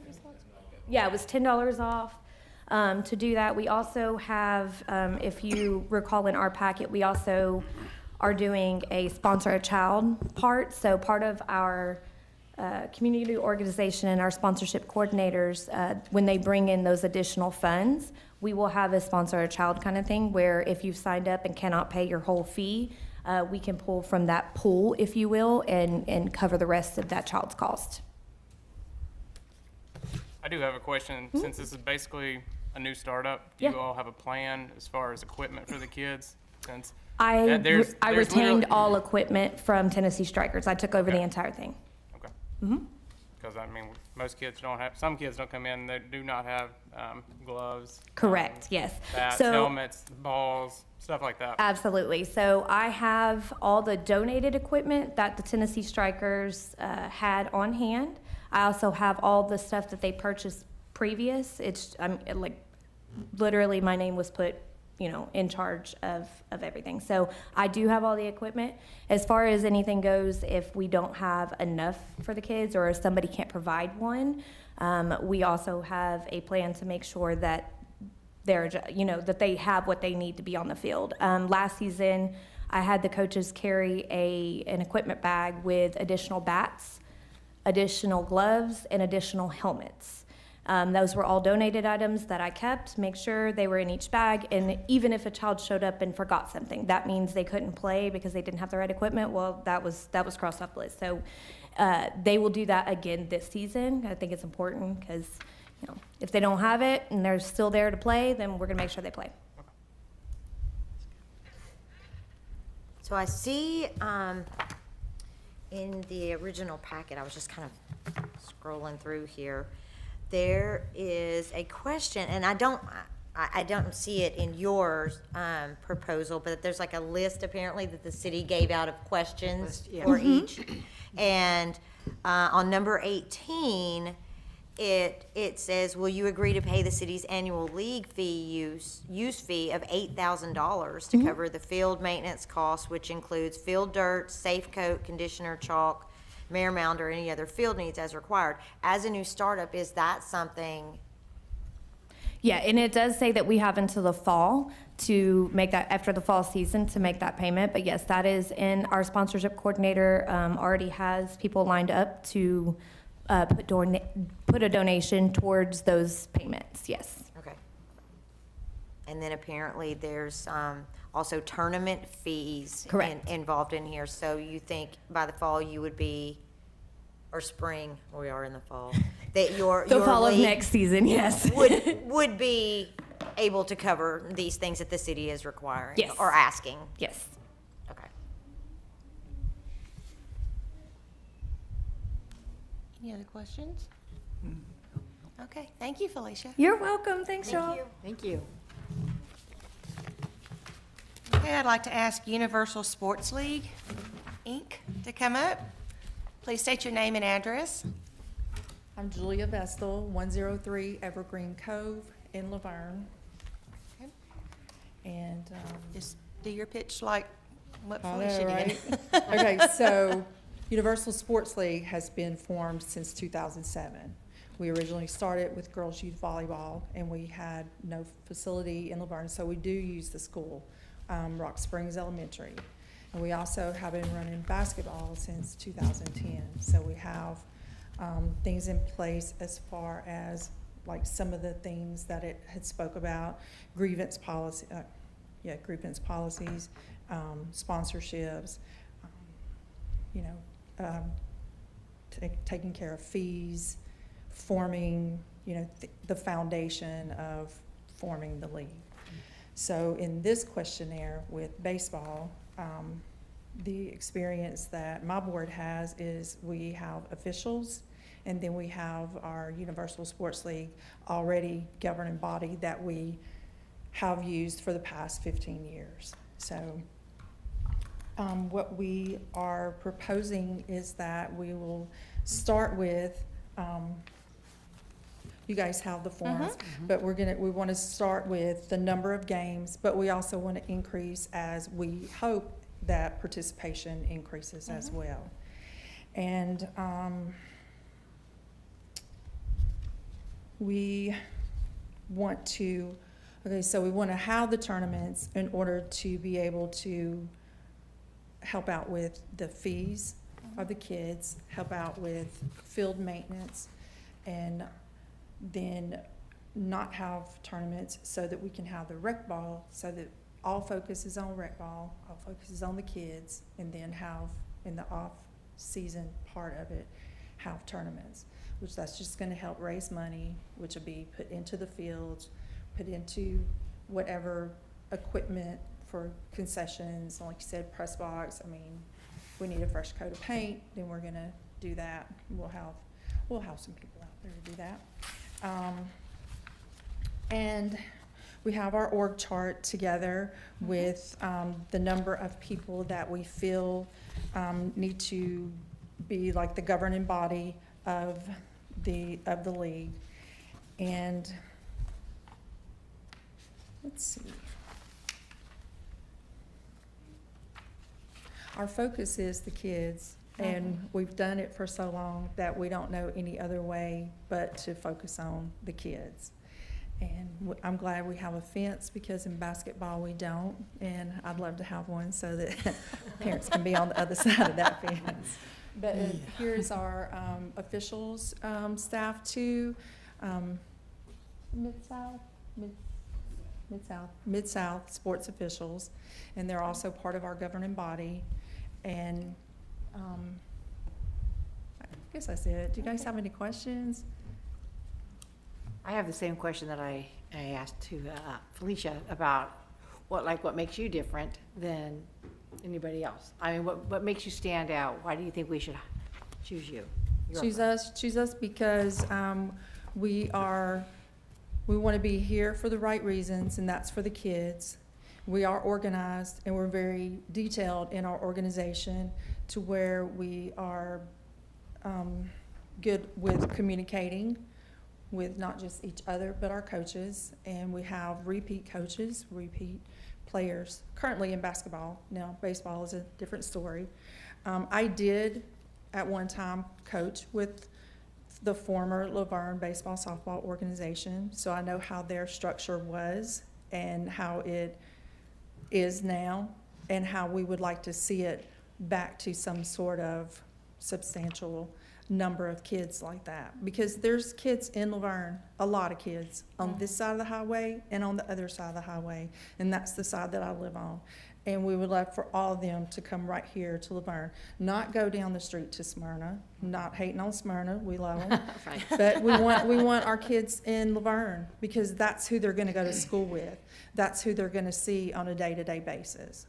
So that's what we wanna do, is just bring the community together, focus on the kids, and run a good program.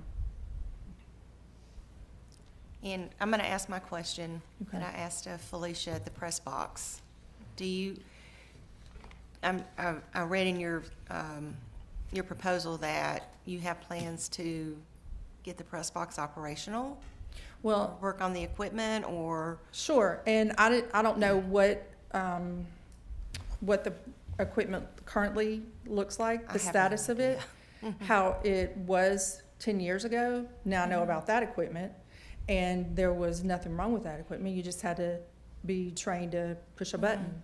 And you know how to keep score and know how to keep it right, and that's a good thing, because we are all about training, all about assisting everybody and making sure everything's covered. So it's not just let's send a little kid up in the press box to work it. No, that's not our rules. And I think in our rules we also have that people need to be 16 years and older, and that's just because that people will respond better to adults handling the business.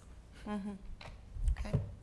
Any other questions? We may have some equipment in the press boxes that's not operational, whether they're score panel heads or some of the scoreboards. We wouldn't expect any organization that comes in to have to repair that, so that would be the city's responsibility to make sure they're up and going once they come in. Yeah, we would have to take care of all that in-house, getting that repaired and getting new score units. I just know it was really important. Well, and it is, so- because a lot of, those things, if they stay plugged in and lightning hits anywhere, it's liable to run up that cable from the scoreboard to the Right. score head unit itself, so, and it's just simple stuff to overlook, to unplug this and unplug that and make sure everything's turned off, so. But as far as the equipment goes, we wouldn't expect either organization to come in and right off the bat have to put out money for score heads. We take care of that. Yeah, I was just, I was wanting to know what their plans were to try and work with you all as the Parks and Rec Department to get the scoreboards operational, because it helps when the parent is there keeping the book, and then there might be a discrepancy between what, and then we can, talk to the umpire, and then, you can look up at the scoreboard also, so. It would probably cause a frenzy when the score's not changing, and everybody's like, change the board, and it makes that happens. Well, I do know how to keep score, and I do Yeah. know the rules in the score is that Yeah. each team should keep their own book, and that the home team is responsible for the score. Right. And if there is a discrepancy, yes, we definitely want to solve that discrepancy. So, Yeah. but what's on the book not matching the board, that would just be somebody needing to Fixing it. yell up to the press box, hey, give a score. Yeah. No, that last score didn't run. Oh, yeah. That run didn't count because he got out over here. Yeah. And it just helps with the parents also, instead of, them asking the person who's Absolutely. trying to keep the book, and then, got parents asking and stuff like that. So, and I appreciate y'all's answers on the press box and stuff. Well, I think that would be all too in a matter of training, because Right. scorekeeping is not as simple and it's not as hard as people think. When you look at the book, it is overwhelming and it can become intimidating to where no matter what you think you're going to, oh my gosh, look at this book. But once we break it down step by step, then it's relatively quite simple. Right. So, but as far as the press box, on a long-term basis, what we do want to do is be sure that all the equipment is running. So we want to, if we were to be granted the proposal, we want to start with the foundation and have some tournaments, raise some money, get that money into the fields, into the press box, into whatever needs to happen with the concession stand in order to get everything up and running so that we can function. Okay, Good. and then just to clarify on tournaments, you stated they would be during off-season of the rec ball. Right. So there would be no scheduling conflict. It would not be overlapping, so we would focus on the rec league for the duration of that, and then we would have tournaments prior to or after the rec ball season, so that we can raise money for operating costs and Awesome. keep those fees low, Okay. help those parents out. And I know the main thing that we need funds for is equipment. I mean, as earlier stated, there are kids that can't afford a baseball bat or a glove, and the glove is essential. We can always borrow somebody's bat, but the glove's essential to have your own. And it makes the kid feel really good when they show up to the field and they got their own equipment. That's a little empowering to them, gives them that little bit of confidence. Yeah, my grandson is in baseball in Nashville, so, yeah. And then I've coached, like I said, I've coached, so. Yeah. Yeah. I coach too, Yeah. girls fast pitch softball. Big No, girls. that fast- Because no. when I was here, we had the girls up to age 17 and 18. Oh, okay. So I had the big girls and all that comes with the big girls. All right. Okay, any other questions? Andrew, you got anything? I don't think so. No, you guys have had the packets. I think everybody picked theirs up. So, I mean, you all have had an opportunity to look at them. Yep. So the recommendation that we take before BOMA is gonna be y'all's. You can look at both packets and see, obviously, that one provided more detailed information that was pretty much asked for in the RFP. So, I mean, we will, if you guys don't have any more questions, I think where we go from here is, if you guys want to discuss it amongst yourselves or discuss it with us, and if we can shed any light on it, and if not, if y'all are ready to make a motion to recommend one of these organizations to go before BOMA for approval, then I think that's our next step. Okay. Any other discussions? Do we want to discuss? I don't think so. I mean, it's pretty laid out here, and we've heard what both have to say. I'm very impressed by both, and I am very appreciative of the eagerness of the community to come together to make sure that we can get this league up and running, and get the kids engaged. Okay, do we discuss amongst ourselves first before we make a decision right now, or do we make a decision just right now? Well, that's, I guess. This is our discussion right now. Well, what we would like to have, what we would prefer is to have a recommendation from the Parks Advisory Committee that we can take before the Board of Mayor and Alderman at next Thursday's workshop, so they could approve one of these organizations at the October meeting. So whoever gets awarded it, that would give them time to start gearing up towards spring signups. Right. Okay. And I think, I think the longer we delay, it's just gonna put whoever comes in behind the 8 ball that much more. Right. Okay.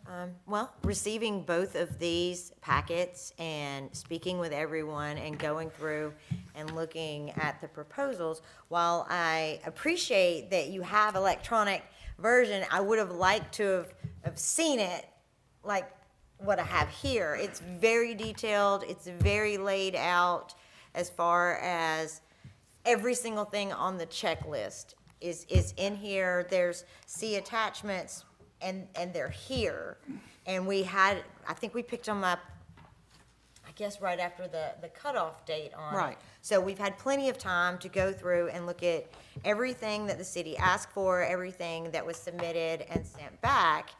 And so, I mean, if y'all are ready, then I think, I would like to make a motion to recommend, what was this one again? Universal for the league. Do I have a second?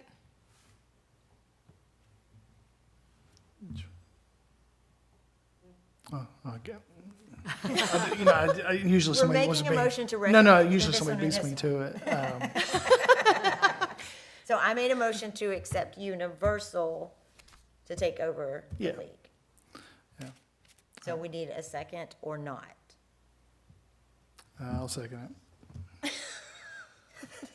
Sorry. Sorry. I just, like I said, usually everybody wants to beat me to it. Yeah. All in favor? Aye. Aye. Aye. Aye. Okay. Favorable recommendation for Universal Sports League Incorporated to go before the Board of Mayor and Alderman workshop. Yes, ma'am, we will have that submitted to them in the morning then. Okay. All right. Thank you all for your time. You're more than welcome to stay for the rest of the meeting. If not, we'll give y'all a minute to exit. Thank you all. Thank you all for coming out on a Monday evening.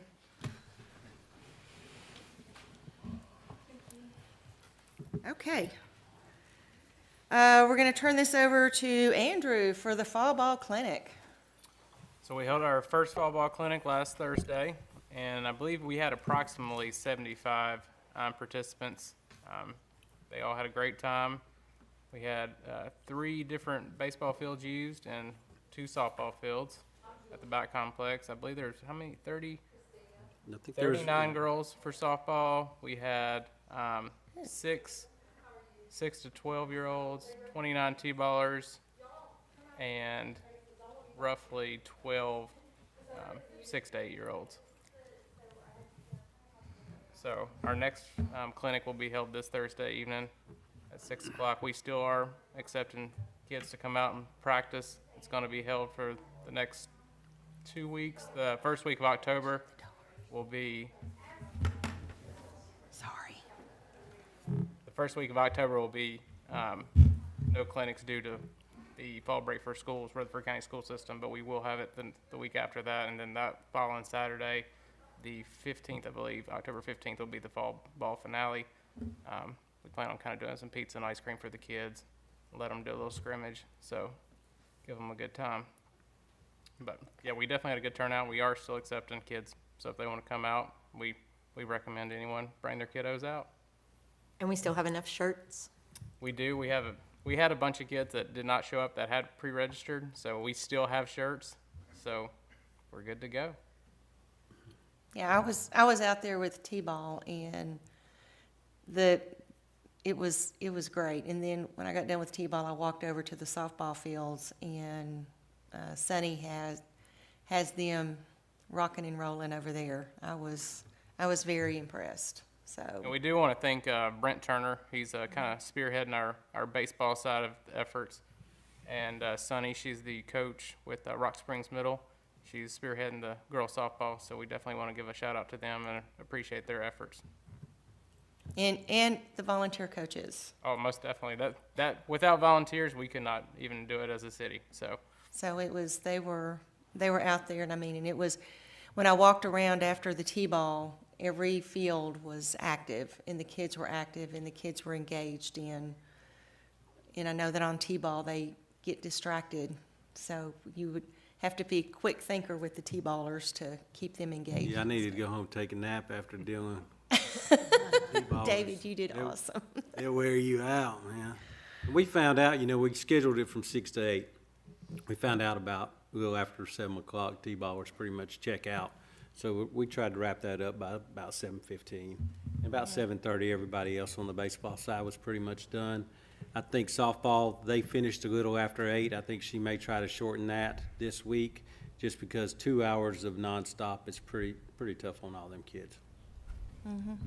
All right, but 2 hours is a good time frame because it lets the coaches and the kids focus on one thing like 15 or 20 minutes, and then they can go to something else. Each field does have like specifics that they go over. We have a lineup each night. We go over several different sections, so hitting, fielding the ball, batting. So the kids are working basically on the fundamentals. So hopefully come springtime, they'll be ready to go for the new league. Yep. All right. And it is, and just to reiterate, registration is still open, so go on and bring your kids out. Have some fun, a couple hours on a Thursday night, kind of wrap up the week. So, thank you. Old Timers Day Festival, Miss Kathy.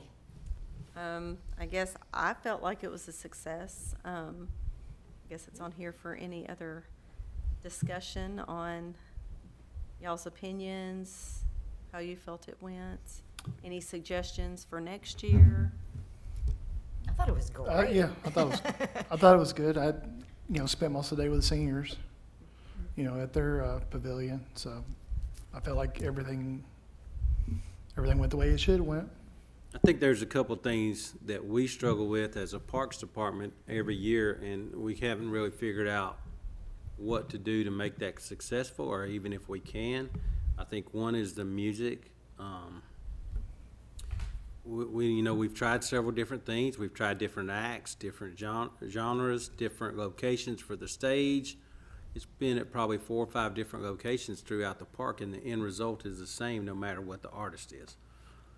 So we're kind of at the point right now where do we continue to throw money at something that we haven't been able to fix?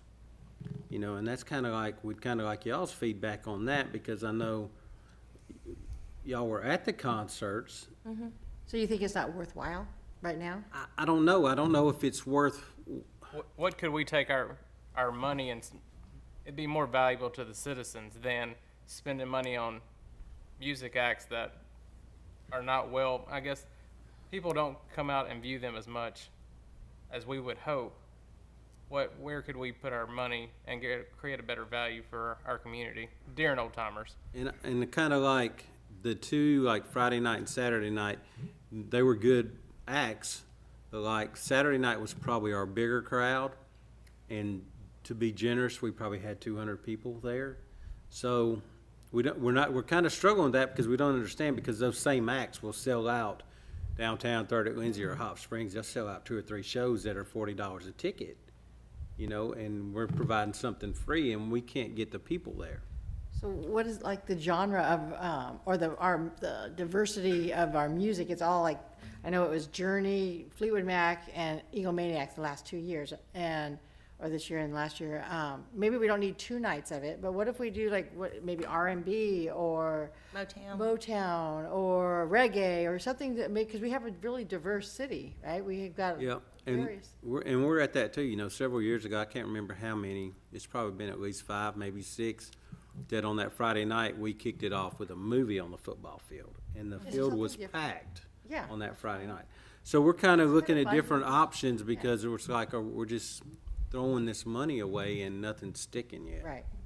I like the 2 different choices, like having a movie night and then a concert night, because then you get the family. Well, you get families on both nights, but I think we just need to kind of change it up a bit and see who's in our city and what kind of music do they listen to. Maybe we need some, you know, rap music and stuff, you know, who knows? If we can find, you know, a tribute band that does that kind of stuff, you know, or just not even a tribute band. It could be somebody's just their own music, you know, somebody up and coming, who knows?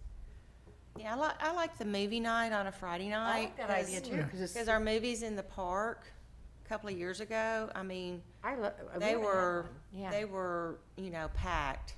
So, you know, doing opening night and then a concert on a Saturday night. And I know that we were trying to look for a Motown or a Prince tribute band. Yeah. Maybe next year, you know, we look at that for a Saturday night type band. And then Chuck and I were talking, and when Old Timers Festival started, they had banjo pickers and stuff. Maybe not on the stage, but maybe see if they could be part of where the animal display and stuff was. See if they could, various locations. Or you could have them, I mean, they're easy to walk, maybe have them walk and pick, you know, around in front of the vendors, you know, do something like that also, you know, just, I'm pretty sure that there's probably some banjo players in stuff within the city of LaVergne that, you know, we could reach out to, you know, just something to bring back the old timers part of the event. Well, just any string instrument. I mean, even if they just had I don't know, think like a booth or something where they show the kids how to play. Yeah, you could do that too. You know, just start kids out, you know, with an interest in an instrument too. You know, that sounds good.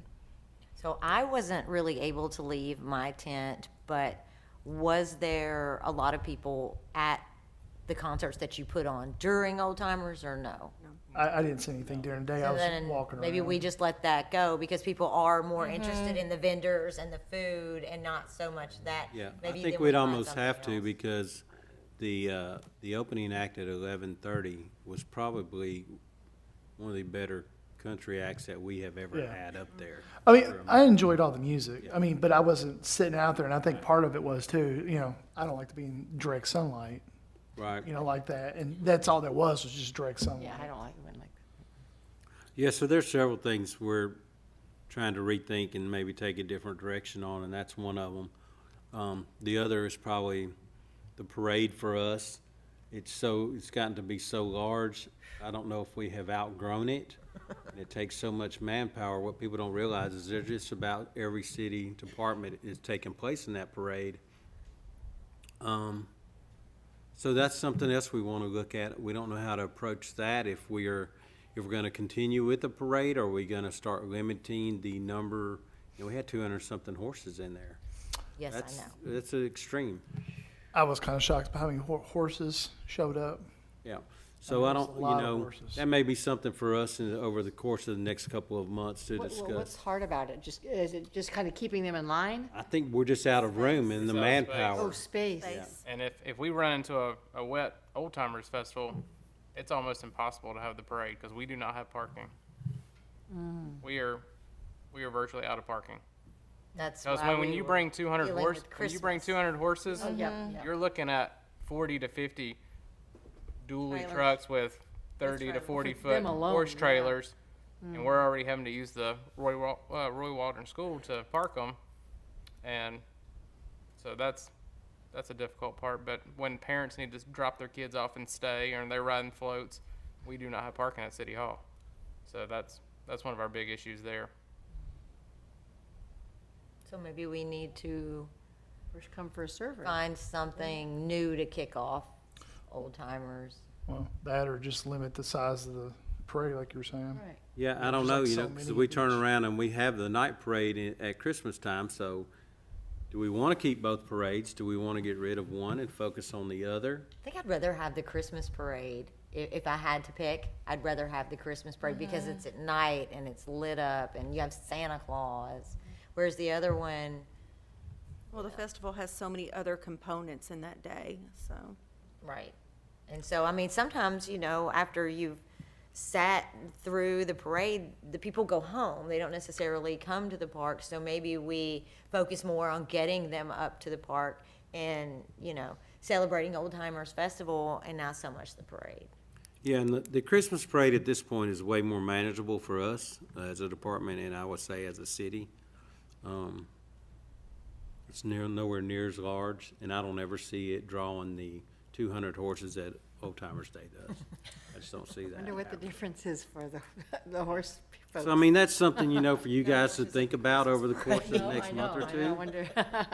I mean, I will say Saturday, you know, I drove my vehicle for somebody in the parade, and I was shocked how many people kept dropping off horses and horses. And I was just like, you know, how many horses are we going to have in this? I mean, like, it was just a massive There's gonna be amount. horses. And when they register, they don't register for that many, so Yeah. it is hard to know until they show up what Yeah. you're going to get. And, Well, that's why you gotta tell them, kind of, give them a max, or, Well, Well, yeah. that doesn't work very well. yeah. Oh, And, you know, I saw people coming the other way, like they were coming the other way from the parade route. You know, they were coming down.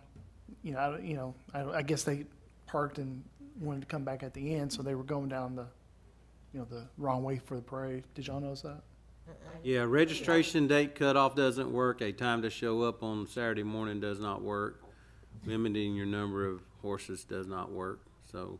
And it's already stressful with the festival, getting the vendors in and getting everything. Well, it was more, this down here was more manageable this year because I think it was more organized. We had 5 of our staff down here, 5 park staff, that we could have used at the park because we're struggling up there also. And, you know, Box 100's there. You guys are limited on resources. Our volunteers are limited, so we're kind of stretched to the max that morning. So, yeah, I don't know. It's something for you guys to think about too. Maybe we'll discuss it some more over the course of the next couple of months.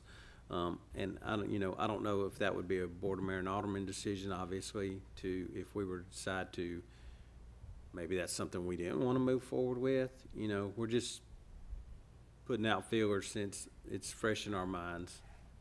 Well, I think if you're going to lose the parade and save some money and not have the band during Old Timers, then what do we want to focus on? What do we want to put that money towards? What do we want to do differently? Maybe something more for the kids? I would like to focus on more activities.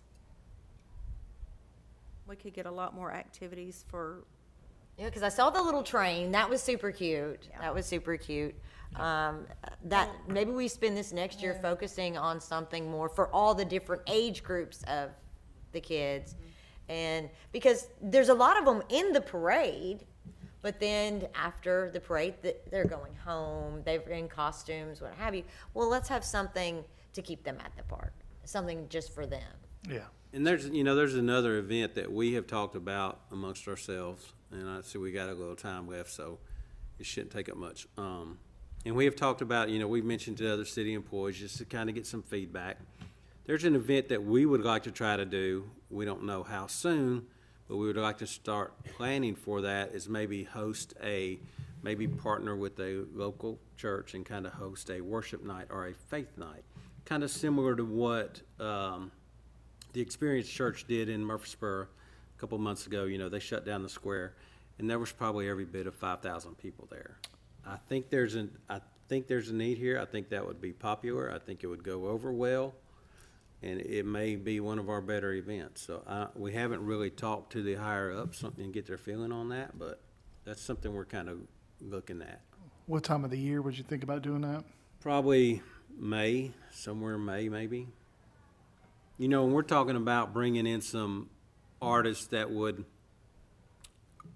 have some appeal on like Christian radio today. Yeah. There's several of them around Nashville. Quite a few of them live here. Some of these bigger churches, bring them in on a regular basis and rotate them. I think we can make those contacts here. I think we may have some people on staff that have some contacts in that industry that could at least get us going in the right direction. That sounds like a good idea. Yeah. So, okay, we got something to work on. Sounds great. And you guys, once again, y'all knocked it out of the park. You and the staff, please pass on to them. We still have some saggy eyes. It's not an easy task to pull off, that's for sure. So you Well, guys and are- I told somebody today, if you come into the park and you see something out of place, you're gonna notice it. But if you come into the park and you don't see anything out of place, then that's not gonna be that noticeable to you. And it wasn't very noticeable because I had comments all day today that it was clean. There wasn't a whole lot of trash around, so the staff did well about attending to that. Had many compliments on the staff being courteous, willing to help. And yeah, I think when you don't have to remind people to do that, and that's just their nature to go out and help people without question, yeah, we're fortunate. It makes the job that much easier, that's right, that's right. Yeah, so, and the rest of the city employees that helped out, I mean, it takes a village to put on an event as big as what Old Timers Festival is, and then along with the other events that we do throughout the year. It does take a village. Yeah, and we could start naming people, but we'd leave some out, you Oh, guys, yeah. Fox Yeah, 100, that's- Junior ROTC. Club Knockout did the Knockout. inflatables, Club. yeah. I Yeah, think there's- everything went Yes, very well. it did. Very well. And big thank you to the city of LaVergne for the Old Timers Festival, because it is a good event for the city. All right, any other comments from the board? Any other comments? Okay, our next meeting will be Monday, October 17th, 2022 at 6 p.m. And it's 6:53, and I adjourn the meeting.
Welcome, everybody.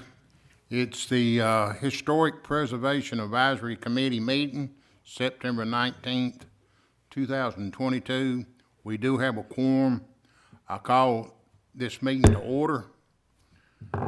First thing, we need to approve the minutes. Do I have a motion to approve the minutes? I motion to approve the minutes. Got a motion, second? I'll second. Everybody say aye. Aye. Any nays? We're moving into business recap of historic preservation booth at Old Timers Day. Yeah, we'll turn this over to you guys. I know there was a booth there located under the city tent. Historical preservation memorabilia was picked up from the Parks office on Friday. So yeah, we'll turn that over to Ms. Rhonda if she wants to speak on that. We had some good response. People that were coming by they loved looking through the old photo albums and things. A lot of people actually said thank you for setting this up because it was good to reminisce through some of those things. People found their old family members and pictures, and it kind of made it exciting for them. I worked a little bit with Donna with the library, and she sent people my way, I sent people her way, so we kind of coordinated on that. A lot of people didn't know that we had a sister city, and I had some of the things out for that, so that brought a lot of interest too. I met with Andy Cheney, Shirley Cheney's son, and he gave me a lot of information to help move forward with the little project that I got going for the street names. So it was pretty interesting. I stopped by the tent and actually found a picture of my grandfather from 1983. Did you know that was, were you looking for that? Did you know it was your grandfather? Or? No, yeah, I knew it was my grandfather as soon as I saw him. Oh, yeah? Yeah, I mean, there was no name on the picture, but I Right. knew it was him. It was, it was a decent picture of him. But I knew he used to play music at the Old Timers Festival and stuff like that. I'm not sure when, and Dennis, you may know this, like the sister city, when did all that kind of phase out? They got big in the mid-'80s, maybe? No, what'd you say about phasing out? You know, at one time they would send people over here, almost like exchange students, and the citizens here in LaVergne would house those for a couple of weeks. Oh, yeah, it kind of phased out. I think it went on into the 90s. It was the kids from France would come over and spend a week, and then LaVergne kids would come over to France a week. I think during Shirley Winfrey and Mike Webb administrations when it phased out. I don't think when Sherry was mayor, I don't recall they doing it then. So it probably phased out around the early 90s. Was there just interest lost in that, or do you? Well, yeah, kind of. It kind of just phased out a little bit. They done it for quite a few years. I think they started it in the 70s. I think Jack Moore and A.C. Puckett and Vester Waldron and Hyman Cheney, Shirley Cheney, had that book, and, they kind of coordinated it, pretty good. All that kind of was really done. Back then I wasn't really involved in the city back then as much, but it was pretty popular. I know when the kids come over here from France, they'd take them to Opryland, and that was kind of an enjoyment, and then they went over France and done things. Speaking of Miss Cheney, several people asked me if there was a way to buy the book that she wrote. Is that something that there are copies of, or? The Green Trees book? Mm-hmm. I think the library may have some copies. I think we've probably got 5 or 6 at the shop. If I ain't mistaken, I think Donna said that she had some at the library. And are they for purchase? Well, I think we could. I just think hand so. them out. I don't know if she sells. I don't know if she sells them or But we've got, I know 5 copies that, we'll give them first come, first serve. Okay. Anybody else on the Old Timers Day? I know the weather was super good that day. Usually if the weather's good, it brings out a good crowd. Yeah, we were due for a good one. Yeah. Struggled the last several years with the weather, hit or miss, so. Well, I told them if they would move it from the second Saturday, because it always rains on the second Saturday, they'd have a good day. So somebody listened. Yeah, well, the week of Old Timers Day, we don't look at the weather forecast. We just come in and go Cross to your work. fingers That's and right. pray. Yep. The reason I say that, the Saturday after Labor Day is always a red boiling spring car show. And it always, if it don't rain on Saturday, it rains on Friday night. And I don't know what about the Saturday after Labor Day, it's just a bad deal there. But y'all had beautiful weather. You couldn't ask no better weather. I'll tell you, those kids love the hats, cowboy hats and tiaras. Those went over so well. Oh, they went quickly. And then the adults loved the koozie drink holders. They would come and get handfuls of them.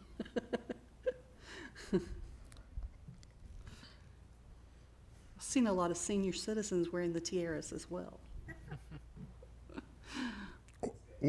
One thing I like to bring up is kind of ask the members, what do y'all want this committee to go? What things y'all want to focus on? And last meeting, something brought up about the streets. It's a lot of history in LaVergne. And, we, over the years, we've tapped into a little bit of it, but it's still a lot of history of LaVergne out there that, especially the newer people that's moved in the last 10, 15 years are not aware of. A lot of people were sharing information with me as they were looking through. Oh, I remember this, and oh, that house over there, and the church over there, and my parents lived here, and it was interesting. I didn't know a whole lot of things that they were talking about, and they're telling me where this and that and whose family it was. I got a better idea of some of the people who were founding families in LaVergne. And they were all super excited to share, so it was quite interesting. Yeah, I like the idea of doing the street names and everything like that. I think we should start focusing on, historic places and houses and things like that as well, before some of that's lost. Several people mentioned the log cabin, wanting to know what we were going to do with it. I said, right now, just protect it and keep it. Well, I think the log cabin's gone. Log cabin's gone. Gone. Oh, where's it go? They auctioned it off. Somebody bought it, but it was in pretty bad shape. Mm. And we couldn't. Years ago, we tried to get a grant on it, and because we moved it, that messed us up on some grants. It was. We even talked about making kind of like a history thing out of it, to where you could go in and fix it up and see the history of LaVergne. And that old house they just tore down on the old National Highway. Now that house is pretty old. That's the old Gamble house. Now I know that house goes back to the 20s. It could go back. I was wanting to be over there when they tore it down, but I wasn't there when they tore it down. I was thinking it might have been when they tore the white wood off of it. It might have been a log house, but looking at the rubble, I didn't see no logs there. Well, I was kind of sad that went too, so I ain't gonna lie. Yeah. I mean, because we've spent a lot of time in there, just with Box 100, with our Christmas parties, with election days. It was just a lot of history in that building.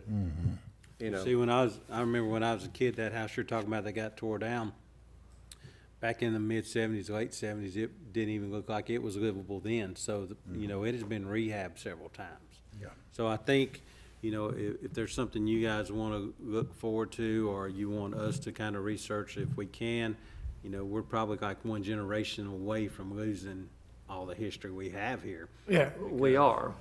The people I grew up with, if any of their parents are still around, there's only a handful of them left. And then, like my children, they wouldn't care about the history of LaVergne. So you've got that small window there. If you're going to, you know, capitalize on something, now's the time to do it. But the thing is, then you got to figure out how you're going to reserve it. You know, right? Yeah, it can be reserved in the library, but how are you going to put it on paper or whatever and reserve it for people that do? Because we have kids these days that don't even want our grandmother's dishes. I mean, it's kind of like, you know, and it's kind of sad, but it's kind of like coming up with a way to reserve it. So there is people out there, there's going to be more people that come here, it's going to love LaVergne as much as I do, that wants to know as much as they possibly do about LaVergne. You know, all the way back to the tornadoes and the Trail of Tears, and, you know, how many times this city has been rebuilt because of tornadoes, and, you know, because I think it's what, twice? I think it's like twice it's been rebuilt because of tornadoes.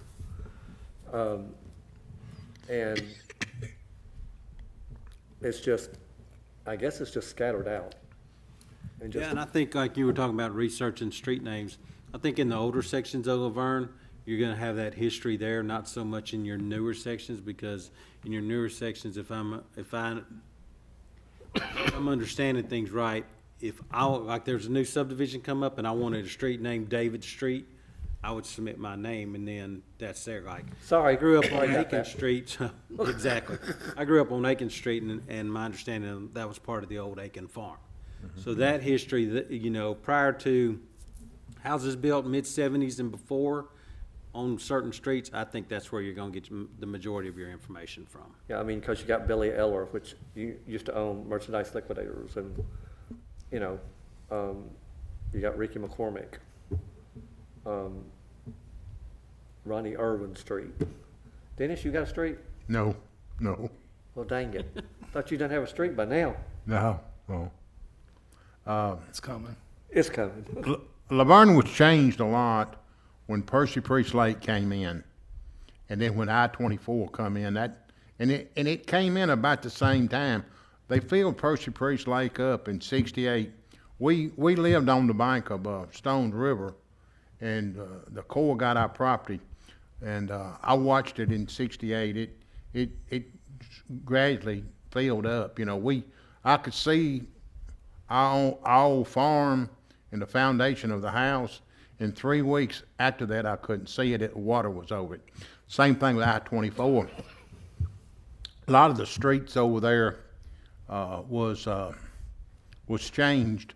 Walden Road was changed when Interstate come in. It used to be Rock Springs Road. They changed it to Walden Road. Blair Road that runs off of Walden Road, that used to be P.B. Nelson Road up until Smyrna, and then when you got in the city of Smyrna, it changed to Blair Road. So a lot of streets was changed and was done away with. Cheney Road used to be Sanford Road, you know, coming off the old National Highway. You know, a lot of the streets was changed or rerouted, same as Percy Priest Lake. But, yeah, I just tap into y'all to see what we need to focus on for the next meeting. You know, what do y'all want? What direction y'all want to go in? Well, as far as for the streets, the Vestern Waldron's family has offered to give me a lot of information on the streets.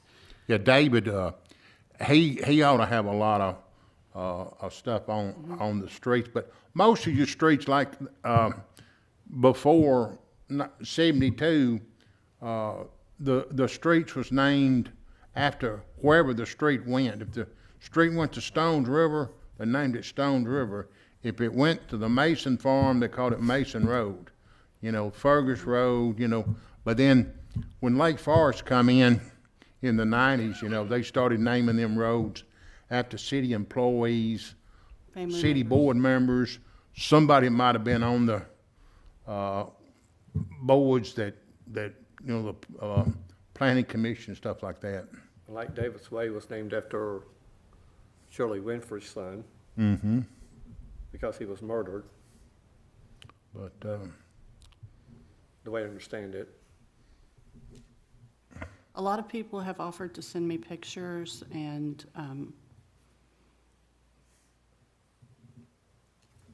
a lot of information, like Miss Frida, she sent me information about her grandson that died when he was 5 months old. Street was named after him. Lance King. Of course, I knew Rick McCormick for many years, and Ronnie Irwin. So some of those I know from personal experience. Some of them, Andy Cheney said that he would love to sit down with me and add what knowledge he had. So different people. I think the senior citizens would be a good resource to get a lot of that information. Probably, well, there's not that many, I guess, LaVergne citizens that go down to the center that much. Some of them is mostly Smyrna. But the ones that do go down there, probably don't remember that much anymore. I know out there by Carruthers Road, the Davidson County, Williamson County, and Rutherford County line, I think it was moved 2 or 3 times. You know, the boundaries was. I mean, I even heard we still have some of LaVergne on the other side of the lake. So Well, flood all of what it needed to be flooded and. Used to the Stones River and Hurricane Creek was the border. So you know where Four Corners is, that's Hurricane Creek goes there, and you can still see the Stones River under the lake. You know, it goes to that point. Now some of the islands out there still could be in Rutherford County. You know, and if it's close to LaVergne, it used to be LaVergne, but now back then LaVergne wasn't incorporated. It was the county, you know, before '72. So that was before my time.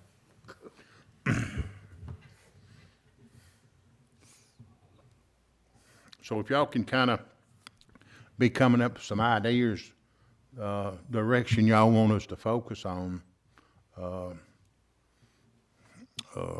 there's not many things you can do about history, but, you know, coming up with better things other than just history that we could do to help in some way. Mm-hmm. And like I said, I mean, history is history, but there's only so much you can do. Well, I know like a lot of historical communities in Davidson County and even in Murfreesboro, they'll, especially the older homes, they do a Christmas open house tour. Mm-hmm. And that might be something that we might be to look into, at least what we could do with that. And that would get people into these homes. I know a lot of people love to show off their older homes. Yeah, and then there's some don't even come knocking unless you call first. Probably the oldest house that I can think of in LaVergne that's still standing would be Donnie Ferguson's mother's house on down there. I know it predates the Civil War. Yeah. A lot of the other houses through there, when the 2 tornadoes come through there, it tore a lot of them down, and then fires got a lot of them. The old, you know, the depot, it was tore down when the co-op come in. That little old building there, right past the underpass there, a little small building. Now that used to be a gas station. I think that goes back to the late 20s. That's pretty old. The old Methodist. The original part of LaVergne, where did it start? Was it Old Nashville Highway? The old part of LaVergne was right there by the underpass. Okay. And then when when they put the new 4-lane in, everything moved to the 4-lane highway. They had a road a 2-lane road that went from about there where Taco Bell, it went straight to the air base. And that's far as it went. Used to, before that, you had to go Old National Highway Jefferson Pike to go to the air base. They come out and put a road from about where Taco Bell is, and it went all the way to, and it didn't go to Smyrna, it went to the air base. You had to go through the air base and then come back through. I know whenever we have the air show that I live off of Fergus Road, and people come out that way. Mm-hmm. So I know it comes through that direction somehow. Yeah. But they, in 1960, it's when they 4-laned Murfreesboro Road from Nashville to Murfreesboro. The reason I remember it so well, I was born in 1960, but my mother's aunt had a restaurant down in Una. I don't know if you know where Una is, but when they 4-laned the Murfreesboro Road and cut it through the rock cliffs, that put her out of business because that took the traffic away. And it was 1960 when they opened it up, because that's when she just about had to close her restaurant up. But before 1960, it was a 2-lane road from probably from the Nashville to Murfreesboro.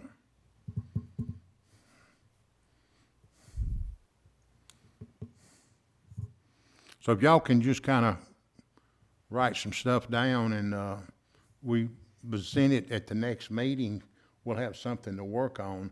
One thing I've been aiming to do and is go over to the Corps over there on Stewart's Ferry Pike and go in that building, and they got a lot of photographs, aerial photographs, a lot of photographs of stuff before the lake come in, before they tore down.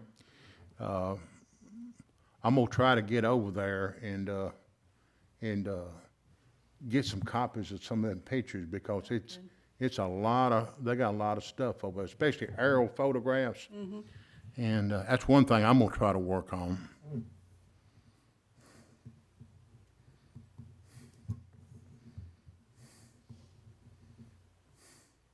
I say the next meeting will be held March 2nd of 2023 at 7 o'clock. So we got a little time. We got winter time coming up, Thanksgiving, Christmas, New Year's, and that's always a difficult time to plan an event. So March will put us about right. So that gives plenty of time to think of the direction we want this committee to go next year. I guess we're down to board member comments. I'll start with you. I don't have anything to add. Tony? I have nothing. Thank you for manning the tent on Saturday. It was my pleasure. I enjoyed it. I got to see a lot of people. It was a good event. Weather was good.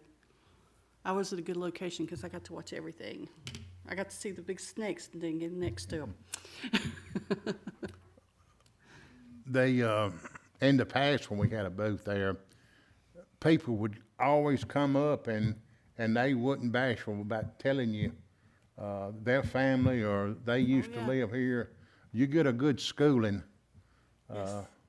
they'll tell you what they know. Yes, I learned about the Grand Marshal, the family who did the Grand Marshal in their old car for many years, and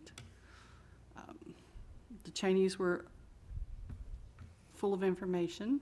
Mm-hmm. People love to see the things that showed the process of the library being built. Those were some of the pictures that were in there and what it looked like before. So yeah, it was fun. I enjoyed it. Only thing I regret when I was younger, a lot of these older people were still alive, and they was always happy to talk to you. I wished I'd have recorded some of them. Mm-hmm. And I still remember a lot of what they say, but, you know, a lot of it I forgot. But that was a lot of good information that we've lost over the last 20 or 30 years. With that being said, I'll adjourn this meeting.